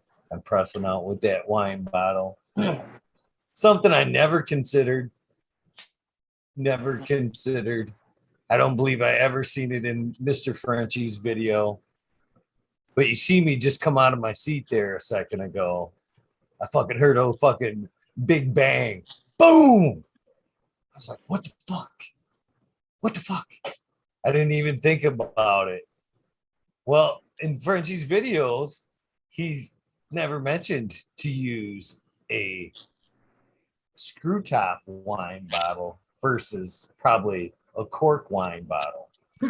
So I got up a few minutes ago and threw that patty in the fucking freezer so I could pull it apart and like dough, fold it on itself and start round two of the temple ball. But what happened was that fucking bottle got so hot in the microwave. Yeah. It fucking blew the cork right off. I'm surprised right through the door. I got a hell of a mess. Fucking water, the microwave sitting there fucking full of water. It fucking pow! Fucking loud as shit. Oh, man. I'm not somebody kicked the back door and shit. I'm not the only one now. Screw top, you'd have broke the glass. Oh, it didn't break the glass. It just shot the cork off. It threw water everywhere. And it's a lot cool because I did the same fucking thing last year, man. I'm like, I'm gonna make this fucking temple ball. I got a wine bottle here. Put the cork, put it in that microwave. I'm fucking got my, just like you, man. I'm setting up and boom, man. My mom was there. She's like, what the hell was that? Oh man, it was a fucking mess. Took a little bit past 2 orb there. I put the wine bottle in a boiling pot of water. It's boiling on the stove, and I stick it in there and just let it get hot as fuck in that boiling water. Yeah, that's the way I did and it. Mine does. I do have a cork in mine. It's what is it? A absolute bottle. perfectly round, perfectly flat. You know what works good is like a Grey Goose bottle, because they're just a straight cylinder and it's got the metal top. That's what I used second time around. And I just heated it up in boiling water like you did. Same thing. Just kept the water Well, boiling. I don't know if you guys have caught this about the jar thing or the bottle thing. On a wine on bottles, this is where it's important to me is fucking whatever bottle I'm using. And I always thought this was the reason why Frenchie chose the bottle he did, a wine bottle. Most bottles, jars, whatever, have a rim right A here lip. that fattens up. Yeah, a little lip here. right there. It don't And work. it leaves Yeah, a space where you can't fucking press no more, basically. Right. Wine bottles, and most wine bottles I've come across are smooth at that bottom. It doesn't necessarily have that raised bottom, so I can get as tight, you know what I mean? That's why I always thought he chose the wine bottle to get rid of that little, so he can press as tight as he could to the pad without leaving, you know, you know, a bottom, basically bottoming out with the bottom. Yeah, that's why I picked that absolute bottle. Same reason. Don't want that lip on there. Absolutely. Something to think about when you're choosing bottles. So we want a flat bottom and threads. Yes. And don't put it in the microwave. Just put it in some boiling water. Trust me. Yeah, that's what I've done. How's your microwave? And have some, make sure you got some coasters for your hands because that bottle's hot. I have a new microwave now. Dude, microwaves are the devil, man. That shit's no good for nothing. The first time I tried reheating a pizza when I was a kid, I knew I just got to throw that microwave away, man. Oh, they do better now. I use a microwave every day, dude. Fuck. I hardly use it. Oh, you know you're not supposed to put metal in there, right? Yeah. Well, that's not this one. Or marshmallows. Not this one. This one, I just bought this motherfucker. I hope it's not ruined. This motherfucker, it's an air fryer. You can bake in. It's an air fryer, conventional oven, and a microwave, all in one. Oh, you got the top. Wow. And it has like a raised metal thing for the fucking air fryer that everything they come goes with under. like a So they come with like a metal rack for them now. Come with no control. Yeah. Some of them do. Yeah, some of them are Bluetooth. Wi-Fi.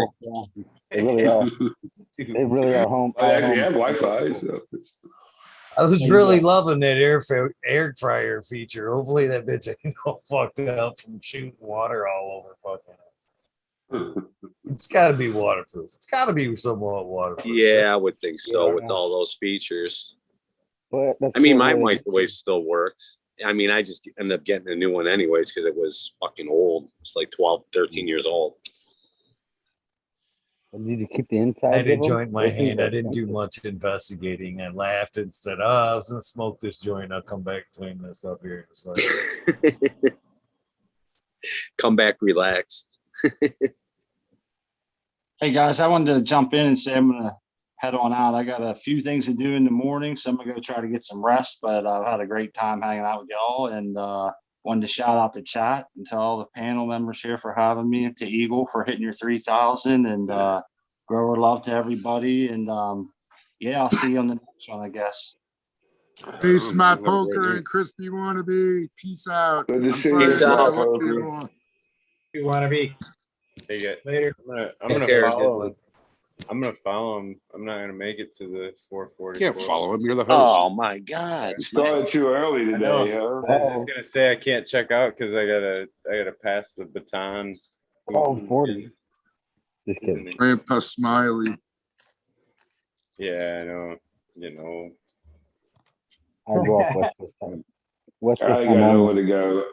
I got On the nowhere to West go Coast tomorrow. takeover, So. we only go off West Coast time, so it's barely 12, guys. Yeah, it's Barely only midnight. 12:40. Thanks for sharing your time with us, Smiley. Yeah, man, I appreciate it. Oh yeah. Take care, Smiley. See you later, buddy. Appreciate it. Have a good one, guys. have a good one, brother. Nice. Anybody else balling out here? Yeah.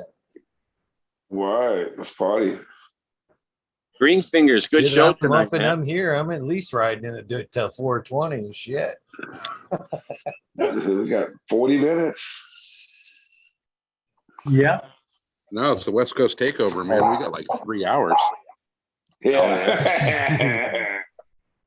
I can do it. Yes, no. Be so high we're retarded by that point. So, Chow, did you hear I painted my roof on my double wide trailer? Seal it up. Yep, I painted. I put "Let's Go Brandon" on the top, and I'm right in the flight path on the way into Las Vegas.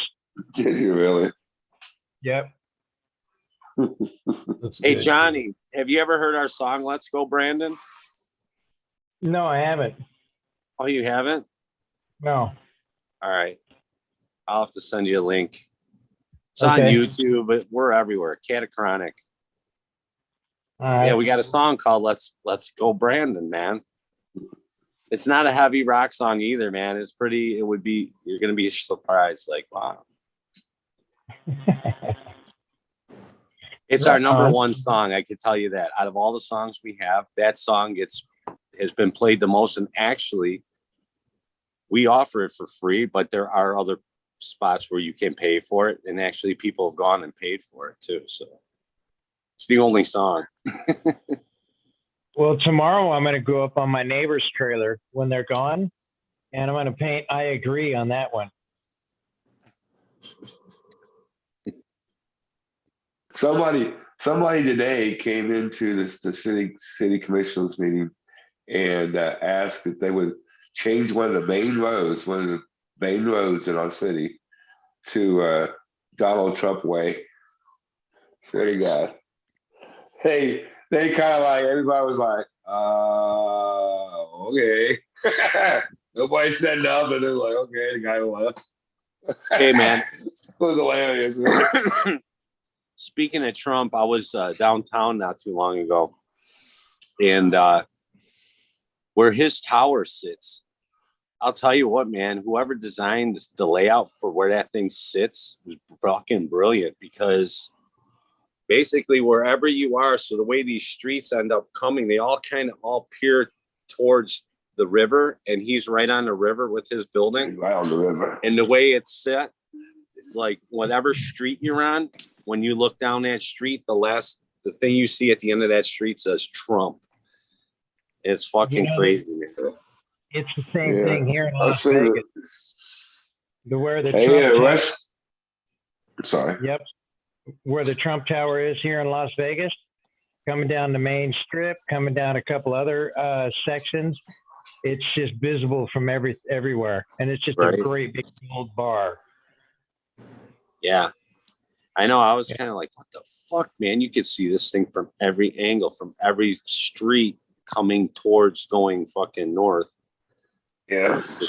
I was sitting at a restaurant, looking out of the window, and fucking right there it is in Chicago. A lot of people could see that building. That's for sure. Yeah, he's right dead smack center in the loop, man. Right on the river too. Yeah, that building I did was actually right down the river from it on the other side. So I saw that thing every fucking day. He was pissed too because we're taller than him. They want to stack onto the antennas, because they count the antenna too. So. Yeah, that's so stupid, though, isn't it? Because why not then just bring? I mean, some of the buildings do have massive antennas on them, and they were once the tallest building in the world. It's like they're 30 stories tall. I mean, these antennas. I watched them change the one on the Hancock. They got them double propellered helicopters and had guys on the top and clipped onto the one, and then just kind of dropped it down and then lifted up, hooked up the other side, carried it away, and then brought the new one in and set it right in. It was fucking awesome. What's up, kid? What's up, brother? Yeah, well, I see you put an antenna on the Golden Gate Bridge. Do they buy sky rights over there though? Like, are they able to buy the sky right to the building next to them? Like, if they're not going to build up high enough, the building next to you could buy all your sky rights. And come overnight. They do shit like that. That's crazy. That's fucking outrageously crazy that they could do that shit. I'll tell you what, It's it's funny right because now. when we're building those skyscrapers, you could see the neighbors next door going, oh, fuck. And as you're coming up, you're looking right in their window and they had a beautiful view of the lake and not no more. You're going to be looking at the side of this fucking building from now on. Yeah. But that's that's the biggest problem is, so when you buy something down there, so like those people, when they bought originally, they bought with the lake view, right? They paid the extra money for that lake view and now it's fucking gone. This is the thing the world over, right? At the end of my garden's a field and it's a beautiful view, but I don't own that view. I just own this bit of property. And when they want to take that view and turn it into 100 houses, that's their business, man. Yeah. Yeah, I used to have a view of the Las Vegas Strip from my place. Just walk out of my driveway and look down, and I'd be able to see it.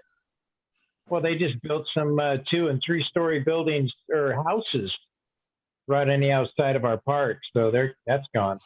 Can't see that anymore. 313, buy up that property that's between you and the river, and you'll be all right. That's all. Seafront property, that'll cover it. And then all that can happen is people could put tents outside and live in them and shit on the street and stuff. You're right. Yeah.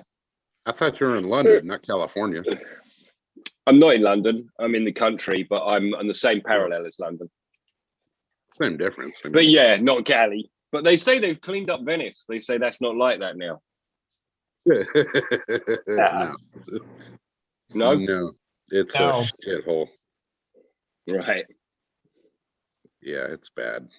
All the freaks come out during the day and then the fucking scumbags are out at night.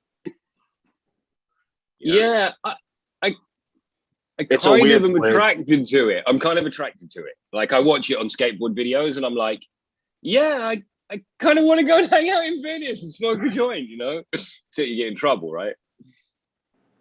Pretty much. You can shoot heroin, but you can't smoke a joint. Yeah. Meth and crack and heroin's good. Joints, forget it. Yep. Going to jail. Do It anything smells. as long as you don't get caught. No Heroin doesn't medication, smell. just Doesn't smell up the place. That weed You stuff can smoke smells weed up if the it place. smells like crap. Like, if it doesn't smell like weed, you can smoke it. Like, I smoke the vapes, the shitty ass vapes. Oh They're yeah, indifferent yeah. to that. They're like cotton candy. Fucking. Oh crazy. god. Well, it's like I was saying earlier. We cannot go to the beach and watch the sunset and have a beer. But, you can sit there at the beach and shoot a fucking needle in your arm and nobody gives a shit. super weird, huh? Super weird. Crazy. Crazy. And actually, that's the whole weirdness of this whole world. You can't do that. We're gonna do that. You can't do that. Yeah. It's at least let us have all the rights to be adults and fuck up however we want. Like, who cares if I we're able need you steal to have either? my vaccine. Yeah, I need you let to me have be it. able to. Yeah, let me be able to poison myself how I want. Yeah, why do you care? Unless you're my Yeah. mom, why do you care? Hey, I'm It sorry, is I want like- to say something here. Eagle, congratulations. You say 500,000 views. Yep. You're muted. Yep, we were talking about that a little bit earlier. A couple milestones for me this last week. 3,000 subs. I just crossed that 3,000 sub mark. It's been a bitch too, because the reason why I haven't said it is one of those things. Because as soon as you say it, it goes back.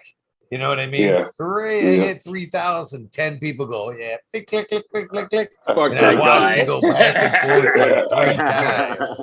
Yeah.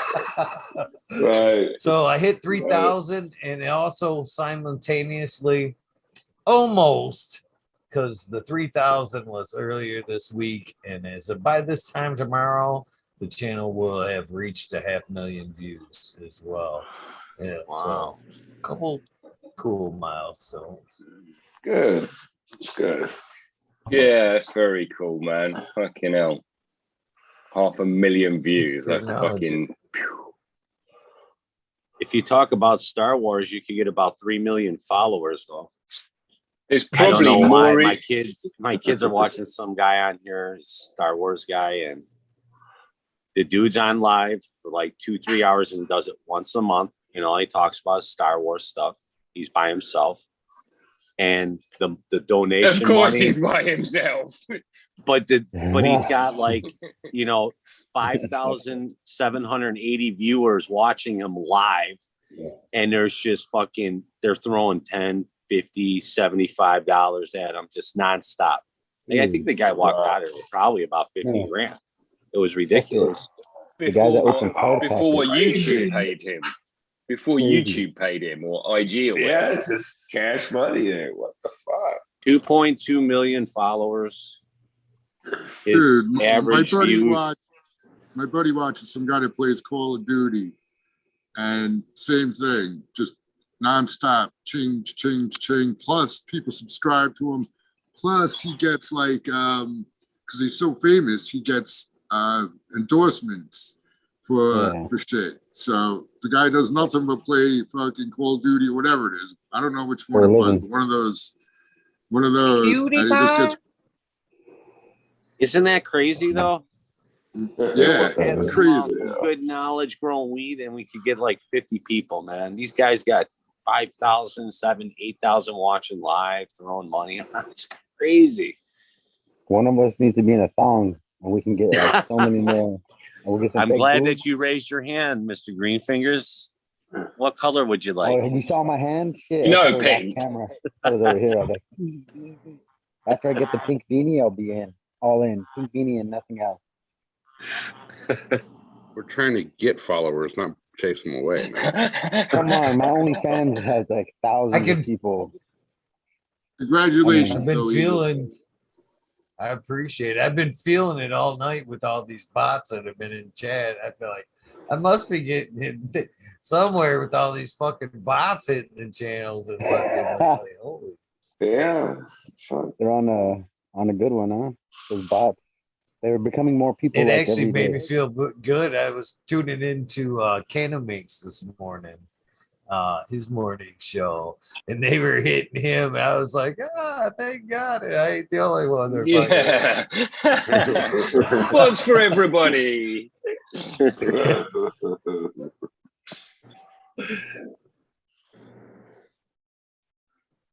Okay. So I forgot what I was gonna say. For kids. I don't know. I don't know. I was gonna say it, and then it was the same topic you were just talking about, and then fucking. That's what happens when you smoke weed. Yep. Right. I had that same thought on my mind too, and it left me too. Dang. Fuck me, right? Like you took my idea, then you lost it, and then whoever lost it after you, like we just passed it off to nobody. So why is it these fucking guys can play video games and get all these followers and make money off it, yet I go do work for somebody and they don't want to pay my ass? I don't know. Because we smoke weed. Oh, because they're paying another the shit they want. You're doing shit that has to get done. They're using fun bucks. Fun bucks are easy to spend, man. That's money on shit you enjoy, right? And money on fucking fixing the roof or the plumbing, that's fucking wasted money. That takes from fun bucks. So this is what you need to do, Socal. You need to get yourself a cameraman, and you got to have him follow you around and turn it into a show. And that way, these people will be happy to pay. No, dude, the guy's really good. Just to add on, he like wins tournaments and shit. That's part of it. He's like, right. Yeah. I didn't add Yeah, that. he's like one of the best in the world. Like literally, like those Yeah. things are hard to fucking play. You got to get your mods right for your guns. You got to fucking all that shit. Fucking, it's crazy. Like it's fucking a living for a lot of people now.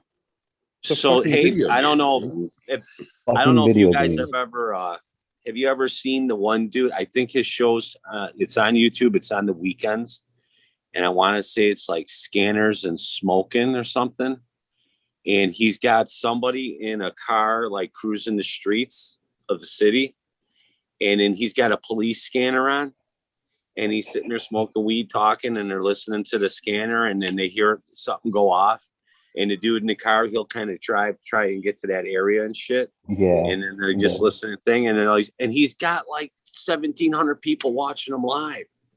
And I tried watching it for like 5 minutes. I was bored off my ass. I'm like, this is fucking stupid. Like, how does this guy have that many followers? Okay. Like, it's not even fucking interesting. Yeah. You're right. I don't know. Auditors get more viewers than anybody just to go watch a cop because people don't like cops, right? So if you're gonna go watch a cop that cuts somebody up, gonna lose their rights just by being pulled over.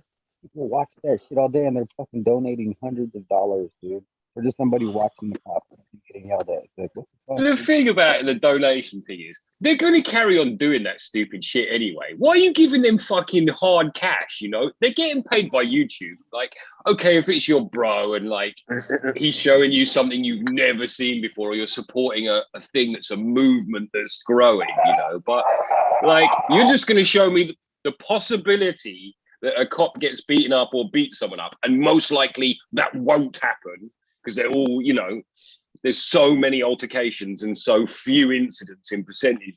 It's weird, man. It's voyeuristic, isn't it? It's perverse. Yeah, I'm just trying to figure out what's important to people these days. What's the important thing? Like fucking Star Wars video games and watching somebody just sit there and listen. Like you could be doing it yourself. You go buy a scanner for like $20 and sit there and listen to fucking, you know, what's going on in your fucking neighborhood, right? Yeah. I mean, the guy driving around is really doing nothing anyways. You could just have a picture of, you know, you could loop something like that, just have it pre-recorded. But I mean, it just boggles my mind that there's so many fucking people that watch like just kind of like nonsense stuff, and then it seems like some shit that should be a little bit more important. You don't have. But there is some dudes on that scanner show, and they are like, they're chatting with each other, and they're like, there are dudes who sit on panels and talk about weed. No, they don't. Yeah, they do. They talk about weed. For how long? For 5 minutes? No. For 4 hours? No, they don't. Yeah, they do. Every night. Have you seen that show though? Have you seen that guy though? He sits there and he's firing up bowls and shit, and he's smoking bowls on there, and he's laughing and listening to. I was just like, wow, man.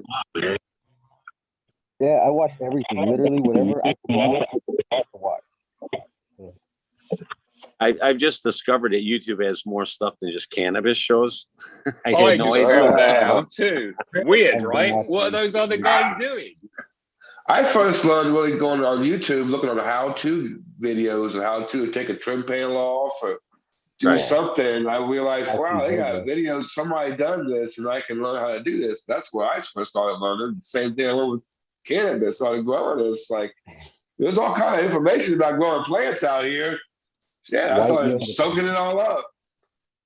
White yoga pants. I've kind of learned on them how-to videos, though. Some are good, some are the habit. Oh yeah, I shit you not. The last one I watched was there's a piece in the fucking the steering column. So there's a steering where it goes from the bottom of the steering column out through the firewall, and it actually connects to another fucking piece. All of them have universal joints. So I watched this video on how to change it. Guys, like fucking 15 minutes or some shit like that. Yeah, whatever. In and out, bang, bang, only a couple tools. I shit you not, at one point of being like upside down in the vehicle and like almost locked in where I couldn't get back out of the vehicle, I fucking was like, I fucking cursed the fucking guy in the video and threw a wrench, probably an acre across the yard. Fuck this. I like just went into a fucking just a rant. Just fucking, there's no fucking way. No fucking way this was. You said there was a fucking, and it isn't fucking here. This is not the same fucking. Did you leave him a comment?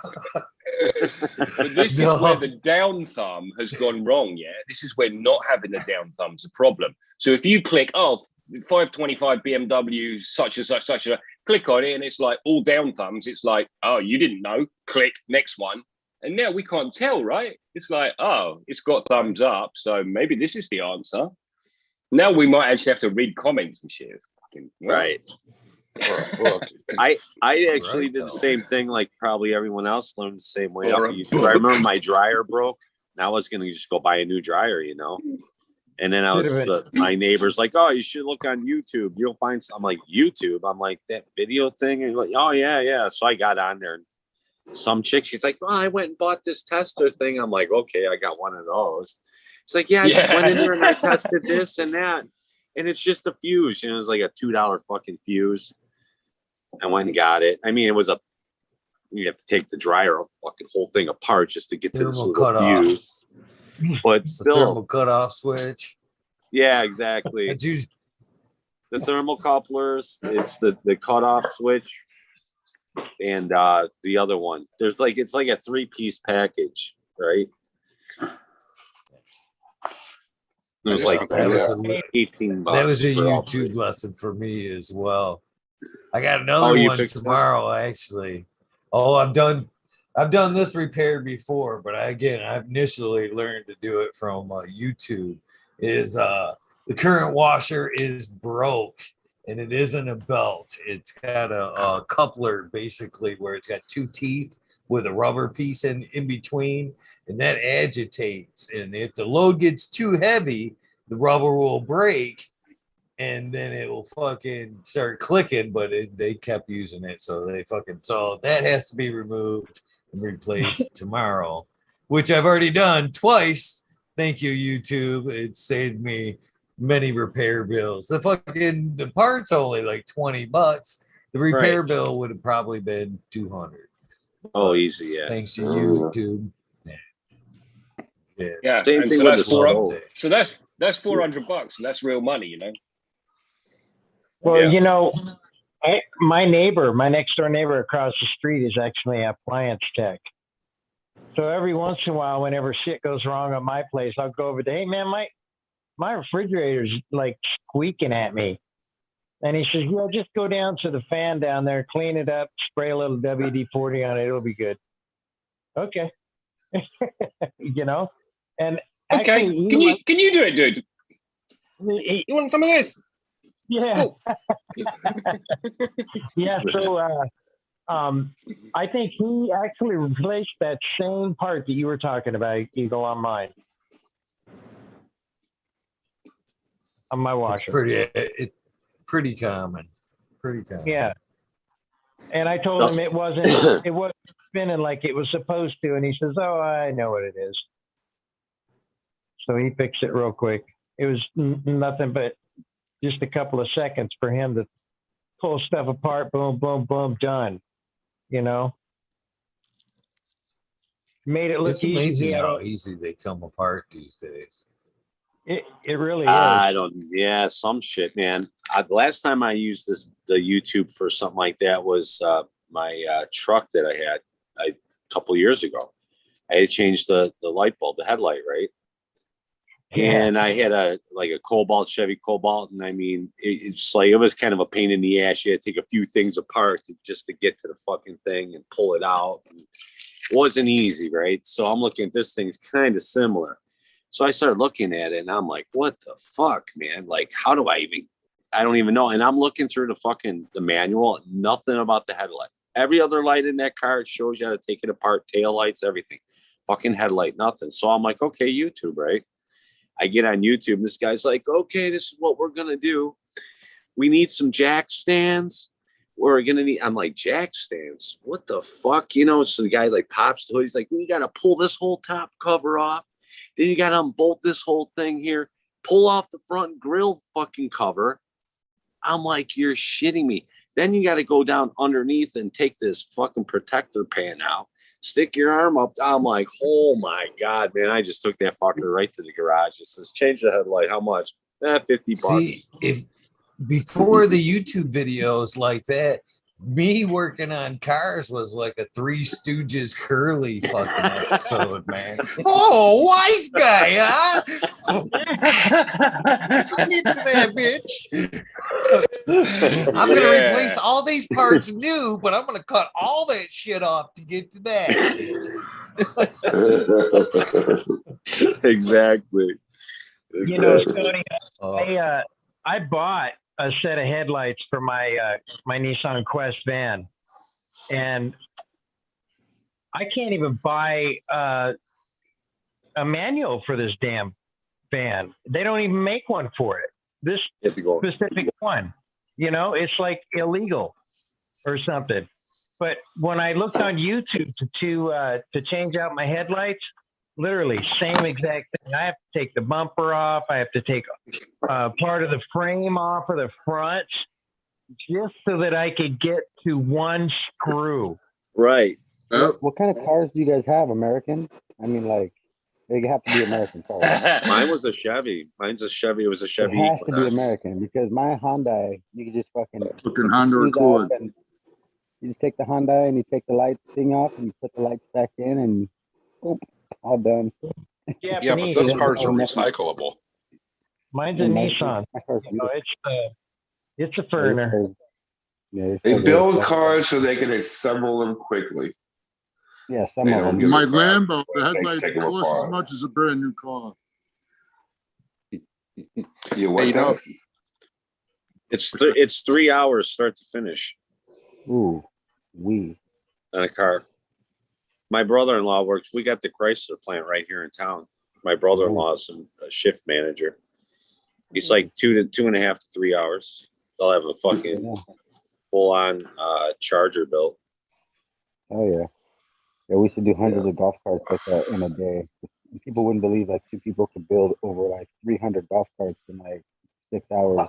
It's like, yeah, it's fucking crazy. Is it all the robotics that helps it out, makes it so quick, or what? Yeah, it must be. And together. The design of the parts that just get pushed. This one, push this one across, push this one in, next fucking station. Yeah, but they come in like groups, so it's not like one car being built at the same time. They'll have like 5 or 8 cars on the thing come in, bam, and then they all get same time, and then down the line, bam, 8-12 cars at one time, they nail it, and then cookie cutter. So you're figuring it's 8-12 cars, every couple hours, but there's a bunch of lines doing the same thing, so it could be even less than that now. Bunch of videos on YouTube about that. That's for sure too. I'm sure there is. There's a lot of shit on Discovery about that as well, man. Yeah, but all you're seeing is their old technology. They're not showing you the new stuff, How it's made. I've seen some new stuff out there, but for my industry, it was nice to know how they build it, to know how to take it apart. So I watch a lot of that stuff. Yeah. That's cool. The Tesla thing was interesting because his whole gig was like, it was about the robots. It's like there was that big wait while he was waiting for robots before he could really, kick off the fucking Tesla lines, because they're supposed to be super clever. And it's like you say, they'll do shit we don't know about, I'm sure. I watched the thing where they interviewed Elon Musk and they asked him, if you could bring back basically anybody from the dead, 3 people, who would it be? Good question. And you would think Tesla would have been one of them. Yeah. And it wasn't. Tesla wasn't even one. That's funny. Surprised by that. Yeah, you've been named. So what was he like? Elvis and fucking Tupac? No. Newton was one. Newton was the top one. I forget who the other 2 were. But you would have thought Tesla would have been one. You seem like if you're gonna base your company fucking all that, or at least call it your company, I would have 1,000 fucking questions for Tesla. You know what I mean? Your mentor, practically, it seemed like anyway. But the weird thing was, he was a failure, wasn't he? He was a failure at the time. He was seen as, there was a political situation where they didn't go for his Tesla coil. They went for something else. And so they kind of failed. They suppressed it. I wouldn't call it a failure. He was a man, success that I got, didn't mean you that. know. Yeah. It He was was brilliant. who was We it? know that now. it was Edison They and ended up Chase. buying him out, screwing him out. The dollar, just wasn't really. I don't think.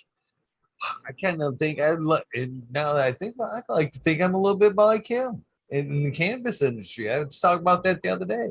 What would you do if you could do anything, stay in this business? I'd totally love to set up a nonprofit grow. If I could fucking just do what I want, play with the plants, and fucking do my show and fucking live my life, I'd be completely fucking content with that shit. Yep. Fucking whatever. You know, as long as I got food in my mouth, travel, clothes on my back, I'm cool. I'm cool. I could be fucking content with the fucking rest. But Take two big steps away from retail. I think Tesla in the same aspect was a lot like that. He was fucking. He wasn't too intent with he did get screwed out a lot of money because he wasn't worried about it. He never gave a fuck about having a mountain of money. The only thing he worried about was having funding for his fucking adventures in inventing. That's all he wanted. He didn't give a shit if he had money in his pocket and a fucking nice car and shit. As long as he had funding for his fucking mind and fucking invent shit, the rest of it was fucking he didn't give a fuck about. And it's what kind of burned him a little bit. That not giving a fuck is what burned him in life. Well, he got kind of wooed in by Edison because he thought, you know, Edison was so great and shit, but he developed AC power while working for Edison, which was obviously not superior, but superior as far as distributing long distances from the source without a lot of fallout. Where DC, you would have to have a substation every so many yards or whatever, you know, it would be just totally impractical. So when Tesla came up with the AC shit, because he was working for Edison and Chase Bank, whatever, Chase, I forget his first name, he backed Edison, right? And then Tesla would bring Edison all these ideas he'd have, like the Tesla coil and shit like that. So they basically were, because he worked for Edison, whatever he came up with was deemed property of Edison's. You know what I'm saying? This is an ego conversation, isn't it? Because if Eagle says he didn't care about the money, then actually, and if fame wasn't a thing, because it's really, then fame wasn't a thing. They were really talking about really moving life forwards rather than anything else. Actual practical. Let me get some fucking heat in my house and shit. He was just interested in getting everybody. But the thing is, no one ever says Edison anymore. We talk about Tesla all the time, even before Elon Musk. You saw it in computer games, Tesla coils and this. So it's that we do know he was brilliant. So then the ego would be satisfied, right? Again, look what was his best invention. What was he working for? Free fucking power. Not wanting to make a fucking dime off it. You know what I mean? The money, he didn't give a shit about that. The reason why people don't talk about Edison, I don't think necessarily Edison was all that smart. He was most noted for the light bulb. And if you look back at the light bulb, it was in fucking 17 something, if not 1600s. It was originally invented. 4 other people had improved on it before Edison just made it affordable, and that's the most thing he's noted for. The light bulb, another invention he just kind of improved on. He didn't invent it. He just improved on it. He took the filament, so the filament will last. It kind of will blow up in a day. Yeah, so that's what he did. And the rest of the work, like Stoney was kind of saying, was done by great minds, just like Apple. There was fucking Steve Jobs gets all the credit, but how many motherfuckers were under him were programming that shit, didn't go home on holidays because they had to come up with this motherfucking app that he took credit for. You know what I mean? Can go home at night.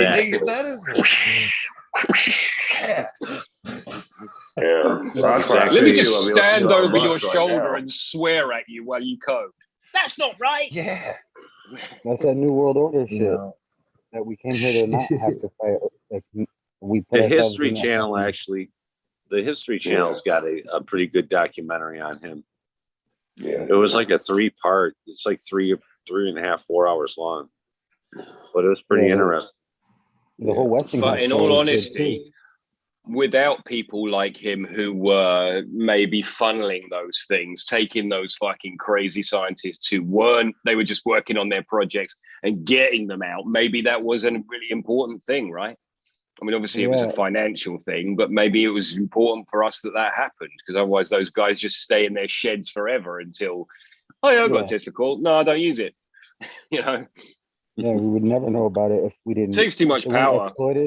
They weren't exploited, we would never know about the stuff, literally. Like, it would have been buried when they died, and at least somebody told us technology. We get to use the technology that he didn't. And that's most important, is he didn't die. His memories. How do you think? Technology. How do you know he didn't interview for that? How do you know he wasn't just an idea bully? He'd fucking interview you. Yeah, you're one smart son of a bitch. Turn around. You ain't got no backbone. Get to work, you son of a bitch. Yeah. But I heard that's a good idea, Edison. Okay, come for an interview. Okay, if you had to get this job, give me a brilliant idea. Okay, you didn't get the job, but thanks. He elected elephants with his DC current, or what was it? AC current? He was lighting elephants on fire. He came up with AC. Yeah. Yeah, he was frying those motherfuckers, saying Tesla's gonna do this. Look it, and then it would light them on, like electrocute the shit out of these giant ass elephants, just to be like, this is what Tesla's fucking technology will do. It's like, what the fuck? Like, literally frying elephants. Like, what the fuck? Was that Edison's and Tesla's ultimate fallout? Because they did work together for a time, and Edison wasn't giving Tesla credit. No, that's why he broke off from Edison. It was Westinghouse. Westinghouse, yeah, it was Westinghouse. The Westinghouse story is great. No, and that's where he worked with Edison too. Right, but Edison. So Edison owned Westinghouse. That was his company. After he bought it out, yeah. Okay. So once you go to work, when you go to work for companies like that, right? Anything you come up with, your intellectual, it's their property. So if you come up with in your head while you're working there, it's theirs. Like you write off your rights to it, and that's what he did. So he could work with Edison, because Edison was a great mind and he was popular, and so he got to work with Edison. But then he came up with all these ideas. And Edison would take them and tell him nah, and then he would take them and then, oh yeah, we're gonna do this now, And Tesla was like, finally said fuck it and left. And then he came up with the Tesla coil with the free, and that's when they just shut him down. They made him out to be crazy, said he's an idiot, this and that. But yet the funny thing is, so if this Tesla coil didn't work, how come there are guys that have recreated it and got this in a much smaller scale, but got it working, and then these guys all get they disappear basically. Yeah, you can buy sets online right now from Japan or China. They have these cool ass Tesla coils that you can buy, and you can like hold the light across the room, and it will turn on like as you're standing there, and it's fucking badass. Like, they're only like $300, but it's fucking cool as fuck. Like, that's a lot. They want to be able to tax energy. They want to be able to tax energy. Yeah, they should. Right. They're about to. They want to tax it. Give everybody free energy, then they got a problem with that. So you can't help but wonder a little bit if some of what goes on isn't tied on with a little bit of what goes on now. Well, basically what I'm saying is we're at this precipice where we're kind of locked on fossil fuels. Everything old money was built on. You know what I mean? And now we're on this precipice of fucking hydrogen as a fuel, free energy, fucking all kinds of shit. And I think they kind of struggle to fucking, how are we going to make our money now that we've got all this free energy coming around? So just like the guys with the Tesla coils that disappear, the fucking guys that make the hydrogen fucking cars and the hydrogen batteries and shit like that, they end up disappearing too, man. Anybody who comes up with these saving ideas, I'm telling you, you look it up. You go ahead and go through Google and start looking up Tesla coil. That's the thing. They can't hold it back now. with the Yeah. internet and shit like that, they can't But- keep fucking wiping people out. They can't, you know, But they it's do. too No, open so you source introduce these COVID days. and kill half Maybe of at us one off. point, Yeah, but exactly, Stoney. They introduce a pandemic instead of just fucking acting like it's fucking Man, real. we're They- piecing together everything now. The real thing about it is China just put off their sun simulator that was mentioned the other day, but like that was already done by Germany like 10, 15 years ago, and who knows if our sun is even real right now. It could be a sun Cheers. simulator every day. 2020. Yes. cheers, guys. Happy Cheers. 420. Cheers.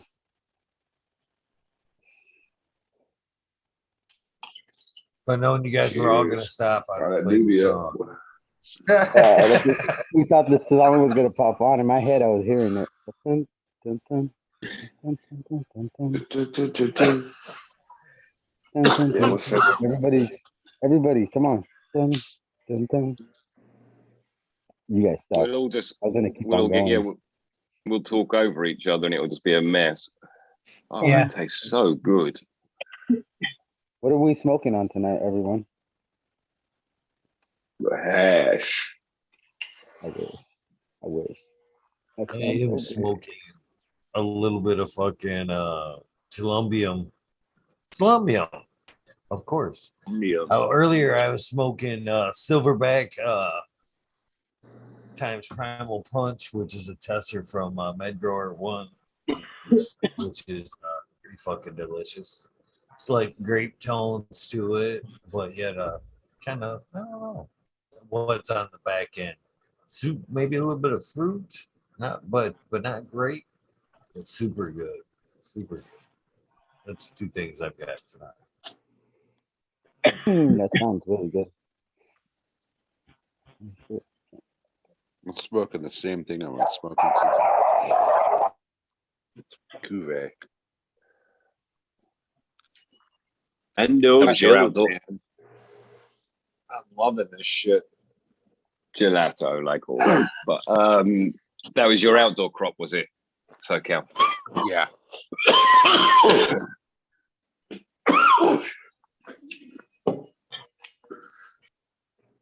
Yeah, that I'm doing Cuvée big was haze. that outdoor Cuvée I have got kicked out of the grow room when I took everything down, and I just kind of put it in the raised garden bed out here and let it do its thing. Yeah, that's nice. And, you know, for some weird reason, I got some seeds out of that thing, which I don't know if it like stressed out and pollinated itself, or if, you know, one of my idiot neighbors up the way maybe had a male that they let go outside, or what. But I got a handful of seeds out of that female Cuvée. Whereabouts in- are they? Brown seeds, yeah. Yeah. Oh yeah, they're perfectly viable seeds. They were kind of down lower, Johnny. Nothing really up towards the top. It was mostly down low. Well, I've noticed on one that I had that I ran really late, which was the jelly bean. I ran it super late, and it ended up having beans down on the bottom of the plant itself. And I'm not sure. I mean, I went way beyond what it was supposed to go. I think I went like 13 weeks or something like that on it. Damn. You're Yeah. a patient man. Well, I got nothing but time. Well, that's true. And that's the currency, my friend. So Well, it I was actually, easy, you know. I actually still have that Cuvée in the raised garden bed to see what the hell it's going to do. Oh, yeah? You just left the bottom bit in there. Yeah, I just trimmed off, you know, some of the bigger branches and left some of the other branches alone. And you know, obviously the buds died out and look like shit now, but they're still on there, and it's still got some green in the stalk. It hasn't got all woody yet, and it looks like it's still alive. So we'll see what happens. If it decides to re-veg itself, then I'm gonna take I some would think clones. so. Are you protecting it from the elements? There's no elements to really have to protect it from down here. We don't get, it's not gonna freeze. You have Right. lights on it? What's that? No, it's just outside in the garden bed. Any bud and leaf on there? Yeah, I would Yeah, throw there's a light over it at night. there's So I left some bud and a little bit of leaf on there, and the buds obviously died out. They turned all brown and nasty, but they're still on there. So Calling my bud nasty? It's golden, not brown. It's golden, not brown. no, this is like dead Mine tastes brown. amazing. And mine tastes pretty good though. Like it really still has terpene fucking flavor of the shit. I'm like, holy fuck, it doesn't taste bad. It looks like shit, but as you can see, I'm not like making no cringy ass face when I'm smoking. So I don't know. I'll smoke your weed. I'll smoke your old ass weed off your Cuba. I need that thing to come back though, because I want to cut. Come on, Eagle. If that comes back, I need a cut. That thing, man. Well, if it comes back, the first person getting a cut of that thing is Eagle. Yeah, Eagle has to. And I hope actually, so. to be honest, that's the only reason that thing's still out there is I'm hoping it comes back so I can get him a cut. Hell yeah. It just made me a fucking twinkle when you said it was outside. I got hopes it'll make it. I got hopes he's gonna make it. I really hope It's a so. funny We're one, getting- isn't it? Because we're getting them- it's an annual plant. It shouldn't really Yeah. do it, but it probably will do it, right? But now we're getting sun back every day, right? 3 minutes. Yeah. Yep. That's what it needs. That's exactly what it needs. Is just Yeah. And I don't see why it wouldn't re-veg outside. I mean, people re-veg indoor plants all the time. So yeah. It might just Yeah, end. It just might be a very long time for it, Yeah. to be on that Well, cycle. That's all. I yeah. threw a Tell light you over what, mine to make sure. That was all. I just threw a light every time over a shop light every time, and I would re-veg like in a week. And be like, fuck it. So if I can't get that one back, then the one I will pop in its place is a guy Coma grows, and it's not Coma the grower. I remember. Sent him some seeds for testing, and I'm not sure what fucking happened in testing because I gave some tons of thumbs up on everything I popped from. I popped the blueberry quintessenta, which was a blueberry CBD that was amazing. He had just the right of blueberry was fucking killer. Peyote pancake was fucking delicious. But he had Samsara, which was a cuvee times one of his house strains. I believe it was called the One. And that thing it couldn't have been any more of a representation of what Sub wanted. At least the ones I had. It was a winey chocolate. It was fucking delicious. And I told Sub, I'm like, you need to fucking, this is good. But for some reason or another, they never worked together. So, but if we can't get that cuvee back, then I will most definitely pop Samsara. Yeah, that cuvee, man, that's like, it tastes like it should be in a cup and you should be drinking it around a campfire at night. Right. Nice. Well, Eagle, I did get some seeds out of that if Cozy. you want some. I have no idea what pollinated it, but I do have seeds off of that cut if you want them. I would take a couple of them, that's for sure. All right. I will drop those off to the postman in the next day or so. I appreciate that, bro. Might get a little surprise there. Something will come out of it. Most Hopefully. definitely. That's how the best things are found. Well, it sort of is, isn't it? Oh, whoops, here you go. Don't really know what happened. Fucking hell. Yeah. Right. Well, that's how the crazy Uncle Josh came about. Is I forgot that it was in the flower room, Chemd. and freaking threw a male in there and pollinated the other shit, and I forgot that one was back there. Nice. So it hopefully Happy it turns out accident. really well. Yeah, yeah. Hopefully that one turns out really well. We'll find out. Yeah, Johnny's gonna have to let us know. Yeah. Oh, yeah. Hopefully So, it's a male. Ned Denver. I'm Oh, sorry, Ned guys. Denver. I just Ned Denver. It was blueberry quintessenta with a Q, not placenta, not blueberry placenta. Blueberry placenta. Quintessenta. Yes. I'm gonna use that placenta one then, since nobody got that one. I'm gonna use that. If it's okay with everybody. Blueberry Blueberry placenta. placenta. I heard the blueberry. I'll pass on that one. Thank you. I'm running with that shit. I'm running with it. It's gonna be so Got different. the fresh tones of blueberry and childbirth.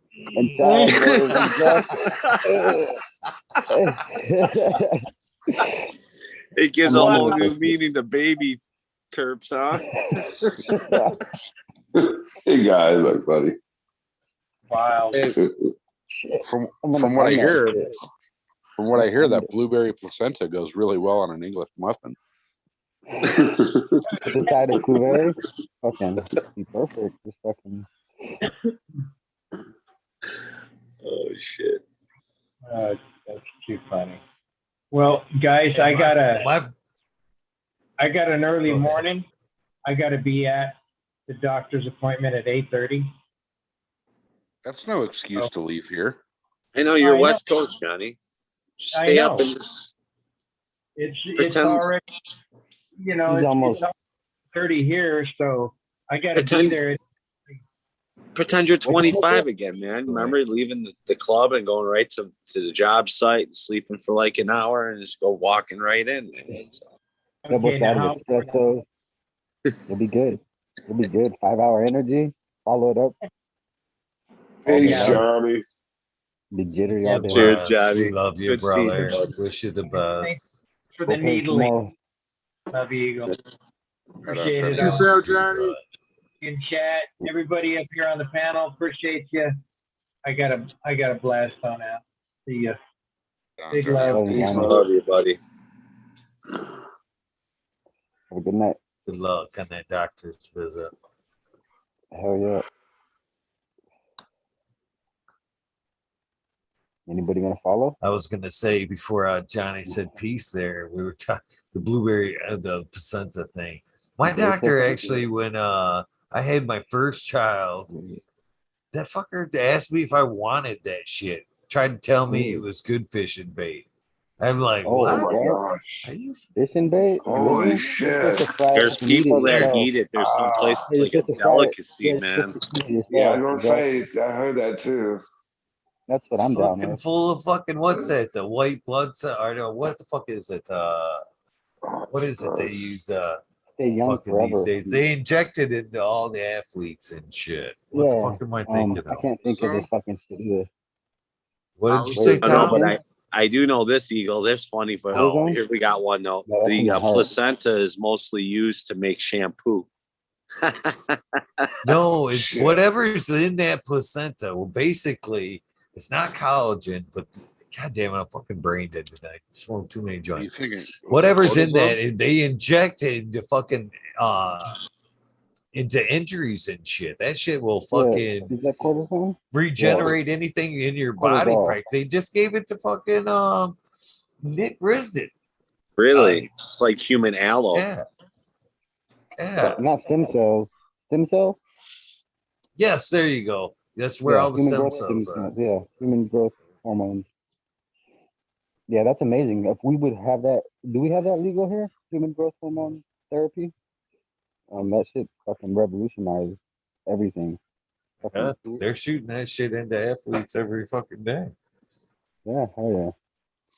Wow. Thank It's you, just changed Chad. the world. Chad, back to And that's a better use to go fishing with it. Fuck. I was down to eat it myself, but fuck. No, I think it's that. So why these days? Why with knowing what it is and what it can do? Why wouldn't you put that somehow cryogenically freeze that shit for your child? Or You know, for right. later Or on in case something yeah. happened. Yeah. Or Their own make some kind DNA, of- everything in there. It only seems like that makes sense. Oh shit! You could clone yourself off of it. So do you think the hospitals are actually like every birth that's happened, they're like, throw that in there and fucking scrape this shit out. They're making, you know what I mean? We They're might need to make making big another bucks one. on. They're charging you for delivering the baby and fucking turn around selling all the stem cells and shit. Or they could be selling the meat to like the Chinese restaurants. Not to be like, it'd be any restaurant. I'm just saying. We could be eating that shit. Like the liver and onions might be placenta. Is that like the new burger at Denny's? Placenta burgers? Placenta burgers. Or just the liver and onions, you know? I go and order liver and onions a lot. So I'm like, that could be I would think just like anything else, you'd kill all the good stuff with heat. You'd have to just fucking eat that shit just raw. Placenta over my hammy at Denny's. It'll be good. Fucking A, dude. I like how the pictures on Denny's, they look exactly like when you I get think the it plate. would be right back to where we picked it up. It would have to be like a dessert blueberry placenta. You eat it Blueberry like, placenta. you know what I mean? It's right. It's Totally like a raw pancake. and fruit. It's like a pancake. Yeah. Blueberry pancake placenta. Blueberry Just pour placenta pie. chocolate. Yeah. Yeah. Look at that. We're Blue creating waffle. a whole new fucking menu for Denny's. Does anybody have the blue waffle out there? Very healthy too.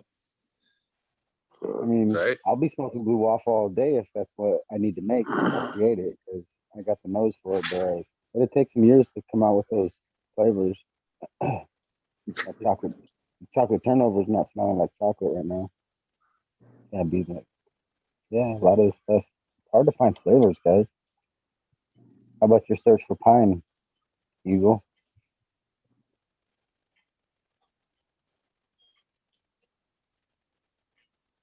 Oh, I think Eagle Search for Pine turned into a dragon fruit mission. yeah. I, You still haven't found them? I don't know. I'm starting to wonder if I ain't fucking pine deaf anymore, man, or fucking to do it. The Columbium actually, after it's grown out a couple of rounds, actually is expressing what dirt breakdown called a sweet pine. Yeah, But it's not what you're looking for, right? It's not what you're looking Oh, for. I'm looking for like a pine tar, no See? question. You know what I mean? I've Almost been like an searching high and essential low. oil pine. Yeah, I know what you mean. You know, I saw a YouTube video that says if you really want the pine terps, just start watering with pine salt. Jesus Christ. Son of a bitch. You almost made me cough right now. Don't do it. Don't do it. Don't listen to everything. I think there's just something in this environment that just won't let that pine come out. I don't know what it is, what could be special about this grow area. But maybe it's that. You know what I mean? Maybe it's that fucking 26 or whatever the dry humidity is, because I don't add humidity. You know what I mean? My environment's my environment. So I don't necessarily add. So could it be something like a super dry area or something like that? So there's something here. Oh, that gotta isn't- be. because Jack sent over the number 2, which on the West Coast, straight from California. That's why he sent it. I got your pine. I got your pine, brother. Wrapped up. Here you go. Got here, ran it several times. I couldn't get anything close to a piney expression out of it.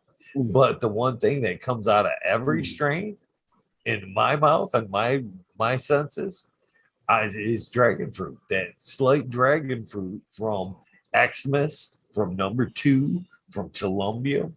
And there's something in there that they all have that, is obviously a prerequisite to a good pine. It's your water.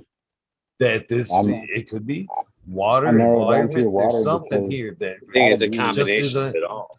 Combination of it all. I Joel- was jokingly Joel saying came with back out Smiley west. because I gave him the Columbia. Watch, because I even said this too as I gave it to him. As we were sitting together side by side, I'm like, okay, here's my Columbia. I said, honestly, it's actually starting to express some slight pine out of it. I'm noticing some pine.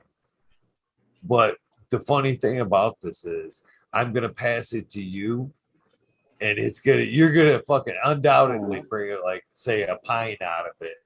And nobody's gonna believe me that I finally got the pine. You know what I mean? Yeah. It's all gonna be because you found it or whatever. But whatever. Yeah. But It's I think gotta be a but I'm combination. willing to bet that's the way it's gonna play out in his environment, different plays. He's a little bit more spot on with his humidity and everything like that. Yeah. Maybe. You know what? Maybe bring I'm it just back. thinking Yeah, about this.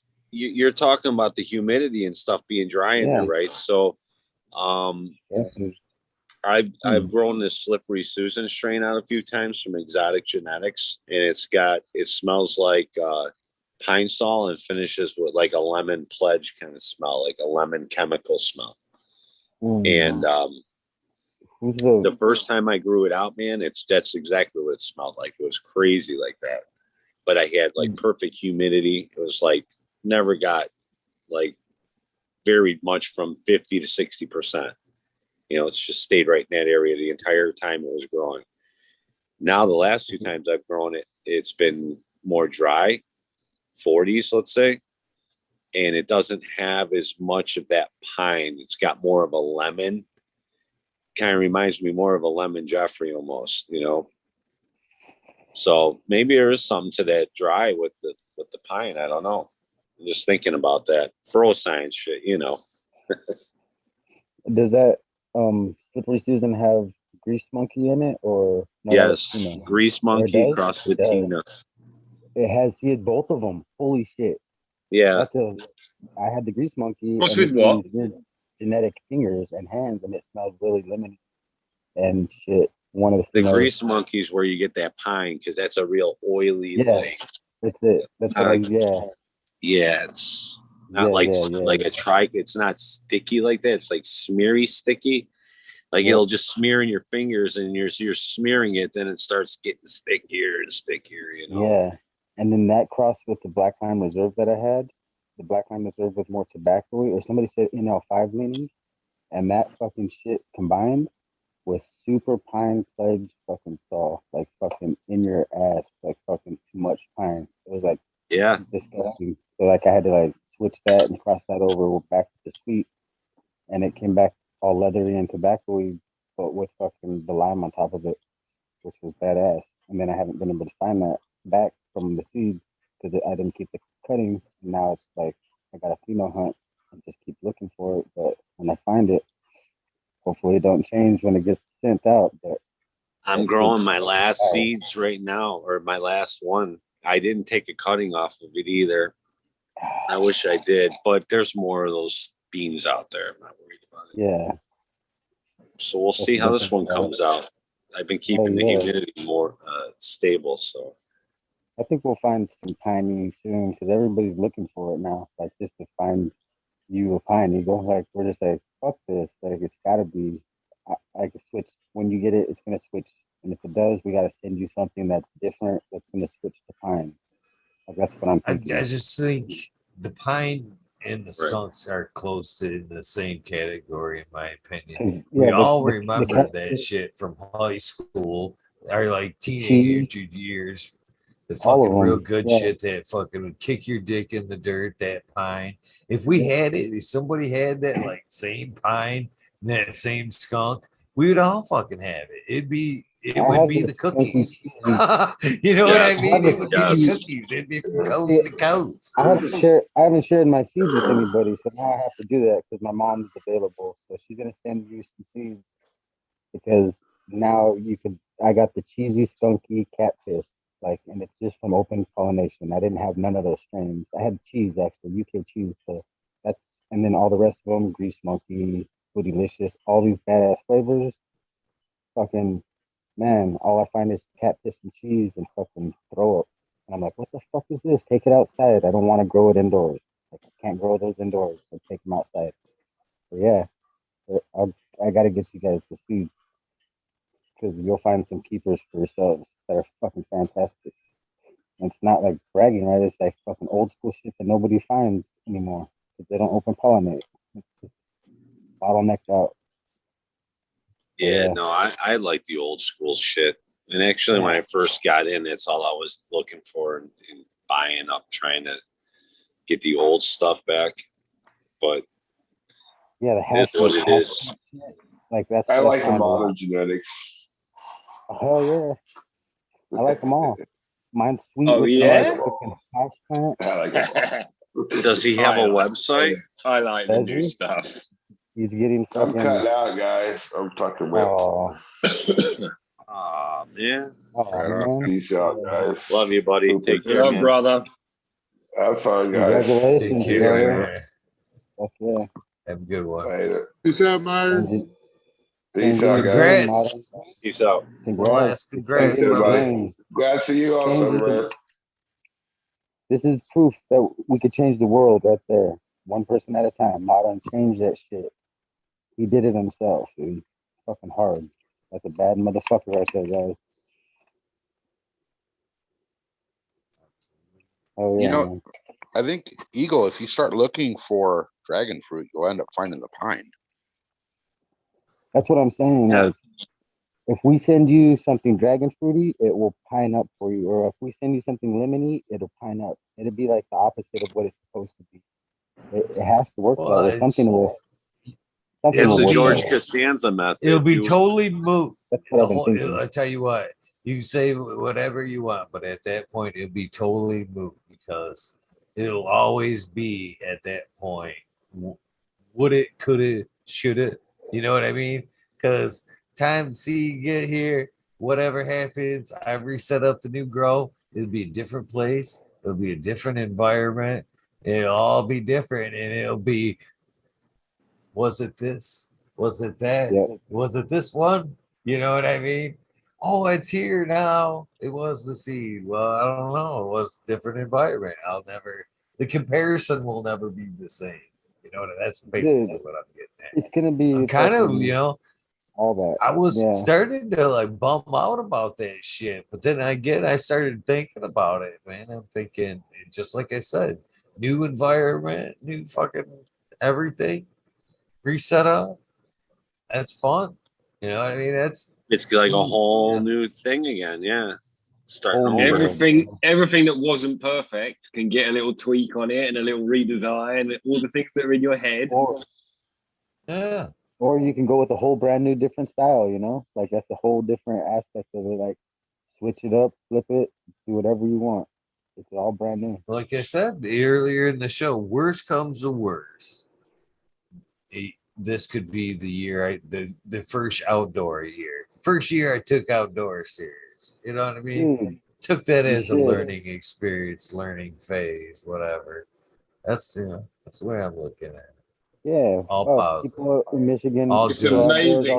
It's amazing for the first 6 weeks, dude. It's amazing. You're like, and actually the whole veg, and then the whole first 6 weeks of flower are like, and then it's like, oh, okay, plan B. That's badass. Mosquito netting. If you're gonna go outdoor, get some mosquito netting. Oh, you don't. Yeah. You don't have that. Well, yeah. I don't know if the problem's like that out there. You guys have that much bugs like that? Fucking moths, butterflies. I don't think This no year, butterflies. last couple of years up by me, I think would be my biggest threat. other than like a wildlife were gypsy moths. Holy cow, the last few years, gypsy moths have been terrible. I don't know how they affect cannabis, but I'm sure they got to be. I mean, there's times where the last couple years where I come home and there's so many fucking so many moths on the house and shit. You couldn't even see that side of the house. You couldn't even fucking tell what color it was from all of them. Fuck yeah. Wow. Yeah, they sprayed the actually last couple years up here around here because of that. What shit. about those Japanese beetles? I had those fucking bad, man. Those like iridescent looking fucking things. They're like brown looking, but then they change colors and they're like a beetle. They love roses, I know that. And you know, weed is basically from the rose family, and it's said that they're known to eat cannabis, but it's not like they're looking for it. But if they find it and there ain't no roses around, hey, why not? I've never had a problem with those outdoors. It's Oh, we had them bad this year. They were fucking everywhere, man. I've always had to deal with the moths. The moths lay those little eggs and turn into those stupid little green worms. And oh yeah, if you're not experienced outdoor and you got those green worms, man, they're the fucking caterpillars? hard to find. Yeah. The silkworm, the ones that leave the little strand of silk and they look like a spider web. That's fucking gone from one thing to another. Well, that's the gypsy moth here. They're worms. They're the black worms are basically caterpillars first. Then they turn into moths. Yep. Yeah, no, these were green, little tiny green things that I had. There was only 2 of them that I found. I dig around. I only had 2 plants, so it wasn't like a stretch for me to go out there and dig through it, fuck around. But yeah, I found 2 of those little fuckers. I got rid of them. I just sprayed it down with Dr. Zymes and it seemed like it worked. Yeah. I haven't found another one. I found them inside when I hang my plants a lot. If they come, the ones that leave the spider web, those are the only ones I ever find. Like they're dangling in the midair. I'm like, what the hell is that? And it sucks back up and just disappears into my plant. And I'm like, you motherfucker, I'll find you eventually. Like, I will find you. And then it comes back out. I burn the net, and that's like, it falls to the ground, and then I just fucking forget about it. But I don't kill stuff. I'm not a killer. I got enough spiders out here that will eat everything. Yeah, as long as you don't plant under a tree. All right, boys, I'm fading fast. I'm out of here. Me too. Big love, guys. Greenstalk, Eagle, so fucking awesome, fucking talking shit. But Eagle, everyone in chat, peace. And yeah, we'll catch on reading. Love you guys. Take care, man. Thanks for popping in, brother. No worries. Thanks for showing up. Cheers. And love, guys. He got you, Tal. Yeah, man. Flipped out the door. Yeah, those little green worms, man, they blend in so well that even when you know what you're looking for, they're hard to find. Well, it's even harder when you know what you're looking for because you're looking for the little fuckers instead of just waiting to see the plant move on its own. Plants don't move like that on their own. You just wait there and just wait until you see something out of the ordinary fucking. Yep. And then, but if you're looking for it and moving shit, no, the whole plant's fucking moving by then. And it doesn't help. You almost got to peel the buds apart and look inside the buds. Oh, that's even, when they're inside, it's worse. When you Yeah. find the little black shits or the green shits, and you know that you're fucking on the trail. It's a shit trail. They go straight through, burrow straight through the middle of that bud. It looks like somebody drilled a perfect little hole straight through there. I literally thought somebody poked my shit with the fucking dab rig because I had a whole bunch of different dab rigs, and fucking it was the same fucking diameter, and I was like, motherfucker. I was like, why does this fit perfect? And then I kept pushing, and then I saw a caterpillar pop out. And I was like, you little fucking cocksucker. Yeah, first time I ever found them. That was like 7 years ago. And then that whole bud's ruined at that point. Yeah, that's why I found mine was I was pulling the buds away from the stem. So I had some pretty fucking, they looked like those spears there on Socal's thing. So I was kind of pulling them apart from there, and I pulled one apart, and this little green thing's fucking wiggling around, and I'm like, what the fuck is that? Yep. and then it was just game on. Yeah. And you'll find like little dead brown tips on buds, and it's a weird brown that it turns. It's not like a regular, like, you know, it's like an orange resin. kind of color. Yeah, to me. it's really, really odd looking. It's a real resiny, crystally, shiny. Like, yeah, I like the way they smoke sometimes. You take them and you smoke those motherfuckers. Just kidding. Who's a gardener who eats them? One of these guys eats them on Instagram. He's like, "Fuck that! You ate my plant, bitch!" And just ate them. And I was like, "Motherfucker!" He's like, "That's beast as fuck." But like, I wouldn't do it. Like, as sick as I am, that's just no. But he's like, they're healthy as fuck because guess what they're eating? He's like, smart. Yeah, but they will decimate an outdoor crop in a Oh hurry.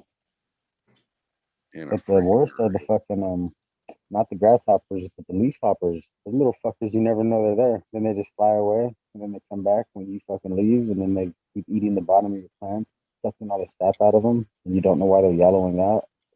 Fucking bullshit. You know, I figured where I'm at, because I'm in the country here and I'm surrounded by farms. So I figured, you know, I just threw some plants out there. Actually, they were dying inside, so I threw them outside because they're gonna go out there anyway. So I left them in their pots and slept them up to God, you know, and they took off and they were going.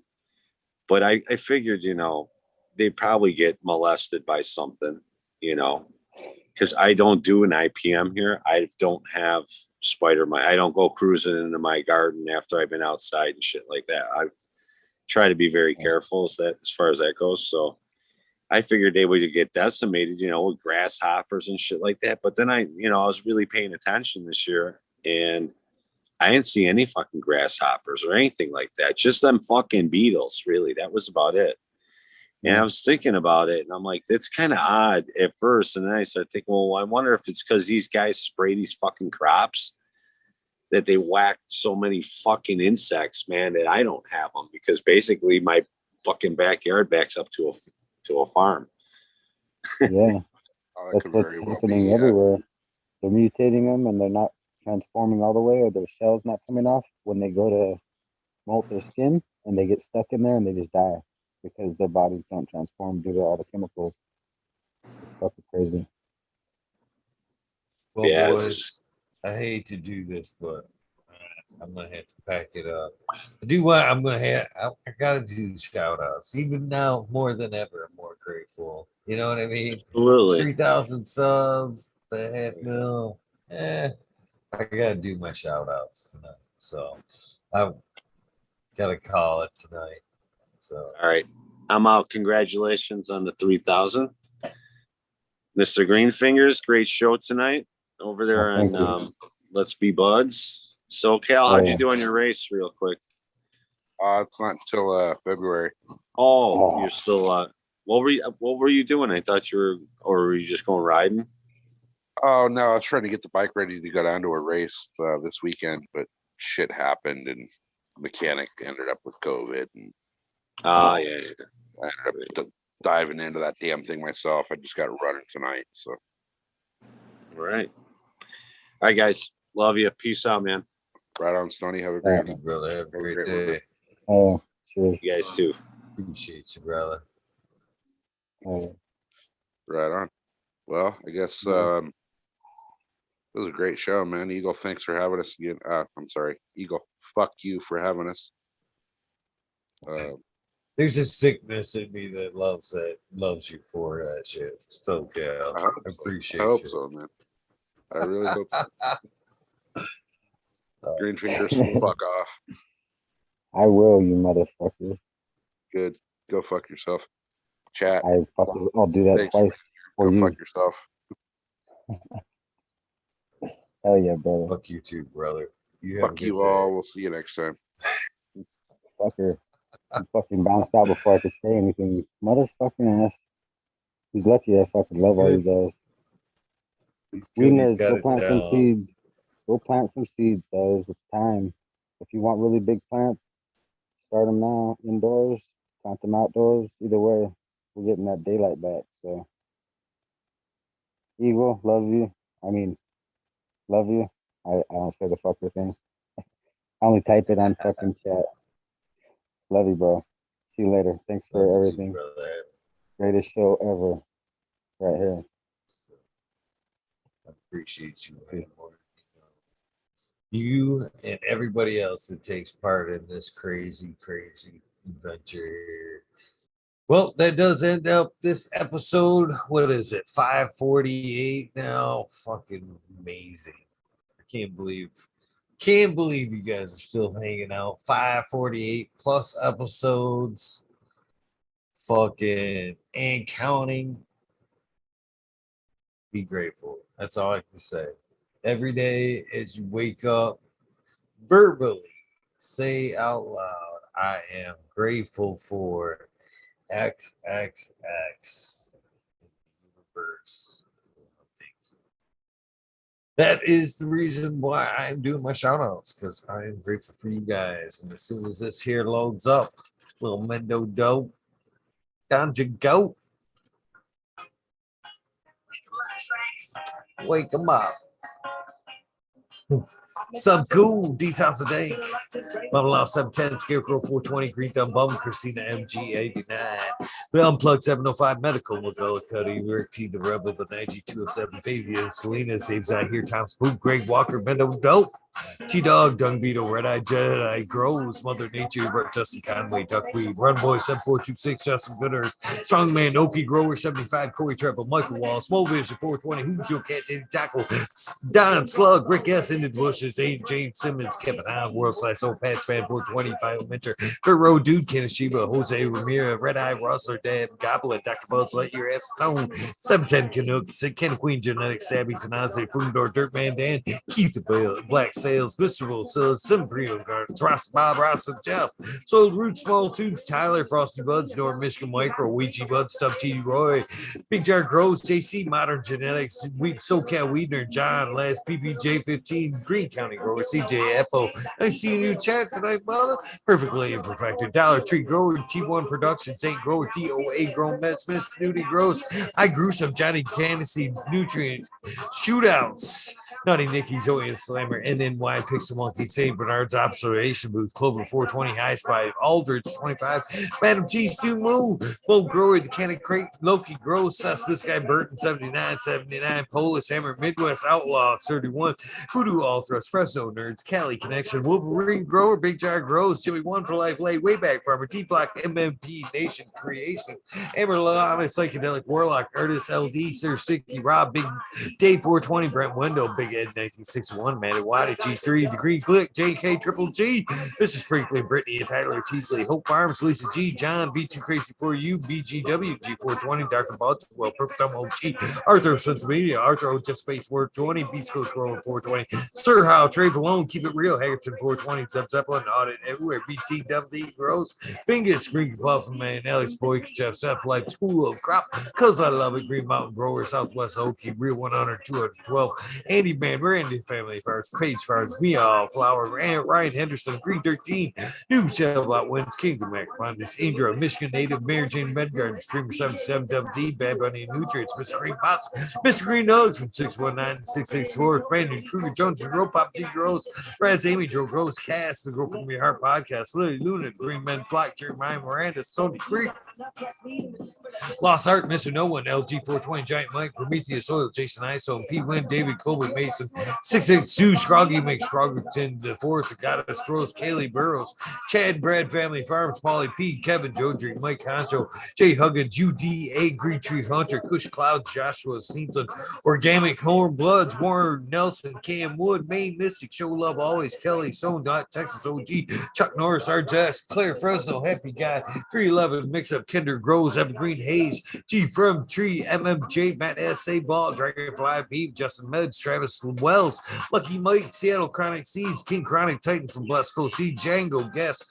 Wabasco for Life, John Smith, Tommy Trico, Spoken King Raz, Pop Little, Soul Roll, Spiky Fox, Oscar Green Jr., Matt Steelbird, Into 11, Stephanie V, Shark Pulley 989, Von Brown, Sovereign Gardens, Stoner Nation 420, Joe Y Bugs 1313, Grower Painted Lady, Frank Booth, Jay Myers, the Men, the Chat, Mr. Manny D, Bag C, Deck DGC, Jeff Shredder 911, Just Grows 420, Scallyway, Skillbo 1, and Mud Bud Grower, One Empire, Brady Go for goalie, Lost Leaf, Liam S, Danny Danko, B Bear 7, Ollie Noble, CK Tom Trinidad, Looney Jester, Smoking with Small Town, Tim S, Mr. Lazy, Rafter Grows, Rob, Automation is Freedom, Robert Hazelton, Dora, Mr. Ford, Double Tap Farms, Mr. Green Thumb Bum, 420, 808, Rudy Prospects, Cannonball Driver, Hating Life, Kenny 710, Operation Grow, T Ben, TM 42696, Root Nuts 619, Dr. Scrambles, BB Moonrock, CHF Double J, Bio Green, Stuff Grower, Hanky Safety 420, OGKP, Ganja Nana, Your Mama, Georgia Joe, Roy Rodriguez, Bee Growing, Nature's Best Nugs, Killer Bee Grows, Ganja Wizard, Husky Guards, Nut Tree 420, Dr. Ooh, Soil for Life, Bully for Life 420, the Jeff Pro 42069, the Beavis 698, Dr. Franklin Booty, goddamn, I make that test. The Riffin Fat Boy, Jack Greenstock 420, 420, Boom Farms, Charlie Farm 420, Aldridge 25, Smileys Garden, JT's Miss T's Nugs, we miss you, Smoking Grove, Frazier, Grove Koski, Twisted Roots, Faded Farm 420, Jeff Dorowski, Genetic Memory Farms, Evolve 420, Cameron, Mr. Bagsy, Joe Carter, Mystic Marks, Mystic Grower, Judge Snap, CTE, Rose, Rick Wolf, DL, P2372, Ned Denver, Mike Denver, Sergeant Pepper 420, Kim Keeper, Blind Cat 420, Light Up Again, Tim, UKSIF 420, Buddha Boy, Devin Shipwreck, Medical MJ, Budsville, USA, Resurrection Prophet, Chris Martinez, Dankman Dan, Dankman 420, Red Sun Farms, Good Luck, Joni Bell, Teacher B, Most Hated Grower, the Major General 420 Army, the American one, W Dig 714, Shrates, Kinios, and X Mountain Skies ready to hit that hot fire, Chris Mertz, Ian, Save Robbie, Sergeant Live, Hepa Faith, Cam, Finger Lakes Feds, Ridge Patch, Doze Moon, Southern BT Grower, Choose Medical, Jared Bear, Plus One Mushroom, Secret City, Pioneers, My Little Tent, 2042, Spacious Walker, Christian Tree, Mump, T. Barrington, Heart and Soul, Homegrown, Mike B. T. Dwayne, East Coast Will, Heidi Day, Galactic Gardens, John Smith, Elliptis, My Natural Farms, Pacific Northwest Seeds, Roscoe, Paul, Lemon, Holter, Trench, Rita's, Usually Life, 420, Grandman, Mary Bond, Sammy Sizzles, 98 Colas, Chris Moon, DK Trades, Vision Creator, Guru, Decine, Buchanan Nation, JJ Wires, Dan the Indoor Man, Chromies, Homies, Hit, Hamilton, Smoke, Clip Smoke, Keystone, Climate Flag, PA, Big High 710, Eugene Greenleaf, H. Hustle, Fred Dark, Carlos North, Arizona, Beer Grove 420, No Sellout, Jesse White, Castaigne Yeti, Introvert, Genetic, Social J, Vixen, Robin, Mr. Killer 8, Mo, Cam Wood, James Buttercream, C-Dub from NorCal, the Pharmacy Seed Bank, Deadhead, Smokey 616, Curtis Mayhead, Mike Moyer, Lord J, Rick Heyman, Stephanie Dora, Intended Seeds, Fab Carries, Kate, Mike Rubel, the Drew Bear 420, Maxi 751, Lawrence Gonzalez was in chat tonight. And slowly get up, Stu Moo, Popco 719, Bakewood Shake, Baby Old Smoke, PWC, Drone Bud, Floor Wash, Mr. Weed Blunt, Old School Grower, Chad West, Florida, Hunter Grove, Florida Nugs, My Little Piece of Heaven, Hoojin Sound Seeds, Collides Grove, Richard T, Crispy, Wannabe, Mr. Soul Food Spectrum Gone God, Glory Handsome, Real 2,000 Years of Tradition, Mr. D. Connolly, Paper Jam, Mate, Roly Face, Show Me Sasquatch, Google and you, I'm going well, Canadian Restore, Ford Door Farm, Paul Wright, Zephyr, Humble Farm, Tanny Farm, Seldom Seed, Old Park Gardens, Hell 9782, Skunky Packs, Marshall, Artist, 2012, Microslave Hefner, Danny McDizzle, Medically Fit, KGB, Robert, Mr. Green Fingers, Motherfucking Thomas, Rancho Coach of Plenty, Monkey Balls, Andrew Chaplin, Bobby Lynn, Means, Trench Diggers, Mr. Mac, Tony Lake Baloney, Bill S. Weed Peace, Tater Delicious, Minty Country Roots, you're on fire tonight, Earth Creeper, Big Ray 420, Teeny 101, Buds and Hazard, Mr. Club 14, Bearded, B-Man Farm 616, not up north, Max Grubman, Ruby, Timothy McKimmons, Neo, Justin Beats, Chronic 88, Fat Belly Real, Jennifer Steele, Killiamus 03, Terror Farmer, Shannon Stevens, Carlitos, Latinos, Greater Country, Mr. Speed, Wolfstein, Firesaw, Wally Wookie, The Goddess Grows, Rasta Bob, White Feather Grows, Burning Shrooms, Tone Grows, K-Man Grows, BX Gunner 81, Smith, Dude, New Grows, Sean McCann, Jay Monks, Danka Jenna, Walla Walla, Canada Grow, Fall Dog, Huron, Canis House, Listen Paris, Rock Fed, Justice Make 420, Ben Press, Grow, Driving Urge, High Boy, Your Mailman Grows, We Be Growing, Australian Growing, Love with the Plant, Argo, American Swamp Poker, Unfrozen Caveman, Hawaii's Highest, Surf Crap, Michael Groom, Jeff Love, and Phelps, Mobius Grows, Dank, Brownies, Dan D, Elliott, Harkins, Mystic, Flavor, Forging, Gardner,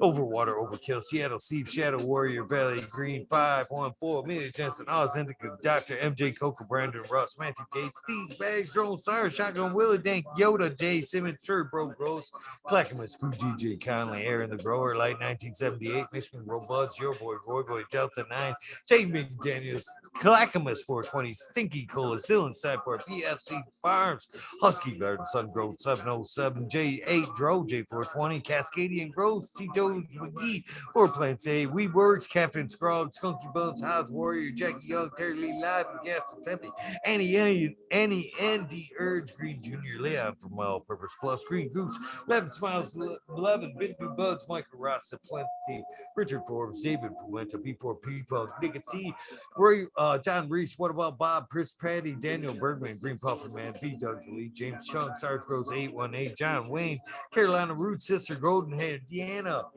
El Dangarino, K&F Gardens, Blank 1030, Choose One Only, Feed Farmer, James, Crypto Dope, Driver, Richard Lamb, HIP Grower, Matt Javine, Dan Marino, Chronic Wonder, Sunrise Grove, Top Floor Genetics, Mole Vision 420, Can 2 Cannabis, Jesse Fisher, My Dog Nelly, Rooster Farms, Alex Hardy, Gear, Medi Cropper, Daniel Grows Photos, Mitten Grown, Med, Sunrise Grows, Lexi, Brittany, Coo, I love you girls, No Limit 916, Grumpy Toad, Alchemist, and Canna Mink, Soilborn Addiction, Roz, Joe, Alex D, Dirty Ore, Catfish, High Power, Thunder Dan, Propagation Sanitation, John Daniels, Lisa Marie, Sarge Gross 818, Blaze Haley, Fried Piper,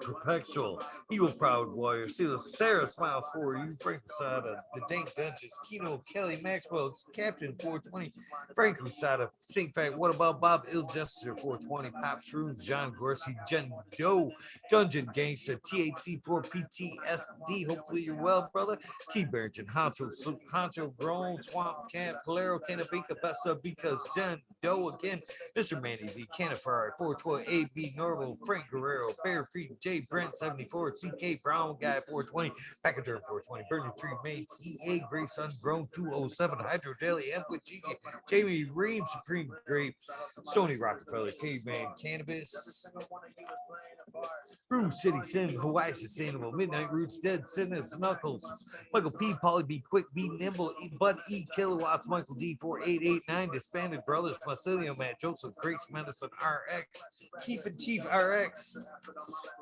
Hydro Daily, Concerned American Cannabis 411, Freedom of Speech, Dr. Joints Words, Steve's Trees, Conscious Duco 710 is all upside down, Jesse Stevenson, Victoria Badouche, Cannabis, What About Bob, Sacred Gardens, Gus Rhodes, Slick Rick 8 Dog Pounds, David St. Louis, I Move Watts, Cassane Yeti, Ed Wren, MN Grown, Uncle Elmer, Off Grid Terps, Christopher 54, Live Genetics, Dark Horse Genetics, Stoner Dude, Joel and Jen from North Star Genetics, Caroline, Miss Cry PTA, B13 Lil Ruby, Perfection, XX Elite, GPX, Uncle Stoner, Crispy Tree Kicks, and Gus Growers Paradise, LAD Grown, Iceni, Decoy Bacon, Mrs. Cato, Fresh Baked One, Day Allen, Big Bob Grows, Jolly Canna, Australian Grown, Juck 420 Gardens, Daniel Phils, Mr. Nowhere Man, Sally, Silly, Seychelles, Wobby, Sean Benz, Rescue Ready Roadside LLC, Notorious Nugs,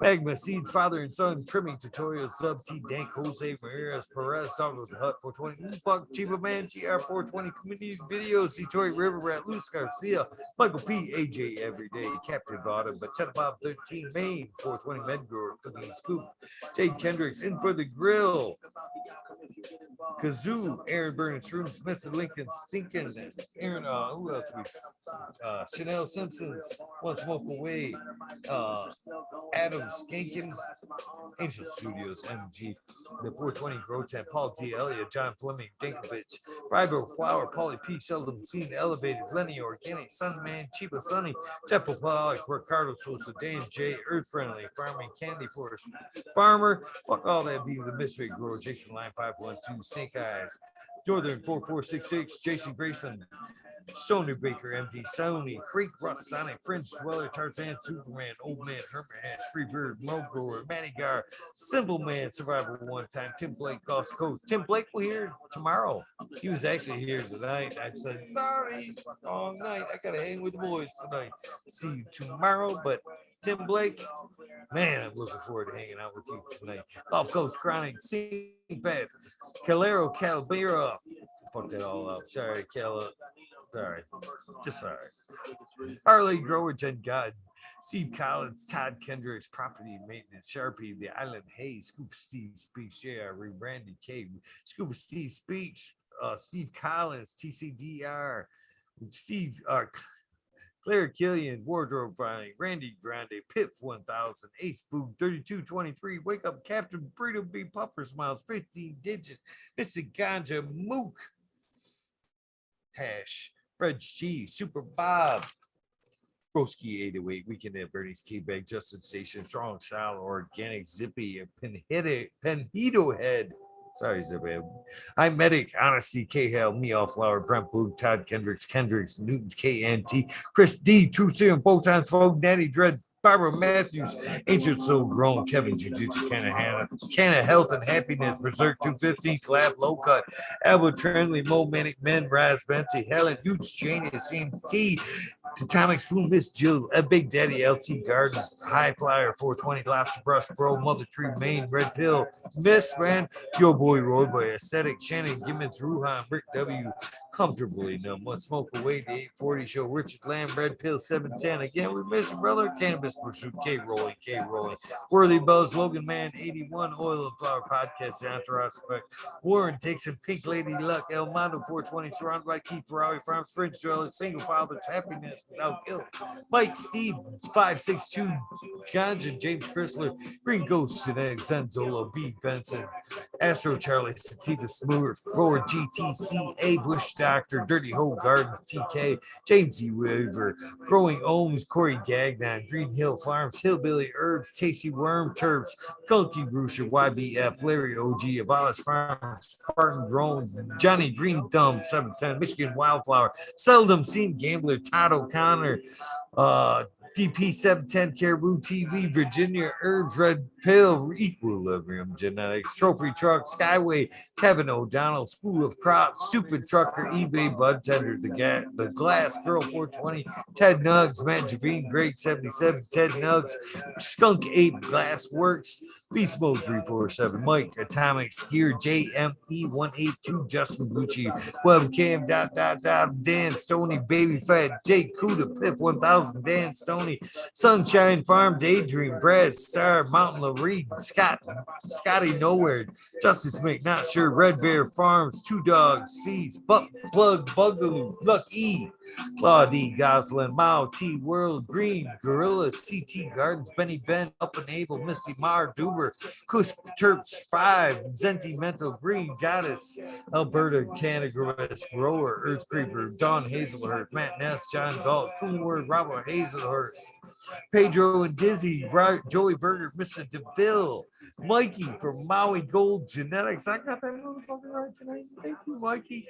Missy Dason, Dragonfly Earth Medicine, Thunder Dan, St. Louis Sungrown, Super Bob, Dutch Grove 420, Tough Impact, Mr. Tree, Green, Gypsy 1, Das 241, Dirty Rotten Imbecile 69, Steady Gains, Ginger, Bug, Soren A, Paco, Smartphone Bradley, Brady Ridley, Val F, Tough Impact, Crazy People Doing Stuff, Wait Pie, Multiple Division, Patty O, Bears Doing It, Bears Growing It rather, Home Invaders Get No Pity, Blue Kiss Gardens, Crack Babies, DWC, Showed It for Life, Token Pirate, Supernatural, Brittany Nicole, Sacred Gardens, Rustify, Joey One Love, No BS, Penny, Pebbles, Rippers. Last but not least, Sweetest 207. I'm very grateful for all you guys that are on this list, participated, viewed. Thank you for your help getting to 3,000, half mil. Blown away, blown fucking away. You guys know the deal. If this is the end of your day, your journey, please get some rest. If this is the beginning of your day, your journey, please take time with a little bit of self-love, a little bit of meditation along the day. Please have a great day. Please along that day. It's a beautiful, beautiful day. Hopefully. Thursday. Make an amazing day. Take time to do something nice for somebody. Random acts of kindness, do save lives. Have phone calls, blood sessions, open doors, heartfelt. How are you doing today? So many ways to do it. You guys, please help somebody out. With that being said, I will see you tonight, 11:30 Eastern Standard Time, 8:30 Pacific, with Mr. Tim Blake, Emerald fucking Triangle, fucking. Oh, man, I can't wait for that. Great guests. Have a great night. Guys, I am out of here.